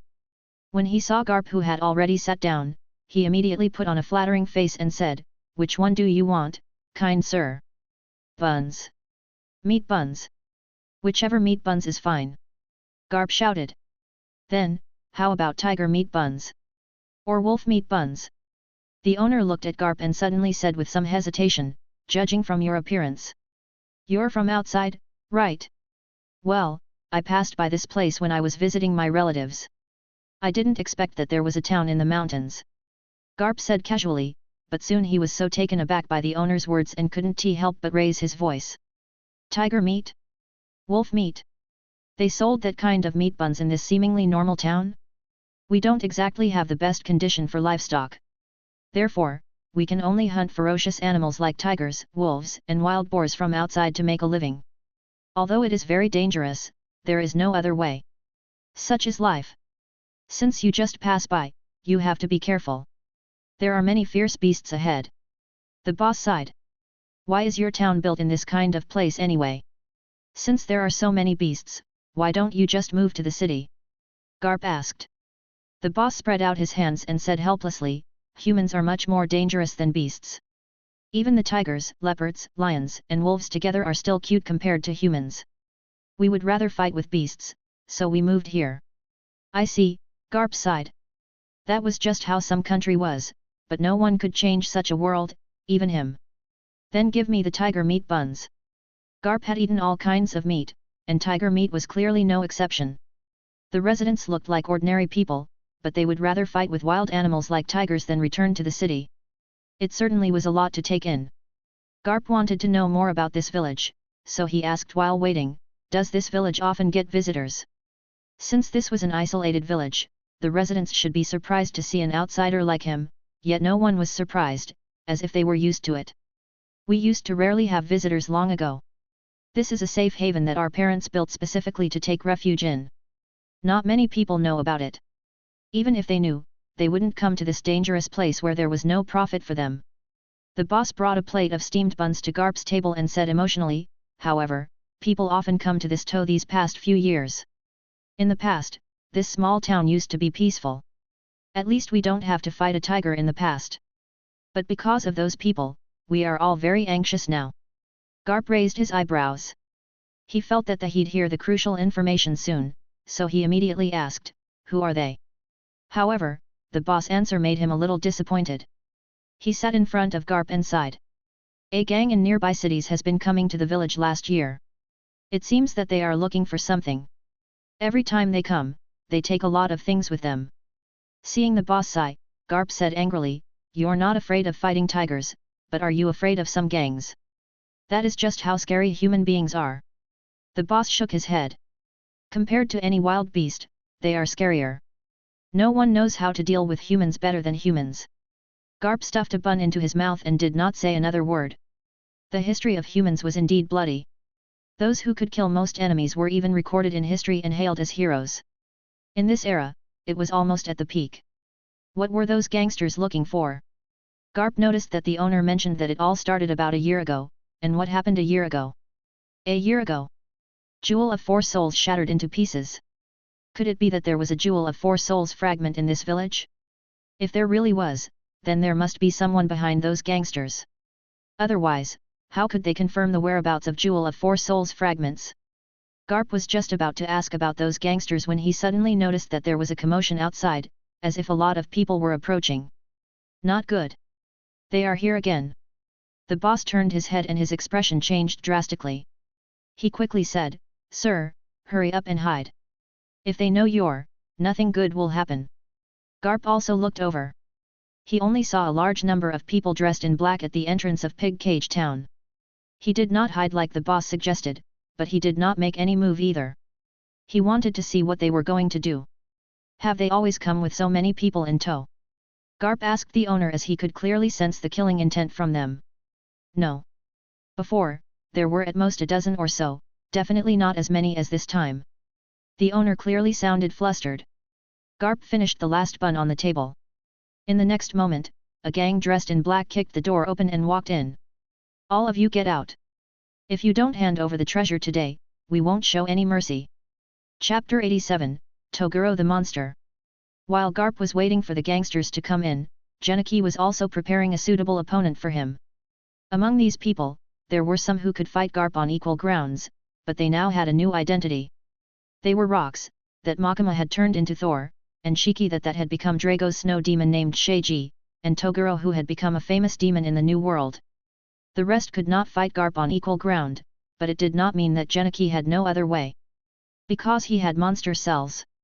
Monster cells could turn people into monsters, changing their appearance in the process. After Shiki ate monster cells, he became an Sheiji the snow demon. As a result of his change in appearance, Garp couldn't even recognize him. And now, Genichi wanted to feed Toguro monster cells. Toguro's strength actually nearly hit the limit. He didn't know how much stronger Toguro could get after eating monster cell. This time, he fed Toguro monster cell to test it out as well. In the underground base, Toguro took the monster cell. Immediately, his body underwent a change. A wave of heat gushed out from his body, and a mysterious power transformed his life.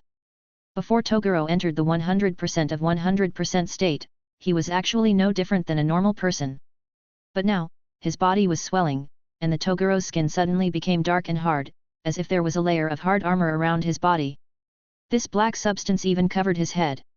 His body swelled once again. Originally, his height was 2.5 meters, but now it had directly reached 3 meters. A dark and evil power was emitted from his body. Toguro had already reached the pinnacle of this world's combatant with just Jewel of 4 souls and Haki. He should be able to fight against a powerhouse like Roger in a short period of time. Now that he had eaten monster cells, he became even more powerful. An intense power was emitted from his body. He felt like he was nearly at his 100% state even though this was his normal state. He didn't get that much stronger, but he was actually one of the strongest people in this world now. Even though he could already handle his 100% mode for a long time, he couldn't fight that long in his 100% of 100% mode. Now that he had eaten monster cells, he was confident that he could fight in his strongest state for more than half a day. Compared to the time when he would die when he used 120% mode, he had undoubtedly grown so much since then. At the moment, Toguro, who had just finished his monster transformation, underwent physical changes again. His dark back suddenly split open at this moment. A pair of pitch-black demonic wings appeared behind him. Toguro shouted in a low voice, and dark flames surged out from his body. The flames seemed to have descended from the depths of hell, giving off menacing aura.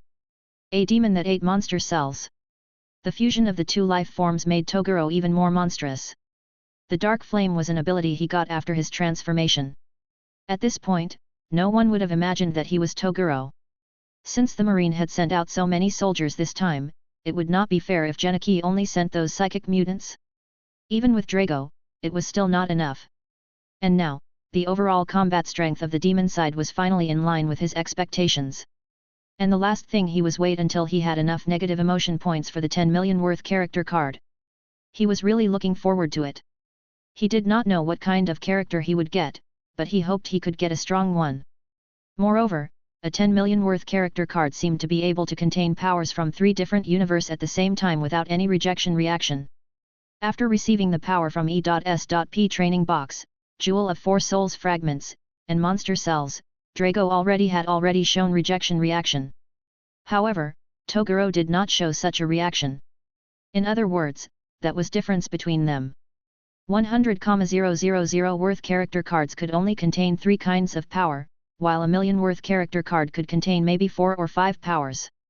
Then again, the 100,000 worth character cards and 1,000,000 worth character cards weren't that much different, because both still couldn't bypass this world's limitation. Everyone could become stronger even if they were not talented enough, as Genichi could use some methods to boost their strength, for example, monster cells. So as long as Genichi had time, they would become strong enough sooner or later, so he had Sing and Kenshin undergo training. Even though their initial combat strength was not high, they would definitely become stronger later. However, the difference was bound to be seen. Although everyone could become stronger, the stronger the character was, the more options Genichi would have, because the 100,000 level could only contain the power from 3 different universes, while 1 million worth character could use 4 or 5, and the tens of millions worth character should be able to contain more. That was why he was looking forward to the tens of millions worth character card he'd draw soon. Maybe that character could bypass the limit of this world. Even if they couldn't, it should not be a problem to become the strongest in this world. This world's limit was very high, but if that limit went higher, wouldn't the characters that could bypass this world's limit be more powerful? If that were the case, it certainly would be very good for the 100 million worth character card he would draw. Genichi was looking forward to it as he controlled Toguro to revert to his black armor form. After the dark flame and demon wings disappeared, he rushed to the direction of the pig cage town. Those gangsters were naturally controlled by Makima. The reason he controlled them was to stall Garp. But now, they were useless because Genichi was taking matters into his own hand. Toguro could also teleport. Moreover, he had abundant energy. He had the highest physical strength among all of Genichi's characters. It did not take long for him to reach the pig cage town. In front of the village surrounded by mountains, Toguro appeared as the new monster. Chapter 88, Swallowing Buddha. Garp frowned. "Sir, what's wrong?" Seeing Garp's expression, the woman said worriedly. "It seems that I was wrong to keep you here." Garp actually said such words. Was he regretting it? Even he didn't have confidence? Of course not. It was just that he was certain that the upcoming fight would level not only Pig Cage Town, but also the mountains around it. Because at this moment, he had already felt intense pressure pressing down from the sky, as if a mountain was about to fall from the sky. He subconsciously tightened his muscles. In this world, there were not that many people who could give him such an intense pressure. This island was indeed full of surprises. Garp stood up and said softly, "Get away. The farther you go, the better." His voice was very serious, so serious that the two of them had no room to refute. They knew that Garp meant business. Garp originally thought that even if someone came, they would at most be as strong as number 3. However, now, I'm getting more and more curious about what kind of secret lies in this town is. All sort of people seem to be after this place. Garp felt an extremely menacing aura. The same feeling when he encountered the snow demon Sheiji, so he knew that the one who came was a demon. And the demons on this island should be on Drago's side, because even though the approaching demon had the power of a demon, they were only a demon follower. This demon follower was actually still fundamentally human. Otherwise, Black Order would have stepped in. However, now it seemed that the demon also had some pawns. It couldn't be helped as Jewel of 4 Souls had shattered for such a long time, so there should already be many demons all over the world. Black Order had been eliminating demons for the past year, but there was no powerful demon in particular that the world government was concerned about. And now, the one that headed here was undoubtedly a powerful demon. In the next second, that person arrived. The moment he arrived, the surroundings seemed to become even hotter. At this moment, the sky got dark, yet it was several times hotter than before. Garp saw a dark man appear at the entrance of Pig Cage Town. This was a demon. The first time Garp saw him, he immediately reacted. This person exuded an aura similar to that of the snow demon from back then. However, the one that came this time might be a fire demon instead. It seems that I come to the right place. Garp grinned. The opponent was very strong, but he was also confident in his own strength. Moreover, since the enemy had sent such a powerful demon, didn't this just show how important this place was? Where did Sengoku get this information? Could it be from Indra? Marine. After appearing in front of Garp, the first thing that came out of the demon's mouth was, "Meddling in our business, hey? Do you want to die?" His voice was full of spirit, and he was already right in front of Garp in 2 steps. The two looked at each other, and the atmosphere suddenly became heavy. Garp did not immediately attack, because he was waiting until the people of the Pig Cage Town finished evacuating. If he fought with this guy now, then none of Pig Cage Town's resident would survive. So he thought of stalling and said, "You definitely won't tell me your real name, but what about your code name? Not long ago, I saw a guy called Sheiji. You should have one, too, right?" Tunfo. Toguro, who was in monster form, said. "I already foresee Sheiji's arrival, but the Marine should really reconsider if you plan to interfere with our business." Garp smiled and said, "Do you think we are here to play house with you?" He seemed to get the gist of the current situation. He believed that the demon followers summoned a demon after Jewel of 4 Souls was broken, and found something that Drago coveted about to lure him out and ultimately sacrifice him to summon the mysterious demon lord from hell. He could not call it Zero now. After all, based on the recent information, Zero was most likely just a code name among the demon believers. And their arrival had helped Drago to fight against these demon believers. Boom! The moment Garp finished speaking, Tunfo suddenly attacked. With Toguro's body as the foundation, this punch was devastating whether in terms of strength or speed. This punch was probably enough to directly shatter a mountain. However, his opponent was Garp. He was also a monster that had the power to level mountains. Garp covered his body with color of arms haki, and he also threw a punch to counter Tunfo's punch. Suddenly, the two forces collided with each other. Boom! The ground under their feet cracked in an instant, and then exploded. In an instant, a huge ravine appeared on the ground. The two of them jumped back out.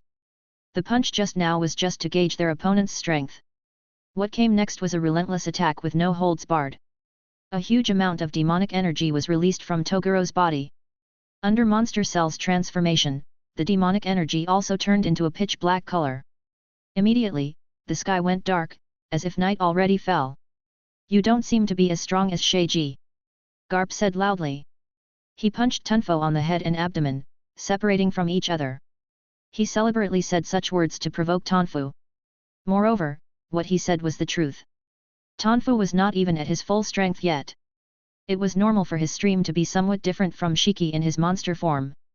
Chapter 89, Character Cards. But the gap was not that big. Tunfo's punch did a number on Garp's abdomen. He couldn't completely block the incoming attack even with color of arms haki. Although Tunfo had it worse as he was hit on the head, he was a monster, so he wasn't as fragile as humans. He was sent flying and hit a big mountain. Then the mountain collapsed. With a rumbling sound, a large number of stones fell down. The mountains around the town instantly collapsed. That just went to show how devastating the exchange between them was. Boom! A bunch of shattered stones were blasted away, opening up a path. Tunfo then came out of area and slowly walked out. You said I'm inferior to Sheiji. Suddenly, Tunfo's body underwent a change that made even Garp stop as he carefully observed Tunfo's body. How dare you! Following those words, each step Tunfo took made the air heavier. A crater was formed below Garp's pit.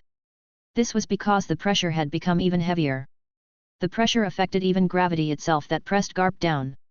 Then, two demon wings emerged behind Tunfo's back. The darkish red color of the wings made people shudder. And his body suddenly exuded a dark flame that seemed to CME from the depths of hell. After entering 100% of the 100% mode and transformed into a monster, Tunfo could be considered the strongest combatant in this world. He was definitely stronger than Garp at the moment. Boom! Tunfo was so fast that he seemed to be saying, but Garp couldn't hear it. Garp quickly reacted. He blocked the heavy punch that Tunfo threw at him with his arms. However, the power was beyond his imagination. Garp was sent flying, but he did manage to forcibly twisted his body and kicked Tunfo in the head when he was about to attack Garp in the air, stopping his follow-up attack. I don't mind sparing your life if you get out of my way. If you don't, I'll send you to hell. It was only then that Garp heard what Tunfo had said. He was surprised that his opponent's strength had increased. He had just stabilized his body when he saw Tunfo had rushed toward him again. This time, a black sword was already conjured from flame in his hand. The black flames gathered together, emitting an evil aura that gave Garp goosebumps. Let's see if you have what it takes to kill me. Garp also roared. He did not intend to dodge Tunfo's strike. Instead, he punched back with his color of arms haki-coated punch. The entire sky turned black the moment their attack collided. The surroundings shook at this moment, as if there was a huge earthquake. Both the black flame and ravines spread from behind Garp and Tunfo. The intense after effect made the sky even darker. The darkness spread quickly and turned into a huge whirlpool. Dozens of miles away, Sengoku, who had arrived in this country, was leading Sing towards the pig cage town. He had received the news that Garp had entered the pig cage town. Sengoku obviously cursed Garp, but he had no choice but to pick up his pace. At this moment, his face suddenly changed the moment he saw the sky that suddenly turned dark. Sing, I'm going ahead. Sengoku said to Sing with an irritated look on his face. Sing had not fully recovered yet, so he planned to head out by himself. Before he left, he entrusted Sing to several vice admirals. Saul, protect Sing. Saul was a vice admiral, the one who protected Robin from Buster Call. Because he was a giant, his lifespan was surprisingly long, so he was already a vice admiral at the moment. As a giant, there was no need to doubt his combat strength. After hearing Sengoku's words, he nodded and picked Sing up. Don't worry, I won't let anyone hurt Sing. After saying that, Sengoku immediately rushed to the battlefield. The pitch-black clouds in the sky and the tremors told Sengoku how fierce the battle over there was. According to the intel, the only one who could fight Garp to this extent should only be that Sheiji guy. But according to the intel, Sheiji's power was snow, yet at this moment he felt a scorching heat. Sengoku gritted his teeth and picked up his pace. When the surrounding became narrower and narrower, and a barren mountain appeared in front of him, he saw a mountain in front of him suddenly shattered. Garp. Garp was sent flying through the smashed mountain, but at this moment, Garp was clearly in a bad condition. He barely stabilized his body and breathed a sigh of relief when he saw Sengoku coming. That guy is unexpectedly difficult to deal with. Before he could finish his words, another figure shrouded in black flame flew out from the rubble of the mountain in front of him and slashed down with his black flame sword. Shockwave. Garp didn't bother to defend himself, because Sengoku was right beside him. After seeing the black flame sword, Sengoku immediately went into his Buddha form. His palm generated a really intense pressure, which eventually turned into a huge shockwave that he blasted towards Tunfo. During his fierce battle with Garp, Tunfo didn't seem to have expected Sengoku's arrival, as he seemed a little surprised when his strike collided with Sengoku's shockwave. The collision was so devastating that it seemed to create a huge hole in the air. The dark cloud dispersed as Tunfo descended from the sky, facing Garp and Sengoku alone. Tunfo was now facing the strongest duo in this world. Chapter 90, Another Demon Lord. Boom! In an instant, a part of the sky seemed to be set ablaze by black flames. There was only a handful of battle of this scale in this world. After the Battle of God's Valley and the battle with Kraken, and now, these three seemed to be trying to recreate the horror of the past. The intense momentum completely swallowed this area. The clash between Tunfo's black flame sword and Sengoku's shockwave was like the showdown between dark and light itself. Even for Garp and Sengoku, Tunfo was a powerful demon that was difficult to deal with. If they could capture him and get some information from him, they might be able to quickly eliminate the other demon followers on this island. Garp didn't risk his life to defeat Sheiji earlier because he knew that it was more difficult to deal with someone of Sheiji's level if he focused everything he had to escape. But now that Sengoku was here, the situation was very different. Garp and Sengoku were both strong. If they joined hands, there was almost no one in this world that could stop them. Therefore, now that the two of them worked together, they were determined to capture Tunfo. Scorching Earth. During the clash of the terrifying power, Tunfo suddenly made a move. He threw down his black flame sword, and it was as if the fire burning in the endless clouds in the sky also descended. Sengoku punched Tunfo's sword in his golden Buddha form, while Garp used Sora to close the distance immediately and then used Shikon once he was right in front of Tunfo. Garp's strength revolved on his powerful body. He did not eat devil fruit, so he trained himself to the point that he could stand toe-to-toe with devil fruit users. He focused all of his strength and color of arms haki to the tip of his finger and blasted out Shikon. Tunfo, who was busy with Sengoku, was hit by Garp's Shikon. He was pushed back by the intense impact, before smashing through the ruins since Garp closed the distance and punched him mid-air. Garp and Sengoku chased after him, but the black flame intercepted them. As Tunfo was sent flying, he clenched his hand, and the black flames trapped Garp and Sengoku in a huge black ball of flame. After Garp smashed the black flames ball, the black flames fell to the ground, burning the ground. However, at this moment, Tunfo had already regained his balance. Both sides rushed toward each other once they recovered their footing, constantly exchanging blows in the battlefield surrounded by mountains. The mountains were crushed one after another, and Pig Cage Town was basically no more at this point. Their battle was like a natural disaster for the buildings that were built by humans' hands. Boom! Boom! Boom! Boom! Boom! The terrain shook as they continued to exchange blows. The black flame even burned another mountain even though it was even further away from the battlefield. As Garp punched Tunfo in the chest, Tunfo was sent flying into the depths of the mountains. The residual force of this punch caused Tunfo to smash up to 3 mountains before stopping. He eventually broke free from the strange power that Garp inflicted on him and slid down from the mountain wall, then fell to the ground. Pant! Pant! He had already felt overwhelmed after fighting Garp and Sengoku at once in his full power.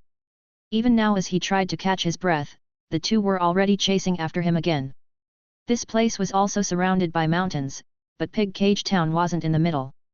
Moreover, Tunfo already crushed the mountains as he was sent flying, so the path to his location was like torn open. Garp and Sengoku rushed toward Tunfo from 2 different directions. However, when they entered the area surrounded by mountains, they suddenly felt something was wrong. Tunfo stood in front of them and did not say anything. He had been seriously injured, but he was completely calm. Garp and Sengoku was taken aback, because in the next moment, they sensed something. They looked up. A figure suddenly appeared on the top of each mountain. They all had a third eye and antennae on their forehead. At this moment, they all looked down with had their hands behind their back. Their movement was so in sync that it was simply creepy. Their faces revealed an aura that did not belong to humans. In an instant, the entire valley was filled with an eerie aura. Garp and Sengoku didn't move because of the intense pressure. Sengoku had just arrived so he didn't know, but Garp immediately knew that this No 3's power. That same power was now used by numerous people at the same time. Although they didn't use it to attack, it made the atmosphere heavier. At this moment, the hunter and the hunted were reversed. So, it is a trap all along. Under this huge pressure, Garp said, "Or is this your den?" Tunfo didn't answer Garp's question. Instead, he slowly said, "At first, I planned to sacrifice that Buddhist palm kid, but since an admiral with Buddha's golden body is here, I change my mind. You seem more suitable to be a sacrifice.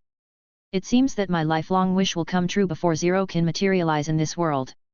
What the hell? So you guys are not on the same side? Sengoku was secretly shocked after hearing Tunfo's words. Judging from Tunfo's words, his long-cherished wish to prevent Zero from coming to this world.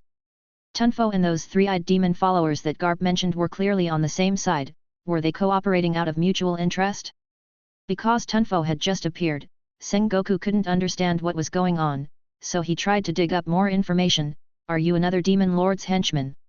Since he mentioned sacrifice, it was similar to what Drago had done before. Using people as sacrifice to open the gate of hell so that the demon in hell can cross to this world, and if it were Tunfo's lifelong wish, Garp couldn't think of anything else but the demon lord. Chapter 91, Indra and Tunfo. What are you saying? The word that made Sengoku puzzled came out of Tunfo's mouth. Wasn't it Indra who ordered you to retrieve the Buddhist palm book and jewel of 4 souls fragments? What did you say? Sengoku shouted. So that's how it is. It seems that you still don't know anything. Or he simply hasn't recovered enough to the level where he can freely communicate with you. Tunfo smiled slightly, and he took a step forward. This step made the pressure in the air heavier. Okay then, let me tell you. He raised his black flame sword and faced Sengoku and Garp as he said. The revival of my lord requires a Buddha sacrifice. That's why I cooperated with them, as they have clues about the Buddha. How do you think that little brat can escape from our grasps? We let his get away since we discovered your arrival. That way, he will ask for your help and we will have a better sacrifice. Sengoku didn't say anything. He didn't blame Indra either because he had asked a lot of things back then.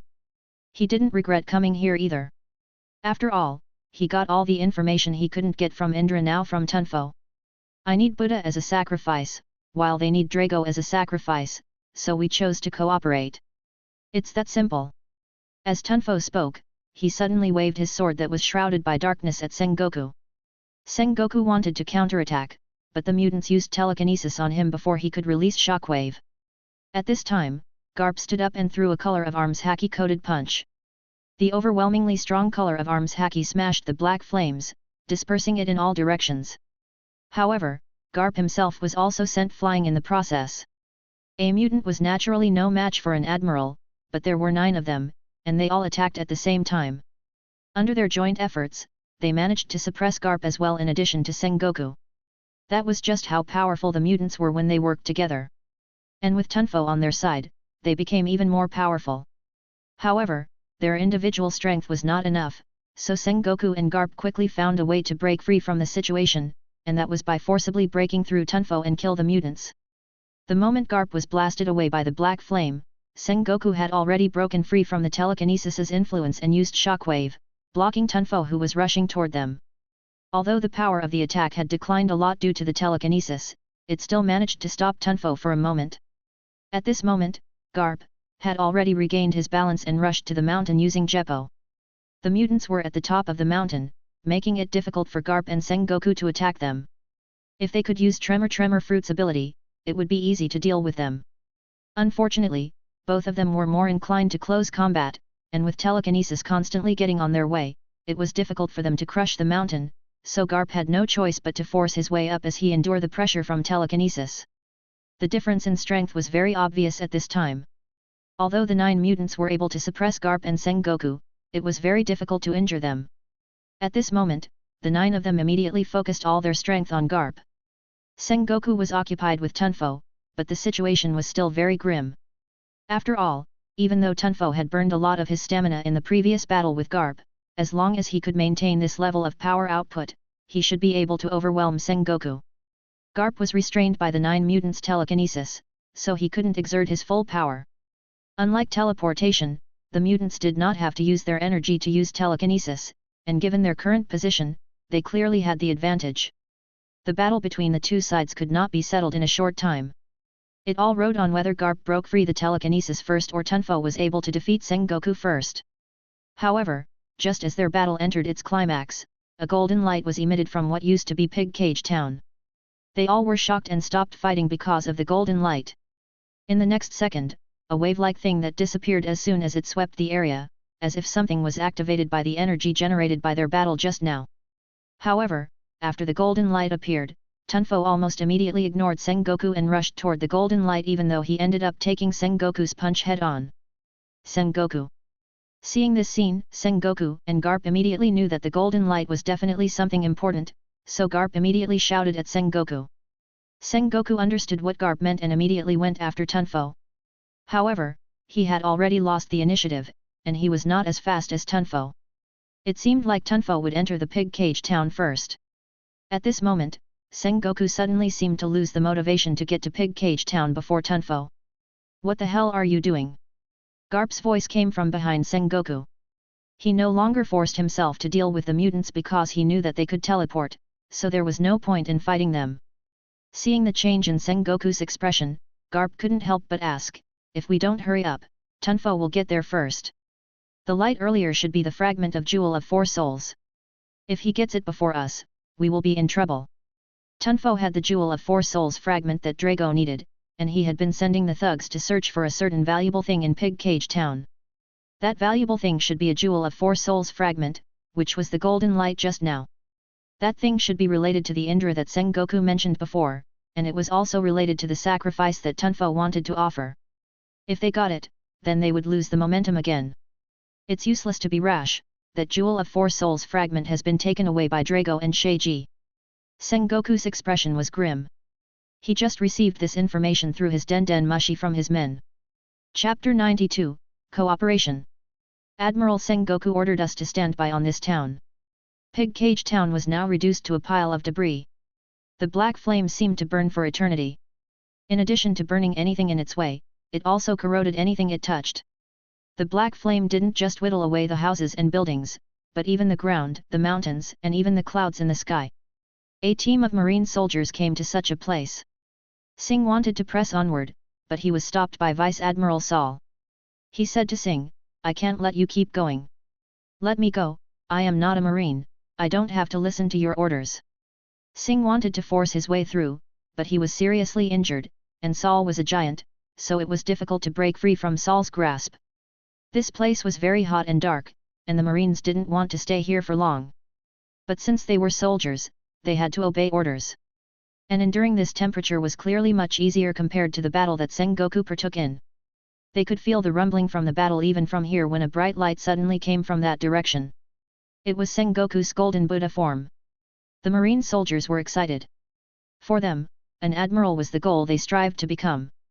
Although they could not see the admiral's battle with their own eyes, he could clearly feel the overwhelming power even from this distance. As the light got brighter, the scorching black flame suddenly rose up in the distant sky, as if it had engulfed a quarter of the sky. At this moment, a heavy pressure pressed upon them. The fear they felt made them question whether that place was really safe or not.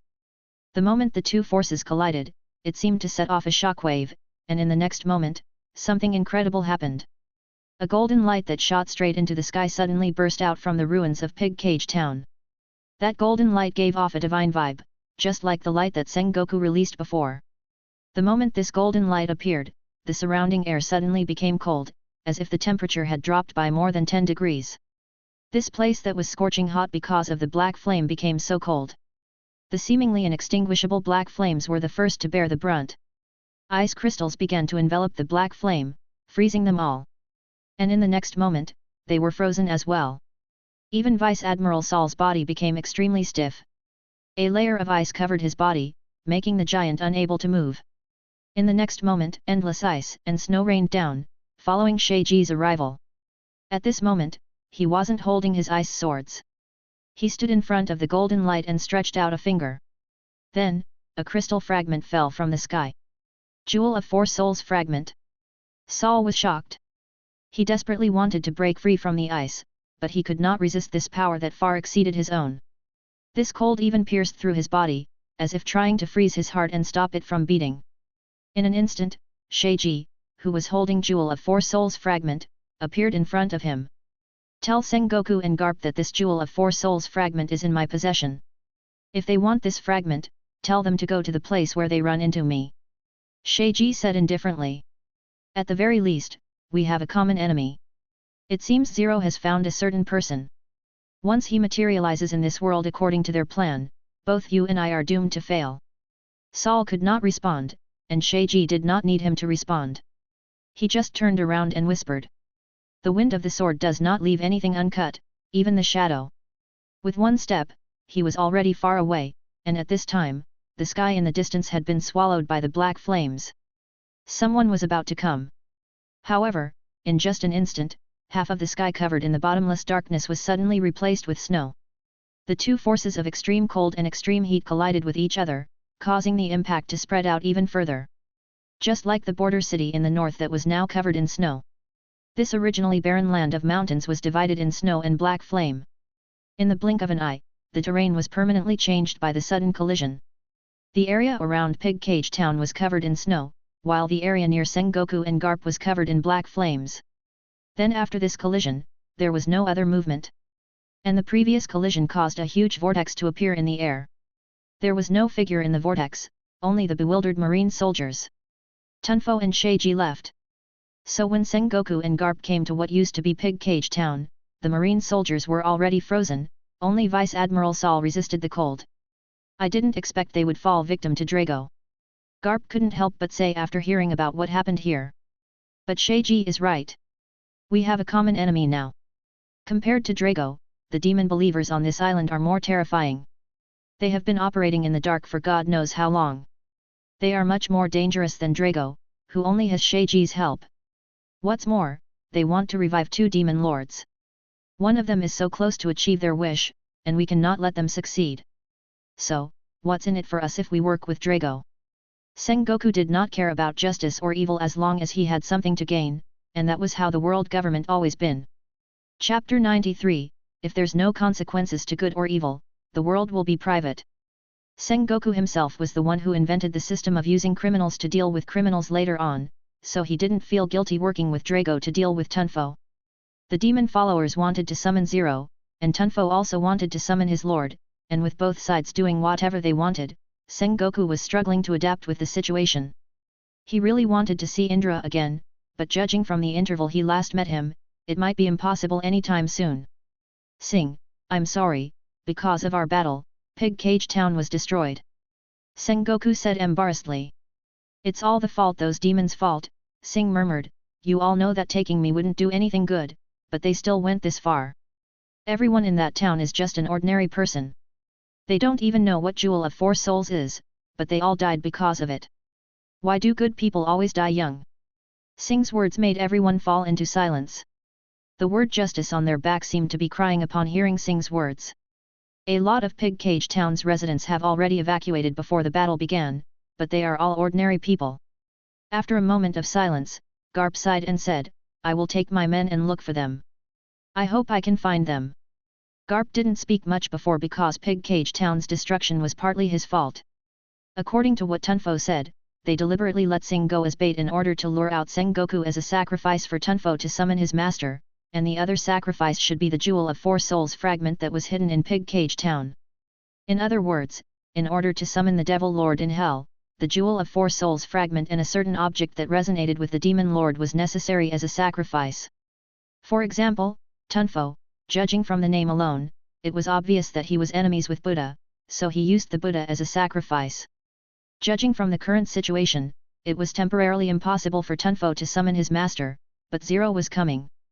They might have to prepare to deal with a demon lord. Sing, do you want to join the marine? Sengoku's words made even Garp a little shocked. Sing was also shocked, but before he could say anything, Sengoku already said, why good people always die young, hey? Then do you want to create a world where good people can grow old? Become a marine and carry out your justice. If there's no consequence to good and evil, this world will be full of selfish people. Sing said softly. What this world has become is not the fault of any person or king, nor is it the fault of any faction. It's none other than this world's fault. This was clearly a treacherous statement. If the celestial dragons heard this, they would probably shoot Sing without hesitation. Who did the selfish people Sing refer to? Of course it was them. But everyone present did not say anything. This was something everyone knew. Even though they knew that there was something wrong, the education and traditional concept that they had received since childhood led them to be a marine. Although this world is in chaos, they did not want this world to completely fall apart.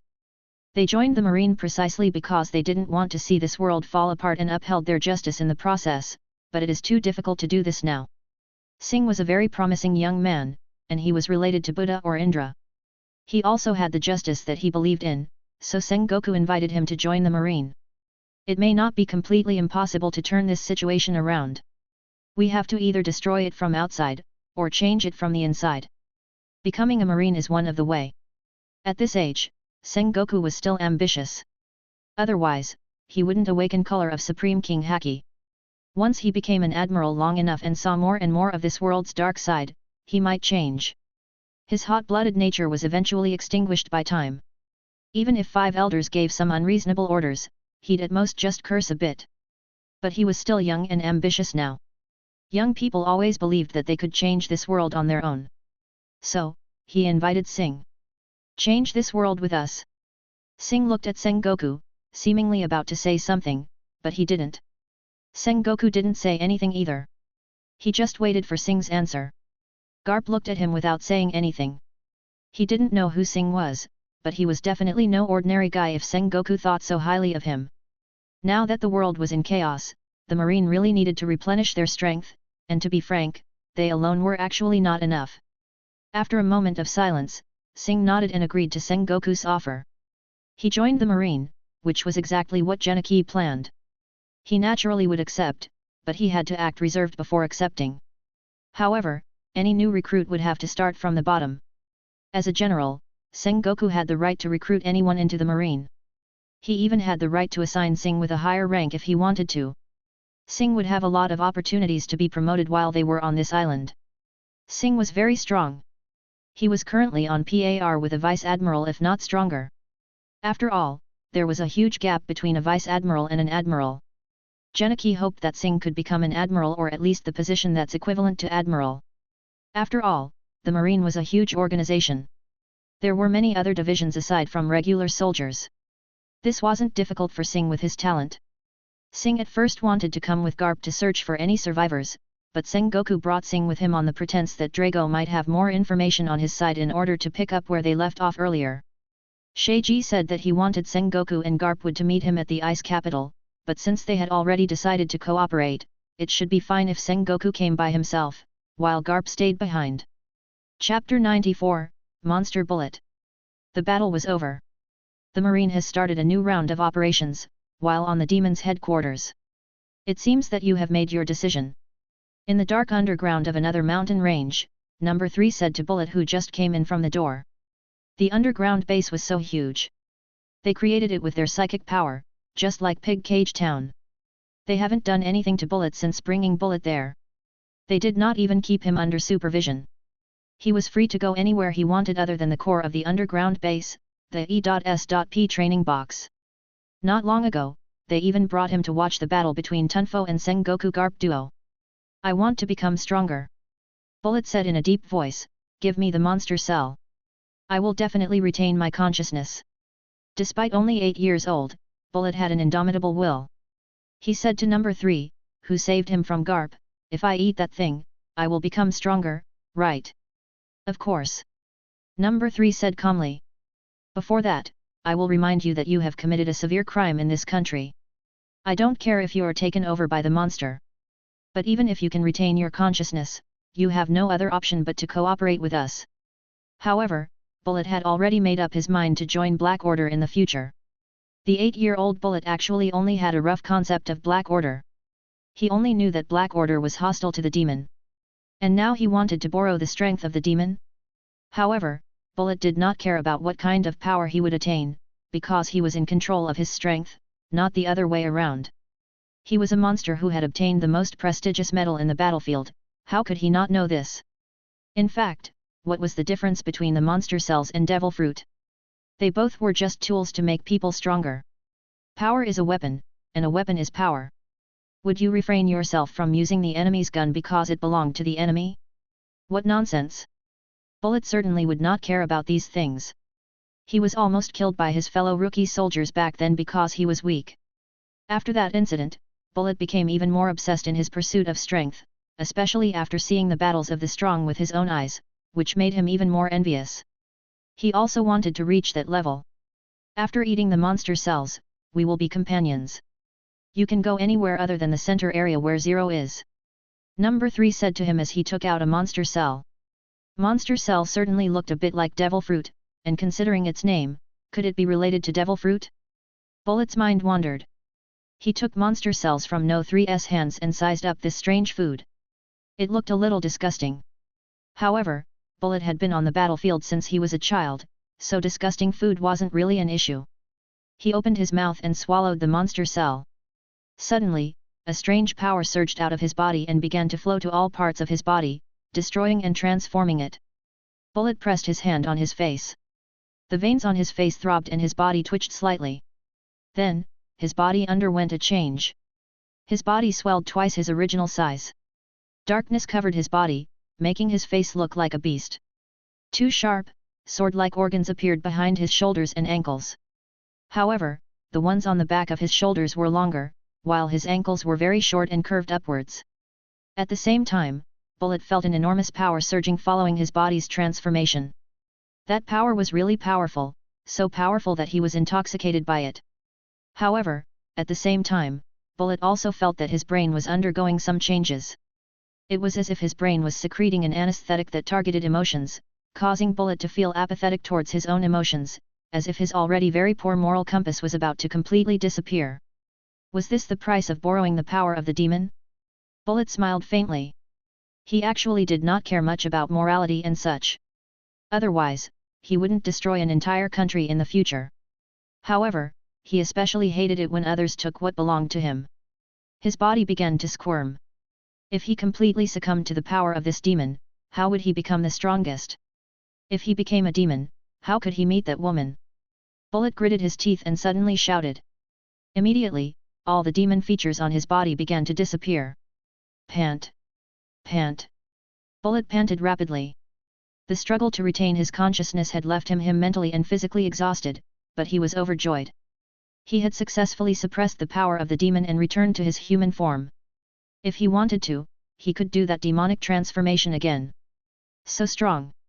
Bullet took a deep breath and was really excited over his newfound strength. Thank you for giving me such an amazing power, but what if I don't want to cooperate with you? Bullet grinned. There was no sincerity in his words, and he kept looking at number 3, waiting for his reaction. Of course you won't. However, number 3 replied very calmly, as if he had already guessed Bullet's reaction. As I said before, you have no choice but to cooperate with us in this country. It is not really up to you to decide.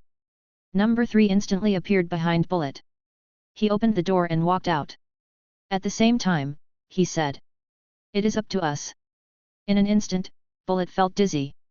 At this moment, it was as if a monster was shrieking in his mind that he even wobbled slightly. His face was ferocious. He closed his eyes tightly and used his hands to tightly clasp his face. He could not open his eyes because the moment he opened his eyes, he saw a huge demon hologram-like thing appear in front of him. The demon was as big as a mountain, and the huge demon face was less than a centimeter away from him. You are the new number 0.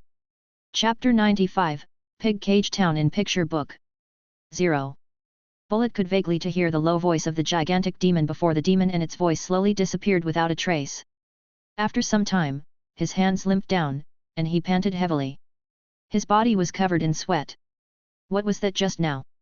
Was it the demon's will that resided in the monster cell? That asshole! That was right, when number 3 first appeared, he did say that Bullet was a good vessel. Could it be that he wanted him to be the vessel of a demon? They must have wanted him to eat the monster cell themselves to establish a connection with the demon. Then let's see if you can devour me. Bullet did not regret it. This was something he had already anticipated. Although it was the first time he had seen a real demon, who had not heard of the stories of demons. It was nothing unusual for a demon to do such a thing. He had already been mentally prepared. However, it was not that easy to take over his body. He turned around, opened the door, and left the room. Outside was an underground tunnel that stretched out in all directions. If he hadn't seen it with his own eyes, he wouldn't have believed that there was a demon base right below Galsberg. Tunfo. As soon as he walked out, he saw a person approaching. Bullet squinted, trying to identify that person. He was the black flame demon Tunfo who had just fought Garp and Sengoku. At this moment, he was walking out of the central area that number 3 forbade him from entering there, but Bullet really wanted to know what was inside. However, not right now. Tunfo was still around, and he did not know if these guys had any other methods, so he had to be cautious.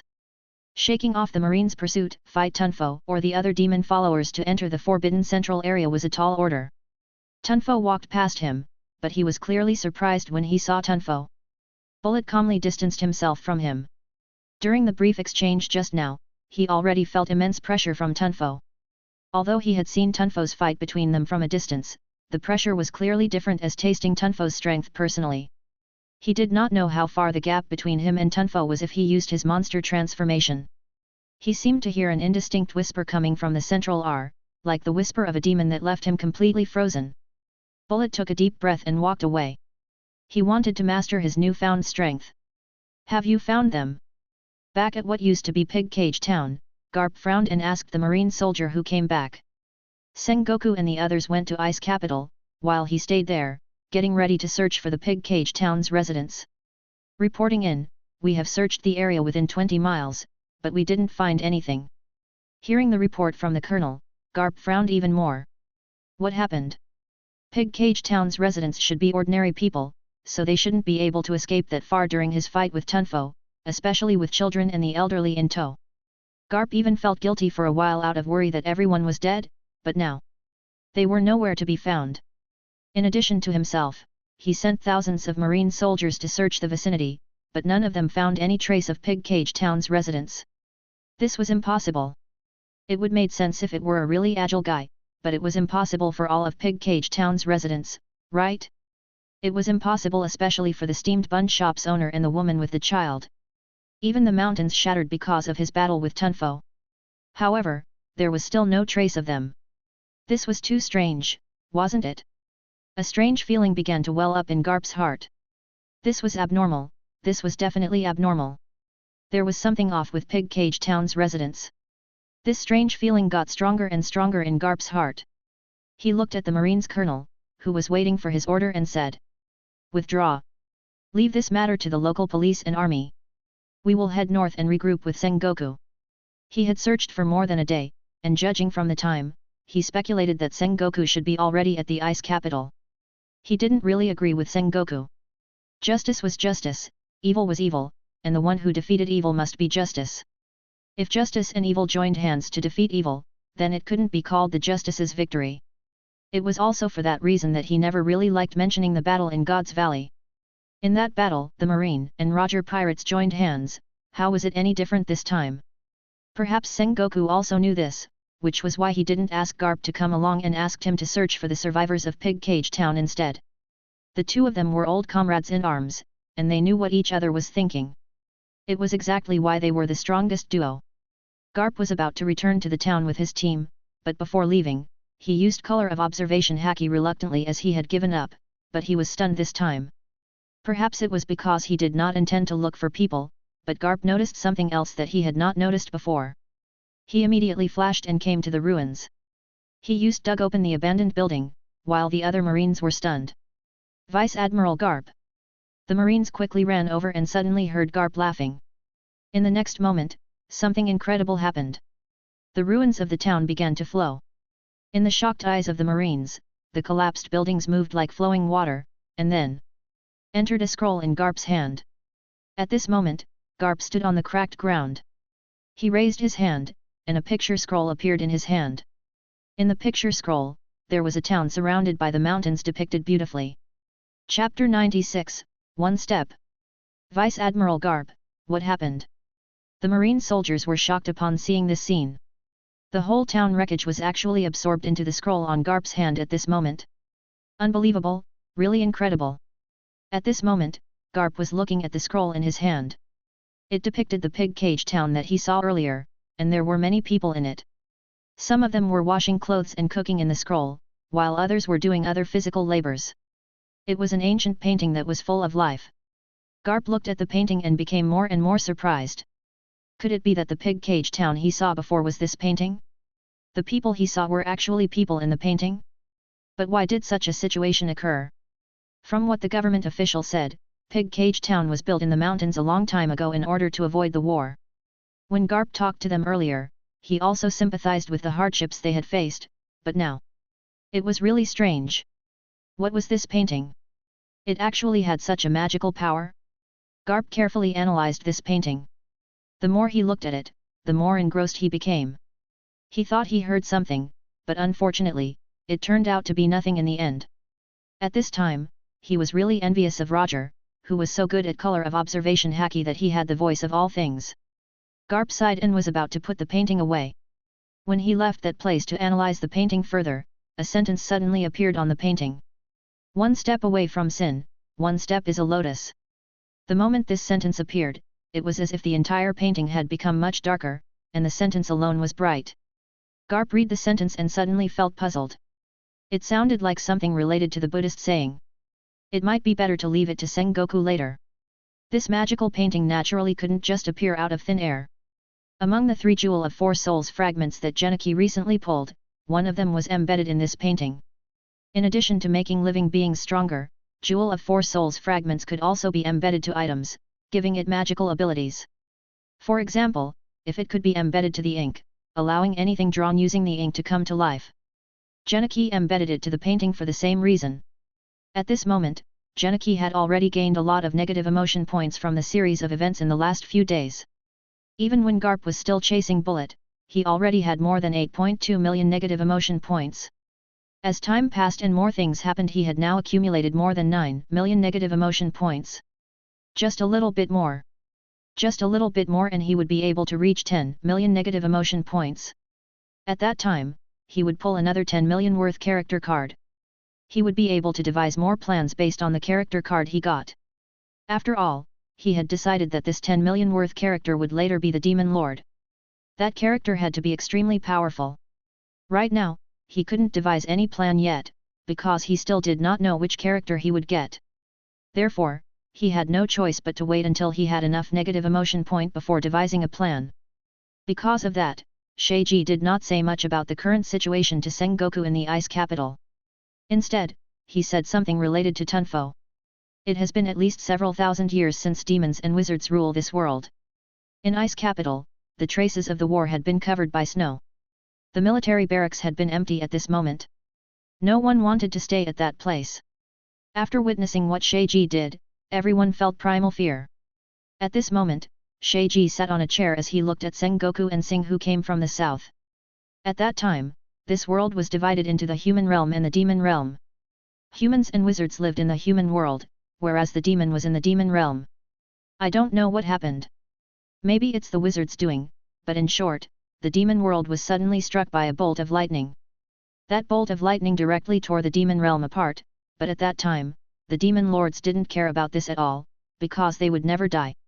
As a listener, Sengoku listened to Sheiji as he talked about the demon. This was very important information. However, just as the demon world was on the verge of destruction and countless demons died, a person appeared. A human. Sengoku raised his eyebrows. It is a human, but it is also a demon. Sheiji said in a low voice, before the whole incident, he was a human, but then he became a demon because he used his power to keep the demon realm from collapsing and stitched it back up to this world. Eventually, he became the 8th demon lord in the demon realm due to his astonishing strength and wisdom. Is it the same case Toguro who wants to become a demon? Sengoku couldn't help but think of the famous half-demon. His strength was definitely up there, and he had been tracking Jewel of 4 Souls fragments in order to turn himself into a demon. Was it the same case as the person that Sheiji just talked about? No, he is born both a demon and a human. Sheiji leaned back slightly. His right leg was placed on his left leg. He said, he was born with a human body, but he was also born with the mind possessed by a demon. His origin has always been a mystery. No one knows what his real name is. Even his later subordinates only call him Maishin. What a strange name. Sengoku frowned. He looked at Sheiji, who seemingly reminisced about the past, and said, so, Tunfo is Maishin's subordinate? Then it will be troublesome. If such a monster appears and he works together with Zero. It was hard to imagine that Maishan managed to keep the demon realm from falling apart. Although Sengoku did not know how big the devil realm was, since it could be compared with the human world, it should not be small. Just how strong this Maishan was to be able to accomplish such a feat. However, Sengoku did not care much about this folklore. There was no guarantee that it was true. There was only one question that he wanted to ask the most now. Sengoku looked at Sheiji and finally said his question. What is the relationship between him and Indra? Chapter 97, The Marine's Cooperation with the Demon. Aren't you one of his henchmen? Didn't Indra order you to take back the Buddhist palm book and the Jewel of Four Souls fragment? When he faced Tunfo a few days ago, he had said this sentence, and it was also the sentence he cared about the most so far. Although he didn't care much about this sentence at that time, he had to find out the truth. He didn't come here because of Indra. He came here because it was an order from the world government too. From this perspective, Tunfo was wrong. At this moment, he was sitting with another demon named Sheiji with a cup of hot black tea in his hand. It seemed that Sheiji was quite a thoughtful demon. Sengoku asked as he drank a mouthful of black tea. The warm tea entered his body and dispelled the cold. As the person who was responsible for this cold, Sheiji naturally didn't feel anything. After hearing Sengoku's words, he chuckled and said, I don't know, but they are indeed enemies. Tunfo is Maishan's subordinate. It is not surprising if he can sense Indra's aura from you. Sengoku nodded thoughtfully and did not ask further. Instead, he sorted out the information he had obtained from before. The conversation with Sheiji made him understand a lot of things. Even if he got nothing on this island, the information alone was quite valuable. Sheiji seemed to be waiting for Sengoku to sort out the information in his mind. After a while, he said, Maishan has two subordinates, the Fire Tunfo and the Thunder Sheng are both demons related to Buddha. They will never let you go. Although I have nothing to do with Indra, if they appear, I will not let them do as they please. Sengoku did not tell Sheiji that he had conversed with Indra through his dream. The cooperation between them was superficial, as the reason they cooperated was purely because they wanted to deal with another demon. Therefore, he deliberately left out some information, and Sheiji shared so much information because he was the one suggesting this cooperation. Although Sheiji had a Jewel of Four Souls fragment in his possession, it was not enough to be used as a bargaining chip.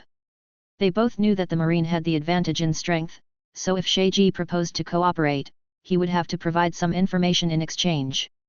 Even without Sheiji, Sengoku could just ask 5 elders to send more reinforcements or even join hands with Black Order and they could still deal with Tunfo and the others. Then, let's talk about business. Sengoku set Indra aside for now. After all, that was not the most important thing at the moment. No matter what relationship Indra had with Maishan, neither of them could directly interfere with what happened right now. Which Devil Lord is Zero? What is his ability? What are number 3 and other demon followers planning? And, how long do we have? Sengoku gently placed the red teacup in his hand on the table in front of him. He went straight to business now. It doesn't matter who Zero is, because it won't matter if he can't materialize in this world.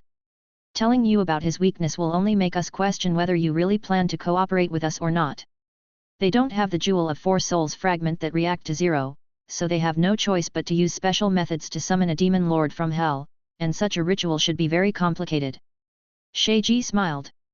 They used the Jewel of Four Souls fragment that react to Shendu with Drago as a sacrifice to open the door to hell. They'll then use the gate that's supposed to be for Shendu to guide Zero instead. To do so, they needed a Reviver to receive Zero's signal in this world and a transmitter that can transmit signals to hell. In addition, a special ritual must be held to enhance the receiver and transmitter to receive and launch signals, and now they have such a candidate.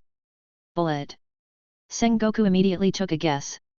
When he heard Garp's story, he noticed number 3 said a good vessel to Bullet, which meant that Bullet was fit to be the receiver and transmitter that Sheiji mentioned. Sheiji also answered with certainty, yes, they have already got Douglas Bullet, which means that they are on the final stage of their plan, and all they need now is Drago. Their next move is to catch Drago. Sengoku thought for a moment and then said, are you saying we should protect him? As long as they protected Drago, Tunfo's plan would not succeed. Sengoku would go with this plan for sure, but he clearly underestimated the demon. Sheiji smiled and said disdainfully, don't judge us with human logic. Do you think the son of Shendu would let us protect him? Seeing Sengoku's surprised expression, Sheiji continued, I have the Jewel of Four Souls fragment that Tunfo and Indra needed. If you can harness its power, you can become stronger. When you've mastered the new power, Drago will act as bait and lure out the enemy's force. Once he does, it's an all-out war. Lure them out with Drago as a bait? We don't mind cooperating with you, but you have to hand over that Jewel of Four Souls fragment first. This thing is useless to me anyway. Knock yourself out. The Jewel of Four Souls fragment appeared in Sheiji's hand, and he threw it to Sengoku. Sengoku caught the Jewel of Four Souls fragment. He knew that it was the real deal as soon as he touched it.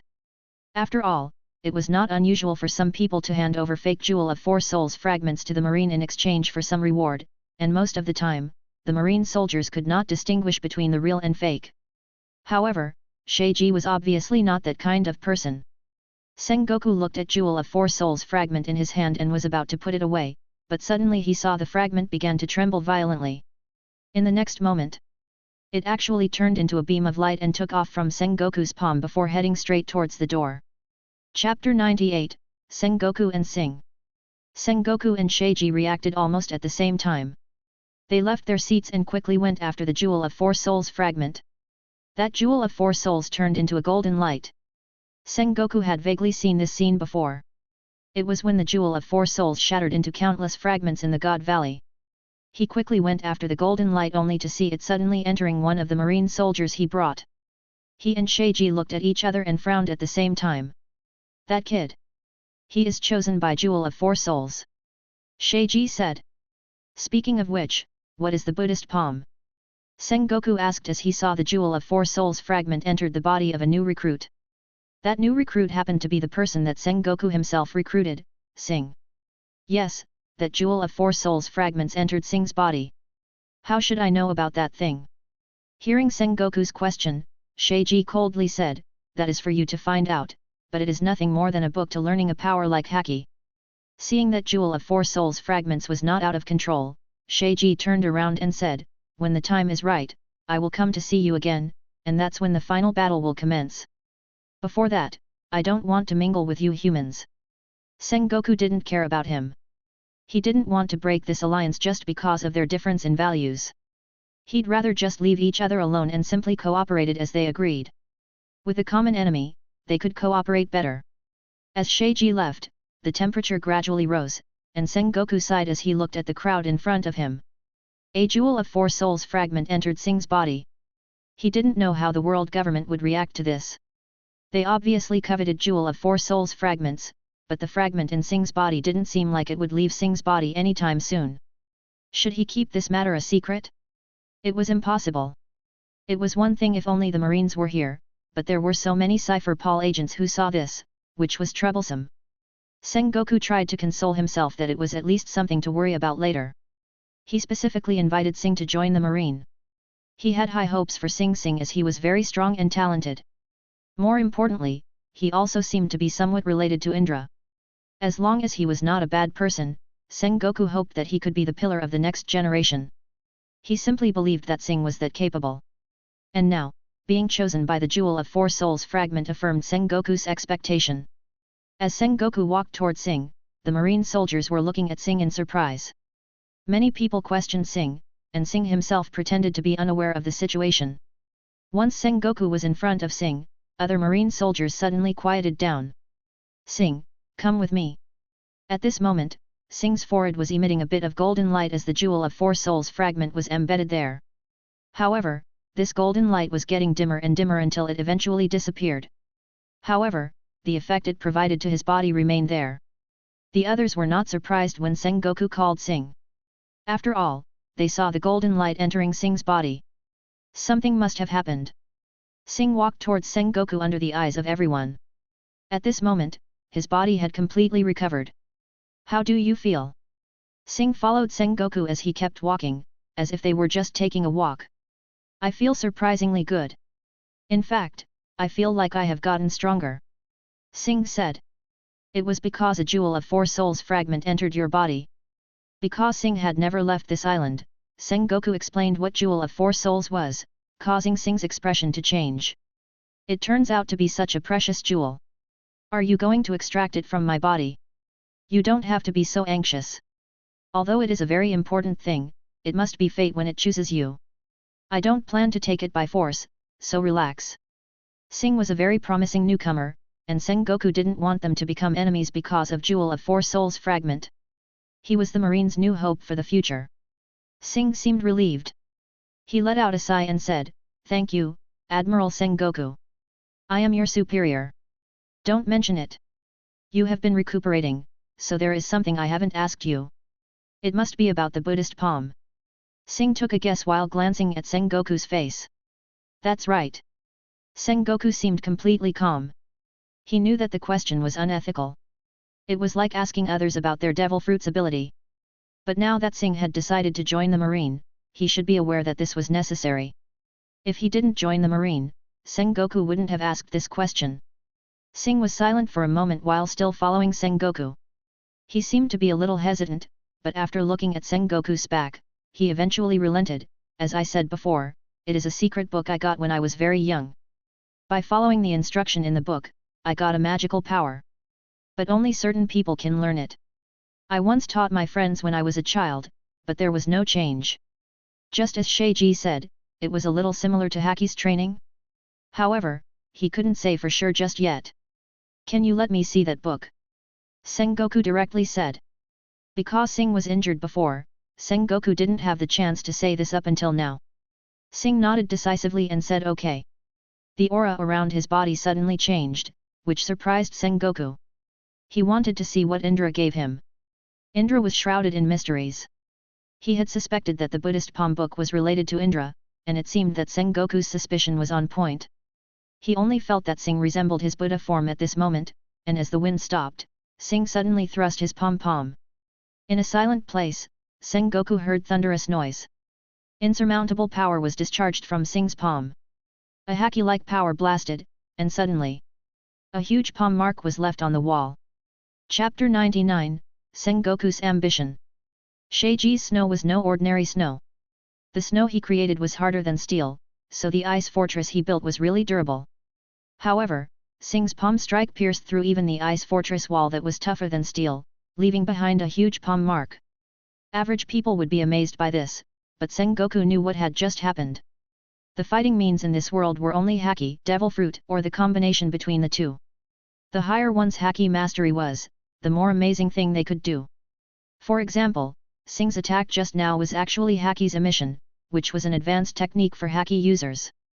However, that was not what surprised Sengoku.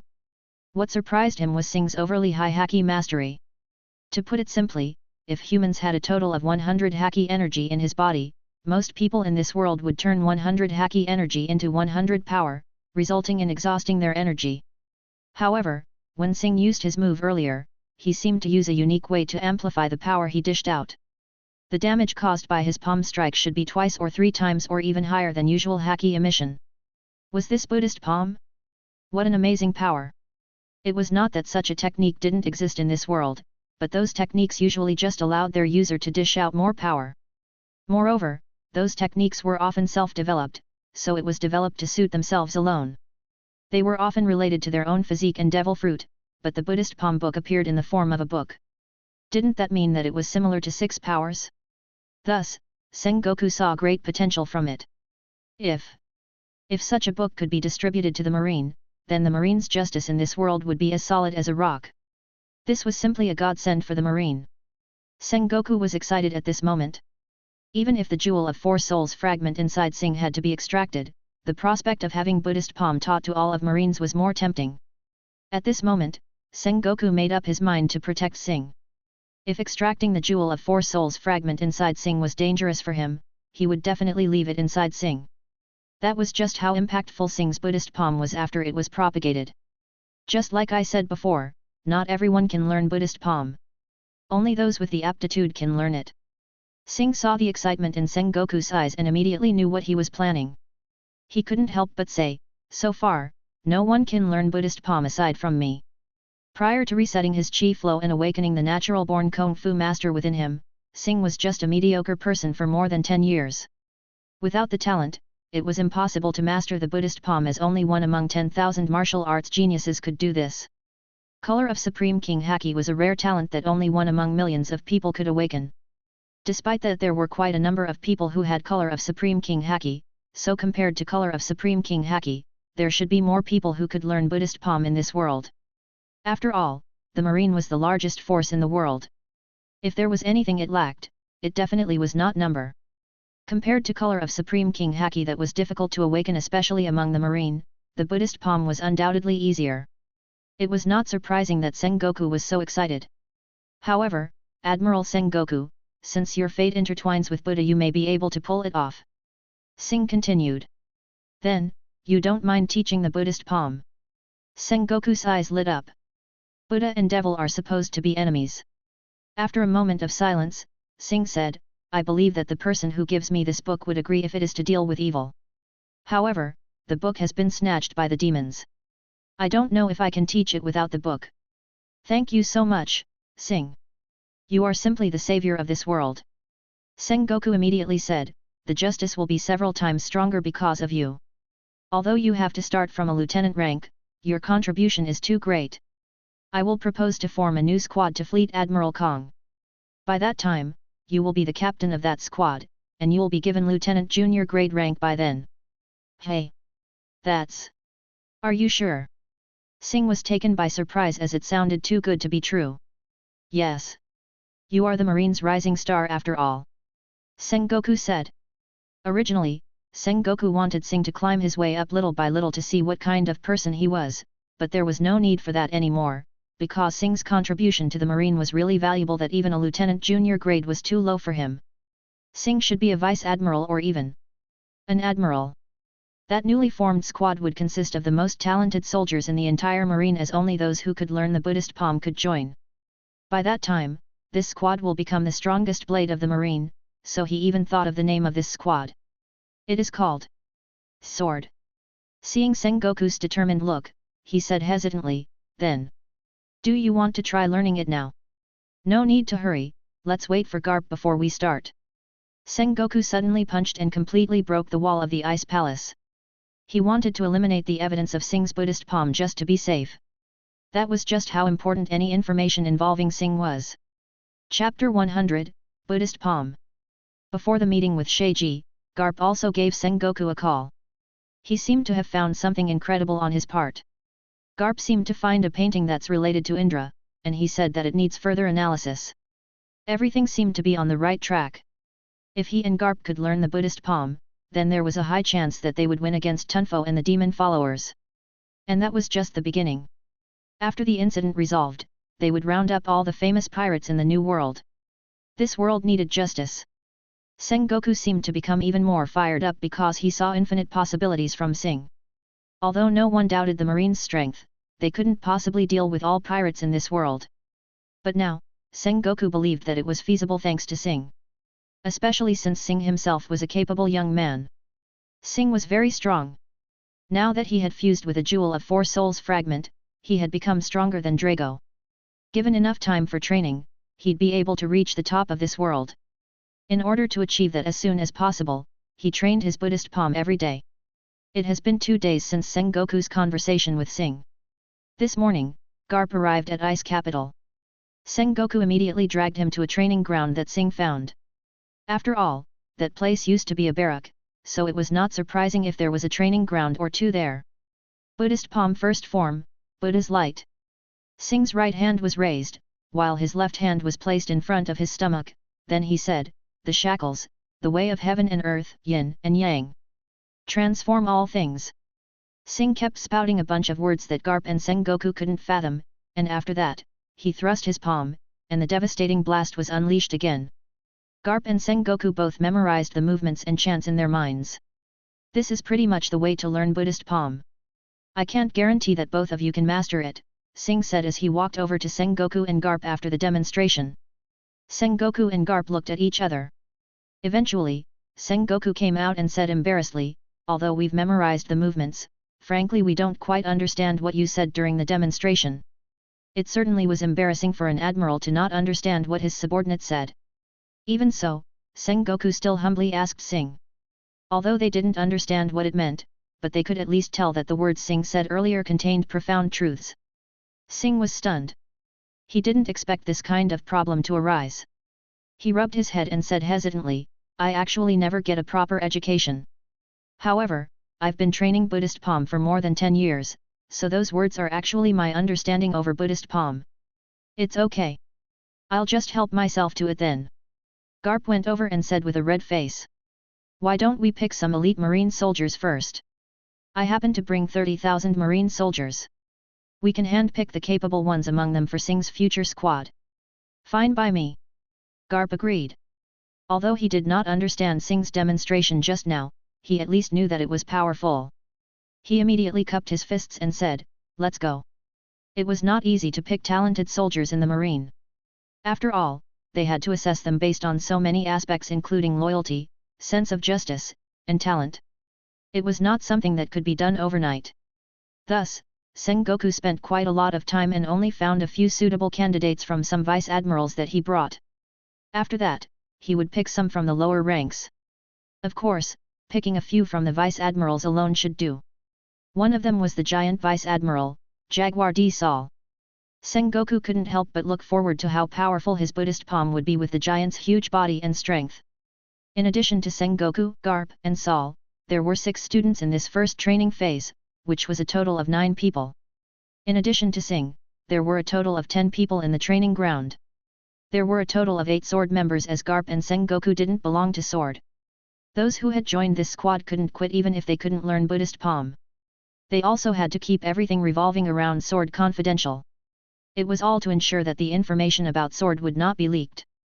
However, the interesting thing was that the students and future members were all vice admirals, while the leader of this squad was a lieutenant junior grade, which was clearly below their rank. And Singh wasn't even officially a lieutenant junior grade yet.